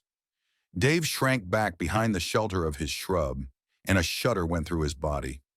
One of the ghouls appeared to have some sort of uniform on. Perhaps it was Carter. Perhaps he had been killed in his attempt to gain access to the Kingsley grounds. But no, it was not a state trooper uniform. It was more like the uniform of some type of security guard. And with a pang, Dave realized that was probably what it was. A guard killed by Carter and Flack when they had attacked the house. Dave heard footsteps on the gravel, and he spun around to see a humanoid crossing the driveway, moving painfully, headed his way. This humanoid was also dressed in the uniform of a security guard. The guard had been killed by a shotgun blast, part of his chest having been blown away, along with the bottom part of his chin, so that the front of the uniform was a bloody mass of ragged cloth and blasted, riddled flesh. A fragment of jawbone with its lower teeth hung uselessly from a relatively intact upper jaw. Still, the thing was driven by an urge for live human flesh and continued to come at Dave blindly, its face ghastly, bloodless, and white. Its eyes popped partway out of their sockets by the force of the shotgun blast that had made it one of the walking dead. Terror filled every cell in Dave's body as he prepared to receive the force of the thing's attack, knowing he had to vanquish it somehow without calling attention to the struggle, without alerting either the other ghouls in the middle of the lawn or the men inside the Kingsley house. He had only seconds to steel himself as the dead creature moved slowly toward him, its lungs rasping and groaning eerily in painful accompaniment to its awkward movements. Dave stood his ground, forcing himself to wait until the thing was almost upon him, reaching out a bony hand to clutch him by the throat. Then Dave swung the axe as hard as he could and hit his target, cleaving through the dead skull. With a last groan and a splatter of brains, the dead thing went down with a heavy thud and did not move at all. The axe blow had been strong and true, destroying the brain centers activating the fiendish humanoid. Dave needed to look at it only a second to realize it would get up no more. Then he peered frantically out across the lawn, toward the spot where the group of humanoids had been. They were still there, and had not been alarmed. It took a lot of sound to stimulate their dead ears. Through his fright, Dave felt a tiny measure of relief. He hid behind a bush, and he looked toward the house. Then he looked at his bloodied axe blade and knelt to wipe it off in the grass. At that instant, with a shatter of glass, a rifle barrel was poked through a pane of glass in a downstairs window of the mansion, and the man behind the rifle began firing away. Flack had heard the sounds of Dave's struggles with the attacking ghoul, the groaning and the crash of metal on bone. Flack fired 5 or 6 rounds, peppering the party of ghouls in the lawn, but he didn't score any good hits. The ghouls were too far away. Flack got one in the chest, felling it dramatically enough so that it would have stayed down if it were human, but it merely rolled around and struggled to its feet and got up again. Flack quit firing. From behind his bush, Dave watched the rifle barrel being withdrawn from the window. He was pretty sure Flack hadn't seen him, and the noise just attracted him to a window where he noticed the things on the lawn. Keeping to the shelter of the maple trees, Dave again began to work his way toward the house. When he had advanced about 20 yards further, a noise startled him and he stopped, rooted in his tracks, peering from behind the trunk of a tree. The bars on the front door of the mansion were being undone. The door opened and the Kingsley family hobbled out, bound and gagged, herded and prodded by Flack's rifle. A grin on his face, Flack stepped out onto the porch behind them. He had used the lengths of rope which previously tied them to pieces of furniture to tie them to each other so that they could move only by lifting their legs and setting them down in unison. Flack laughed when the boy fell down and dragged his parents down with him. He prodded them with his rifle and waited while they all got to their feet. He herded them down off the porch and out into the middle of the lawn. Some distance away, a group of the dead things stood waiting. "Come on," Flack said. "Step lively. We're all going for a nice little walk." The grin on his face grew more pronounced as he glanced around to make sure nothing was sneaking up on him. Dave had to watch this hideous tableau, helpless to do anything to prevent it. He was too far away to make a rush for Flack. If he tried it, Flack would merely shoot him down, or else he would be jumped by the flesh-hungry ghouls. He knew Flack was going to kill the Kingsley family by feeding them to the ghouls, or else, he hoped, Flack was planning to force information out of the Kingsleys by just threatening them with that cruel fate. Either way, Dave could do nothing about it. He was too vulnerable and would end up as zombie feed himself if he acted rashly. If he could not save the Kingsleys, maybe he could still rescue the Miller girls. While Flack was preoccupied with his game of forcing the Kingsleys further out onto the lawn, Dave continued sneaking toward the house. When Flack came back to the porch, Dave wanted to be waiting. He made a break from behind a hedge after making sure that Flack was not watching, diving for safety behind the shrubs at the side of the porch, and looked up at the sound of Flack's insane laughter. Flack had walked the Kingsleys far out onto the front lawn, within 30 feet of the group of flesh-eaters, and then had shoved the father to the ground, laughing as his body weight dragged his wife and son down with him. Bound and gagged, the family could not scream, could only scramble and struggle futilely as the ghouls advanced toward them. Flack backed away laughing, watching the ghouls close in. In a matter of minutes, the Kingsleys were all dead, the flesh-eaters having converged upon them to rip and tear at the more vulnerable parts of their bodies, the soft flesh of necks, breasts, abdomens. Somehow the fact that there were no dying screams made the deaths more horrifying, thought Dave, as he watched from beside the porch. Flack backed up onto the porch steps, watching the ghouls fight over the newly dead flesh and the soft internal organs. Flack did not see Dave coming. He had no time to think before his skull was split apart by a single blow from Dave's axe. Dave jumped back, splattered with Flack's blood, as the man fell without so much as a groan and tumbled down the porch steps, his rifle cracking against the pavement with a loud alarming sound. Dave was on Flack, sinking his axe into Flack's chest for good measure, the axe hewing through the bones of the sternum, with a splintering noise that brought a gush of blood from punctured lungs. The second blow was unnecessary, the man dead instantly from the axe stroke that had cleaved through his skull, but Dave needed to do something to let out, in a violent way, some of his anger and satisfy his fired-up thirst for revenge. Dave snatched up Flack's rifle, worried that the gun might have been damaged upon striking the pavement. He worked the lever a couple of times and saw cartridges chambered and rejected. A good sign. The rifle was probably still working. The firing mechanism had, hopefully, remained intact. Rifle ready, Dave mounted the porch steps and entered the house through the front door, which Flack had unbarred. Flack's body remained at the foot of the porch steps, his chest cleaved through with Dave's axe, the blade still buried deep in his lungs, the axe handle sticking up in the air. Dave found himself in a large foyer. To the right was the living room, and directly ahead he saw a wooden banister and a long flight of curved, carpeted stairs. Dave heard noises from upstairs, the sounds of John Carter still going through dresser drawers, looting the master bedroom. "That you, Flack?" Carter called out. "Did you feed the zombies?" Dave cupped his hand over his mouth and yelled off to one side to disguise his voice. "Yeah, everything's taken care of." He clattered around, making a lot of noise on purpose while he rebarred the front door, hoping to lull Carter's suspicions by showing that, like Flack, he was not afraid to make noise. Then he advanced up the stairs, moving normally, knowing that Carter would hear his footsteps and think he was Flack. In the master bedroom, John Carter had an open suitcase spread out on the bed. The suitcase was half filled with jewelry, silverware, cash. Whatever the room had contained that could be sold easily or turned over to a fence. Carter stood over the booty, eyeing it with a satisfied look. For a long moment, he did not even bother to look up when Dave Benton entered. Then he looked and had a chance to register the surprise of recognizing Dave before Dave squeezed the trigger. The loud report echoed in the room as Carter was blown back against a bedroom window, shattering the glass. The wrought iron grillwork prevented Carter's body from falling through the window into the yard below. Dave fired again, the bullet ripping another hole in Carter's chest as he was going down. His body jerking with the force of the bullet's impact, still another shot was fired and the dead weight hit the floor. Dave worked the lever on Flack's rifle, ejecting a spent cartridge and chambering another round. He stepped over to Carter's motionless body, pointed the muzzle of the rifle at Carter's head, and squeezed the trigger. Another loud report crashed in the room as the bullet smacked into Carter's dead brain. Dave cocked the rifle again and left the room, hurrying down the hall to still another bedroom. The door was half ajar. He kicked the door open and jumped back, half expecting the report of a gun. But nothing came, and Dave slowly entered the room.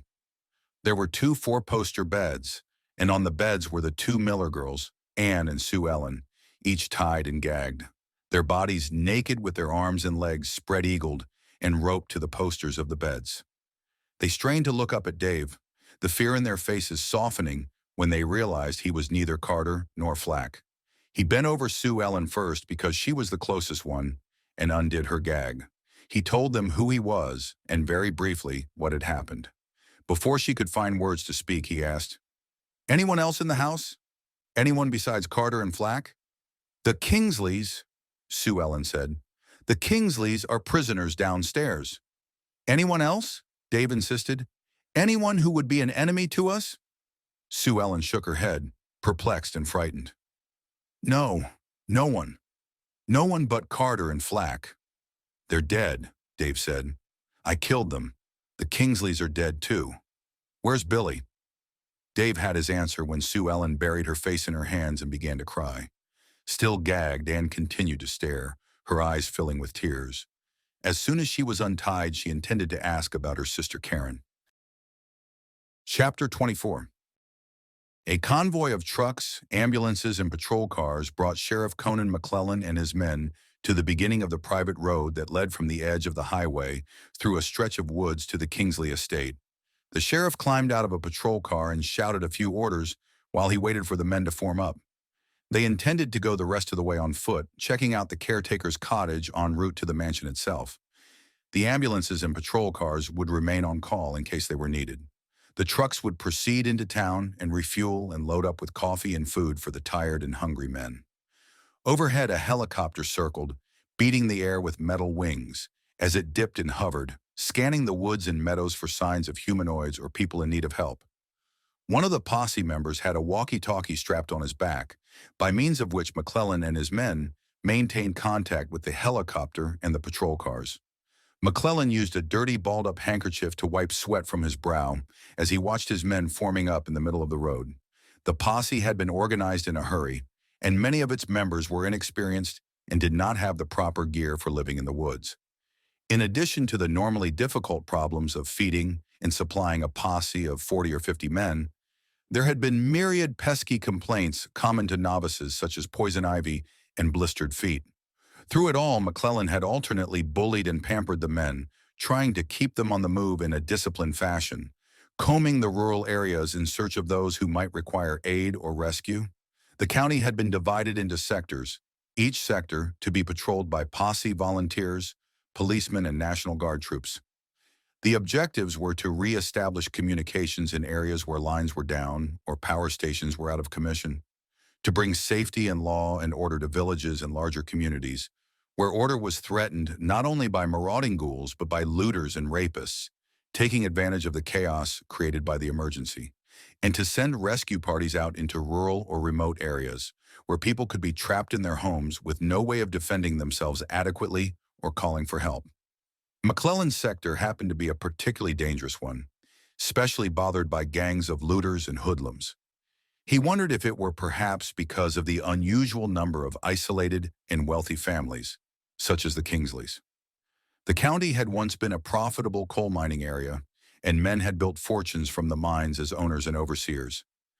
These men had erected mansions and country clubs close to the source of their wealth, while around them, in contrast, clustered the poor of the mining towns, many of them now ghost towns, and the poor of the marginal farms, many still kept in operation by stubborn men like Henry Dorsey and Burt Miller.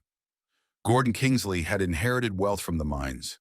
McClellan's men were not overly anxious to help Kingsley or his family, the men feeling rightly or wrongly that they had been oppressed all their lives by toil in the Kingsley mines or factories, or by harsh dealings with Kingsley's banks and finance companies when the mines petered out and the county became poor.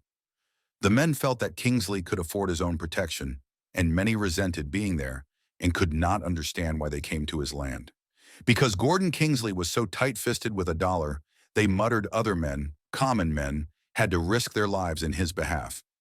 Because of these sentiments, McClellan, who knew his job was to protect everybody, wealthy or not, felt he had to drive the men a little harder and watch over them a little more carefully to make sure they continued to do a conscientious job. The things they had found out at the Dorsey farmhouse, on their way to the main highway, which would take them to the Kingsley estate, had helped spur on the men and forestall some of their grumbling and complaining. Henry Dorsey had refused to leave his isolated farmhouse for the protection of the city. He said he had done all right so far, by God, and would continue to fend for himself come hell or high water. He asked only for additional ammunition for his 2 rifles. After McClellan volunteered the information that the power lines would be fixed more than likely by the end of the day, and families such as the Dorseys would be able to communicate with firemen and police. McClellan said the emergency might be brought under control sooner than anybody originally expected, but it would be rough going for a couple more weeks. Dorsey said he would do okay for himself, and added that if everybody had continued to spike the dead, as he had done to his own daughter, the thing wouldn't have happened in the first place. He then told about the state trooper he had helped to go after the captured Miller girls. According to Dorsey, the trooper was under the impression that the gang that had captured the girls was headed for the Kingsley estate. Dorsey did not mention the hand he and his son had taken in the other state trooper's death. After all, if Dave was dead by now, nobody might ever find out. Carl Martinelli's body was no longer out on the lawn. Apparently, it had been carried off and devoured by a party of ghouls. All during the discussion with the sheriff, which took place in the Dorseys' boarded-up living room, Henry Dorsey refrained from mentioning anything about the baby his wife was watching upstairs in one of the bedrooms. The baby remained quiet, apparently sleeping, as it had done since having taken the little bit of milk. Mrs. Dorsey kept her eyes on the baby, made sure it stayed covered by its blanket, and thought she had never seen a baby look or behave so strangely. Still, the poor thing was lucky to be alive, wasn't it? She shuddered and bit her lip against the frightening thought which forced its way into her confused mind and made her face tighten with nervousness and panic. The information about the gang of looters and the captured girls pursued by the state trooper, passed on by McClellan immediately to his tired and grumbling men, encouraged them to go on and to work harder. Now they realized it was not just the likes of Gordon Kingsley for whom they were working. They had a real mission ahead of them that they could believe in with more enthusiasm. Some of the men had been acquainted with Burt Miller and his daughters. Most of them did not care much for Burt while he was alive, but they respected him in death and sympathized with the girls as they would with anyone who was fatherless and homeless. It was easier for them to care about the Millers, being of their own class, than to care about Gordon Kingsley. If there had been a reward offered for saving Kingsley, it would have been a different matter. Despite the extreme physical tiredness he felt, plus his exhausted emotions, Sheriff McClellan thought he could feel the emergency winding down. The ranks of the living dead were in a sense finite, replenished only by the newly dead, who rose to take the place of those who were vanquished. Each humanoid shot down diminished the ranks by itself and its potential victims. The situation could be brought under control by making sure that all dead bodies were destroyed.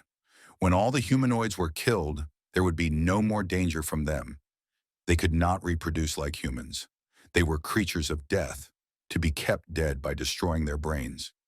The procedure followed by McClellan's men was to avoid tangling with the flesh-eaters at close range and gunning them down at a distance. Then, by using meat hooks, they would drag the dead things to a pile, soak them with gasoline, and set fire to them.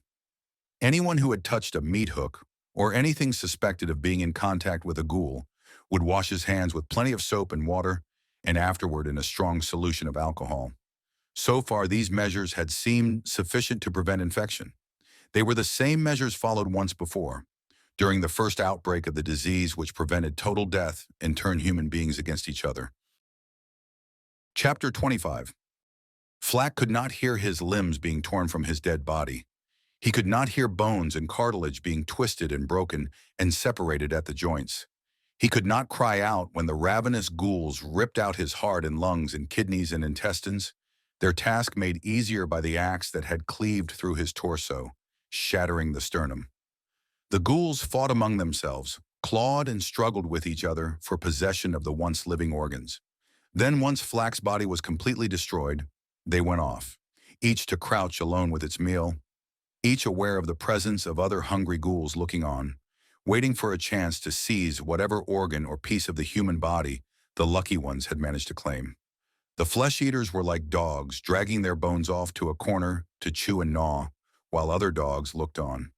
Several of the ghouls, in search of a comfortable place to eat, where they would not have to defend their meals from others, wandered back into the protection of the dark green woods surrounding the sculpted lawn of the Kingsley grounds. There they sat and ate, the sounds of teeth biting and ripping into dead human flesh, and the rasping of the heavy breathing of dead lungs, mingling with the chirping of birds and the rustling of wind through the leaves of trees in the hot, sunny afternoon. From a window in the living room of the mansion, Dave Benton saw Flack's body being ripped apart. He watched the ghouls fighting over bits and chunks of Flack's corpse and felt relieved when their struggle and their desire to sneak away with their prizes caused them to back off from their proximity to the front porch.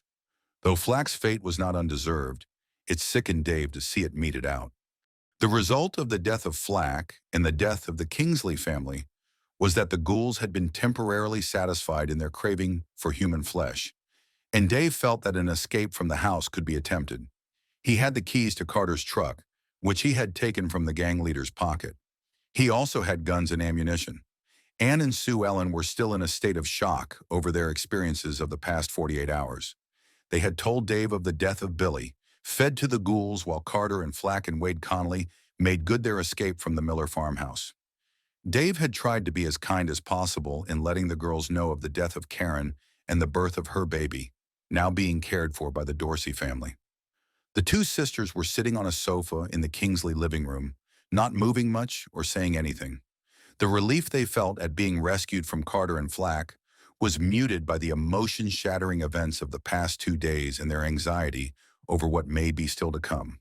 They had watched without speaking a civil defense broadcast which Dave had tuned in on the television. The commentator had made the point that teams of rescue workers were trying to get to those people trapped in remote areas. But the rescue efforts were proceeding slowly, hampered by the breakdown in law and order, and isolated people were warned not to count too heavily on being rescued. They were urged to make escape attempts, if at all possible, and to try to get to emergency outposts or refugee centers. The commentator emphasized that those who did not get help or succeed in escaping stood a good chance of being eventually outnumbered and overrun by the marauding ghouls. Dave had made up his mind to make a break from the Kingsley house.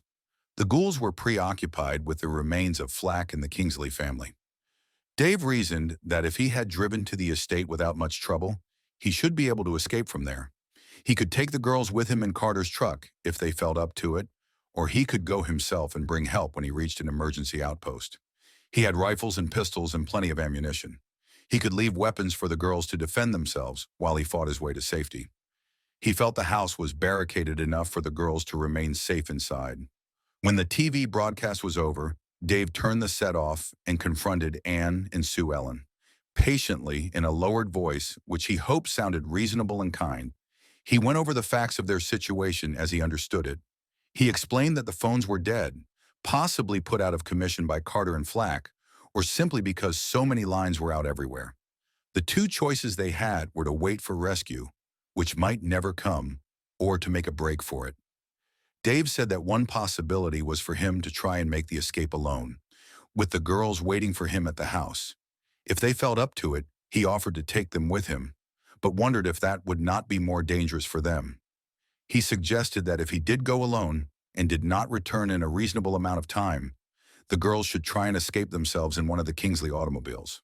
As Dave talked, he convinced himself that he should try to make it on his own, since if he did not succeed, Anne and Sue Ellen would still have a second chance. Someone might show up to rescue them, or, as they discussed, the girls could make their own run for safety. After some consideration, and perhaps a little unwitting prompting from Dave, the girls agreed to this strategy. Anne, more than Sue Ellen, seemed to have her wits about her. Dave found himself directing his comments mostly to her in his efforts to impress upon the two sisters the measures they must take to keep the house secure in his absence, and, in case his efforts met with doom, how they must go about trying to save themselves. With Anne standing by with a loaded pistol at the unboarded door, Dave made a foray out to Carter's truck. He tested the keys in the ignition and checked the fuel gauge for a supply of gasoline. The tank was 3/4 full, and the engine turned over easily and ran smoothly. The truck appeared to be in good condition, except for the battering it had taken in traversing rough terrain and thudding into and running over the humanoids that had chanced into its path. In the glove compartment, Dave even found an owner's card, made out to John W. Carter. So, mused Dave, the truck had not been stolen. It had been Carter's legitimate property, and Carter had been his real name. Having made sure that the truck would perform and that he would not get stuck inside it with a dead battery or empty fuel tank and an army of approaching ghouls, Dave turned the vehicle around and brought it close to the front porch of the house, where it would be handy for him to make his escape attempt. Then he went back into the house to complete his preparations. Anne and Sue Ellen watched while he loaded a rifle and revolver and checked the firing mechanism of each. He gave the girls a final briefing. Then Anne opened the front door for him, stood guard with the pistol he had given her while he got down off the porch and into the truck, and then she locked the door and barred it after he had gone. From the window, she watched the pickup truck move at a rapid pace down the gravel driveway and out toward the dirt road. Across the yard, several ghouls started to move lethargically toward the truck as it gathered speed. Chapter 26. The helicopter hovered above the caretaker's cottage while a party of McClellan's men advanced. On his walkie-talkie, a posse member received word from a man on the helicopter crew that for the past 5 or 10 minutes, there had been no signs of movement in the immediate vicinity of the cottage. The foliage of the surrounding woods was thick, and it was impossible to see the ground from the air. If there were humanoids concealed among the trees, the men would have to go in with weapons and root them out. On orders from a police sergeant, the men fanned out and approached the caretaker's cottage in the clear. There was no need to chance sending men into the trees and brush until an effort had been made to save whoever might still be in the cottage. Weapons ready and eyes peeled for possible danger, the men worked their way to about 50 yards from the cottage and took cover behind trees, hedges, and stone fences. The police sergeant shouted for anybody in the cottage to come out, emphasizing that he was a police officer and had come to provide help. As he could have predicted, his shouts got no response. The door to the cottage was wide open, the windows smashed in. The place had the feel of terror and death. Covered by the men who remained behind, a squad advanced and moved into the cottage.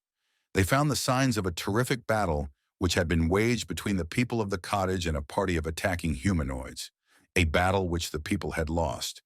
There were half-eaten human remains in various parts of the house, as though the ghouls had gorged themselves and stopped, or maybe had been driven off. McClellan arrived on the scene with the remainder of the posse, received a report which he accepted with resignation, with no outward show of emotion, and formed the men up to move on to the Kingsley mansion. The men continued to move on foot, spreading out to cover as much as possible of the terrain on both sides of the road, while ambulances and emergency vehicles followed at some distance to the rear on the dirt road. So far, the men had not spotted any ghouls since disembarking from their trucks at the entrance to the Kingsley property, and this led them to expect trouble as they got closer to the mansion itself. They also knew from McClellan's briefing that they had to keep a sharp lookout for the gang of looters who had captured the Miller girls and were out to rob the Kingsleys or hold them for ransom.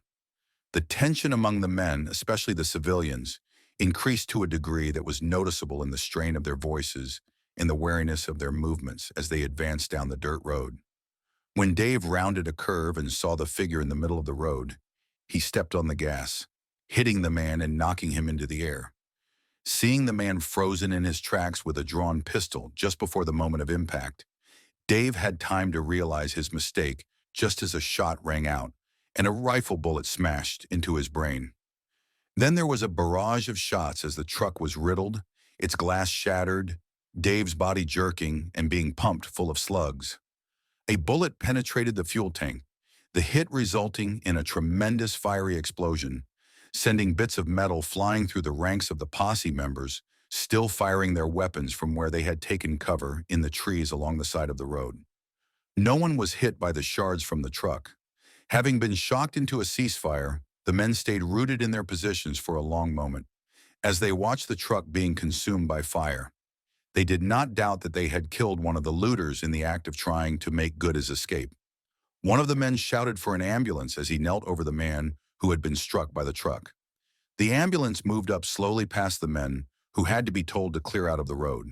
A couple of medics got out of the ambulance carrying a stretcher and some first aid equipment.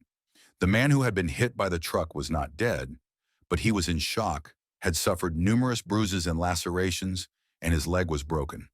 The attendants worked over the man, got him covered up and onto the stretcher and into the ambulance, which they proceeded to try to turn around in the road at a place where there was barely sufficient room to execute the maneuver. McClellan swore under his breath as he watched the ambulance drive off, escorted by patrol cars in front and behind. For the sake of one badly wounded man, the supporting vehicles were now diminished by 3. And who knew what was in store at the Kingsley place? The sheriff and some of the policemen in uniform got the rest of the men moved around the site of the burning truck so the march could be continued toward the main house. The man with the walkie-talkie had already put in a call for a tow truck to move the wreckage out of the middle of the road so that other emergency vehicles would not be obstructed if they were needed. McClellan did not know who had been killed in the burning truck, and he did not take it for granted that it had been one of the looters. He had asked for a description of the incident from several of the men who were close by, and nothing that they said totally erased the possibility that a mistake had been made as the result of spur-of-the-moment panic on the part of the truck driver and the edgy posse members. The sheriff had seen worse things happen many times during his long career. Just behind the spot where the truck was burning in the road, a police van pulled up and a group of policemen stood by, while the driver of the van, also a policeman, came around to the rear of the vehicle and unlocked the doors. The van was full of police dogs, German shepherds, each dog trained and managed by one of the officers who now put the dogs on leashes and moved out to join the rest of the posse in their intensified advance. In the distance could be heard the whir of the helicopter as it circled and hovered over the Kingsley mansion and the surrounding area. The men in the helicopter radioing reports to the men on the ground, telling them of the parties of ghouls dotting the grounds of the Kingsley estate. Finally, the helicopter began to dip lower and to hover in places where men with rifles could fire at the ghouls from the safety of their whirring aircraft. They did not score too many hits in this way. Aiming for the head was difficult, and the sound of the helicopter tended to drive the humanoids back into the trees, where it would be difficult for the men on foot to root them out and shoot them down.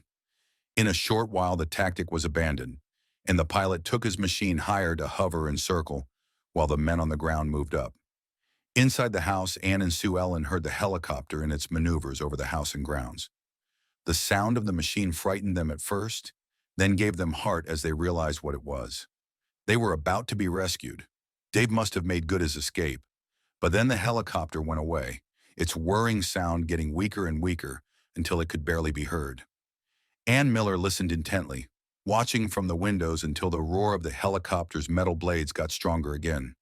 This time it seemed to be hovering right over the house. "We've got to go outside," Ann said. "We can't take a chance on its going away again." Sue Ellen did not reply, merely looked scared, as she kept her eyes riveted on the ceiling in a pose that seemed to say She could see the helicopter through the bricks and plaster of the house. Anne knew Sue Ellen was terrified, and if anything were to be done, she would have to do it herself. "I'll go out on the porch, Sharon," she said. "I'll take the rifle. You stand watch by the door." She said these things looking at Sue Ellen, who did not look at her. Then she went back to the window, pulled back the heavy brocade curtain, and looked out. The immediate area around the house seemed clear, but the helicopter had gone away again. It was hovering over a group of ghouls way out on the edge of the lawn. As Anne watched, men in the helicopter opened fire on the ghouls, hitting one and knocking it down while the rest retreated awkwardly and hid themselves in a clump of trees. The helicopter immediately rose in the air, and Anne expected it to go away, but instead it circled back toward the house where it hovered once more. Directly overhead, the sound of the thing seeming to radiate straight down through the ceiling. Anne whirled around and confronted her sister. "Sue Ellen, open the door! I'm going out!" She took her sister by the hand and led her to the door, where they both began removing the bars. The helicopter still kept hovering and circling over the house. Anne opened the door cautiously and stepped over the threshold, anxiously peering back to make sure that Sue Ellen stayed in the doorway with her pistol, keeping watch. Anne looked up and moved to the edge of the porch. The helicopter made a wide circle, and Anne waved. To her surprise and delight, the pilot dipped and waved back. Anne smiled and waved frantically. The pilot circled tightly and waved again. Convinced that the men in the helicopter knew she was a human being who needed help, Anne backed into the house and shut the door. "They saw me," Anne cried. "We're going to be rescued for sure." She hugged Sue Ellen, and they began to weep before they thought of securing the door. All they had to do was sit tight until their rescuers arrived. "Ghouls! Ghouls! All over the place!" a voice yelled, and a bevy of gunshots split the air. More men moved up, running and firing from behind trees. The police dogs growled and strained at their leashes, hating the scent of the dead things. The posse advanced in squads, firing repeatedly, felling the dead things with a hail of bullets. Each time a ghoul fell, one of the men moved forward and hacked at it with a machete until the head was severed from the body, making doubly sure the thing would not get up again. Sheriff McClellan and his men had advanced to the lawn of the Kingsley mansion and were crouching and firing repeatedly, blasting down the dead creatures that surrounded the place. "Shoot for the eyes, boys!" McClellan cried out. "Like I told you before, if you aim for the eyes, you're going to hit the head." He aimed his own high-powered rifle and fired, and a dead thing 50 feet in front of him clutched at its face with a convulsive movement and toppled to the earth with a dull thud. More gunshots rang out, and 2 more of the ghouls fell heavily to the ground. "Get up here, boys," McClellan yelled. "There's 3 more for the fire." The men with machetes moved up and, hacking quickly and furiously, severed the heads from the dead ghouls. The flurry of gunfire was constant. Crack, crack, crack, as the posse surrounded the Kingsley house. Then there was silence, as all the ghouls had apparently been felled, and the men's eyes scanned the house and its surrounding lawn, looking for a new target to gun down. McClellan knew by means of a radio message from the men in the helicopter that at least one of the Miller girls was alive and well inside the Kingsley house. When he and his men had worked their way closer, he himself stepped up onto the front porch and rapped on the door. An action that struck him as a weirdly ordinary finale to the bizarre and unnerving events which had happened just before. He waited while the bars were removed and the door swung open slowly. Anne stood just inside the foyer, a shocked look on her face and a rifle in her hand. McClellan did not jump back. The rifle was being clutched by its foregrip in a weak and inept way, which told him that the numbed girl was certainly not going to use it in any dangerous way. When he took a step toward her, the rifle dropped to the floor, landing softly on the plush carpet as the girl collapsed in his arms. There was another girl sitting quietly on the sofa, a pistol lying on the floor between her shoes. In the surrounding woods, sporadic gunfire continued. Chapter 27. Escorted by an ambulance and 2 patrol cars full of armed men, Sheriff McClellan rode with Anne and Sue Ellen to the Dorsey farmhouse, where they expected to claim Karen's baby and take it in the ambulance to the nearest hospital. They found the Dorsey place overrun, the family apparently the victims of a force of ghouls too numerous for them to overcome. The doors to the farmhouse were battered down, the windows broken in. There were no remains of the Dorseys. McClellan suspected that the family had been carried off and ripped apart elsewhere. There were no ghouls around either. They must have done their damage and wandered off with their bellies full. Pistols drawn, McClellan and two of his men entered the house. The place was quiet and still as death. The living room and kitchen had been wrecked in the final battle which had taken place. There were bloodstains, but no other signs of the ghoulish attack. McClellan began to wonder if, in those last moments, the family had panicked and run from the house. He mounted the stairs, followed by both of his men. A bedroom door was half ajar. McClellan nudged the door open and pointed his pistol inside. He saw a tiny infant, alone by itself on the bed. The baby appeared to be asleep. The sheriff gathered it up in its blanket and carried it downstairs to the patrol car, which contained the Miller girls. Anne and Sue Ellen smiled wanly as the sheriff approached with the bundle in his arms. He smiled himself as he bent and peeled the blanket from the baby's face. The two sisters began to cry. Anne took the baby from the sheriff. "We'll have him taken care of," McClellan said, "or her, as the case may be. We'll get it a thorough checkup at the hospital and get the little rascal off on the right foot. If you don't feel able to take care of it, well, maybe me and the wife." "Oh no," Anne said. "We want the baby. It's all we have left of Karen. She'd want it that way." She looked down at the baby and tried to smile, but the smile didn't come. She wondered why the baby stared with its eyes so wide, so lusterless, so lacking the sparkle of new life. Yet it continued to breathe.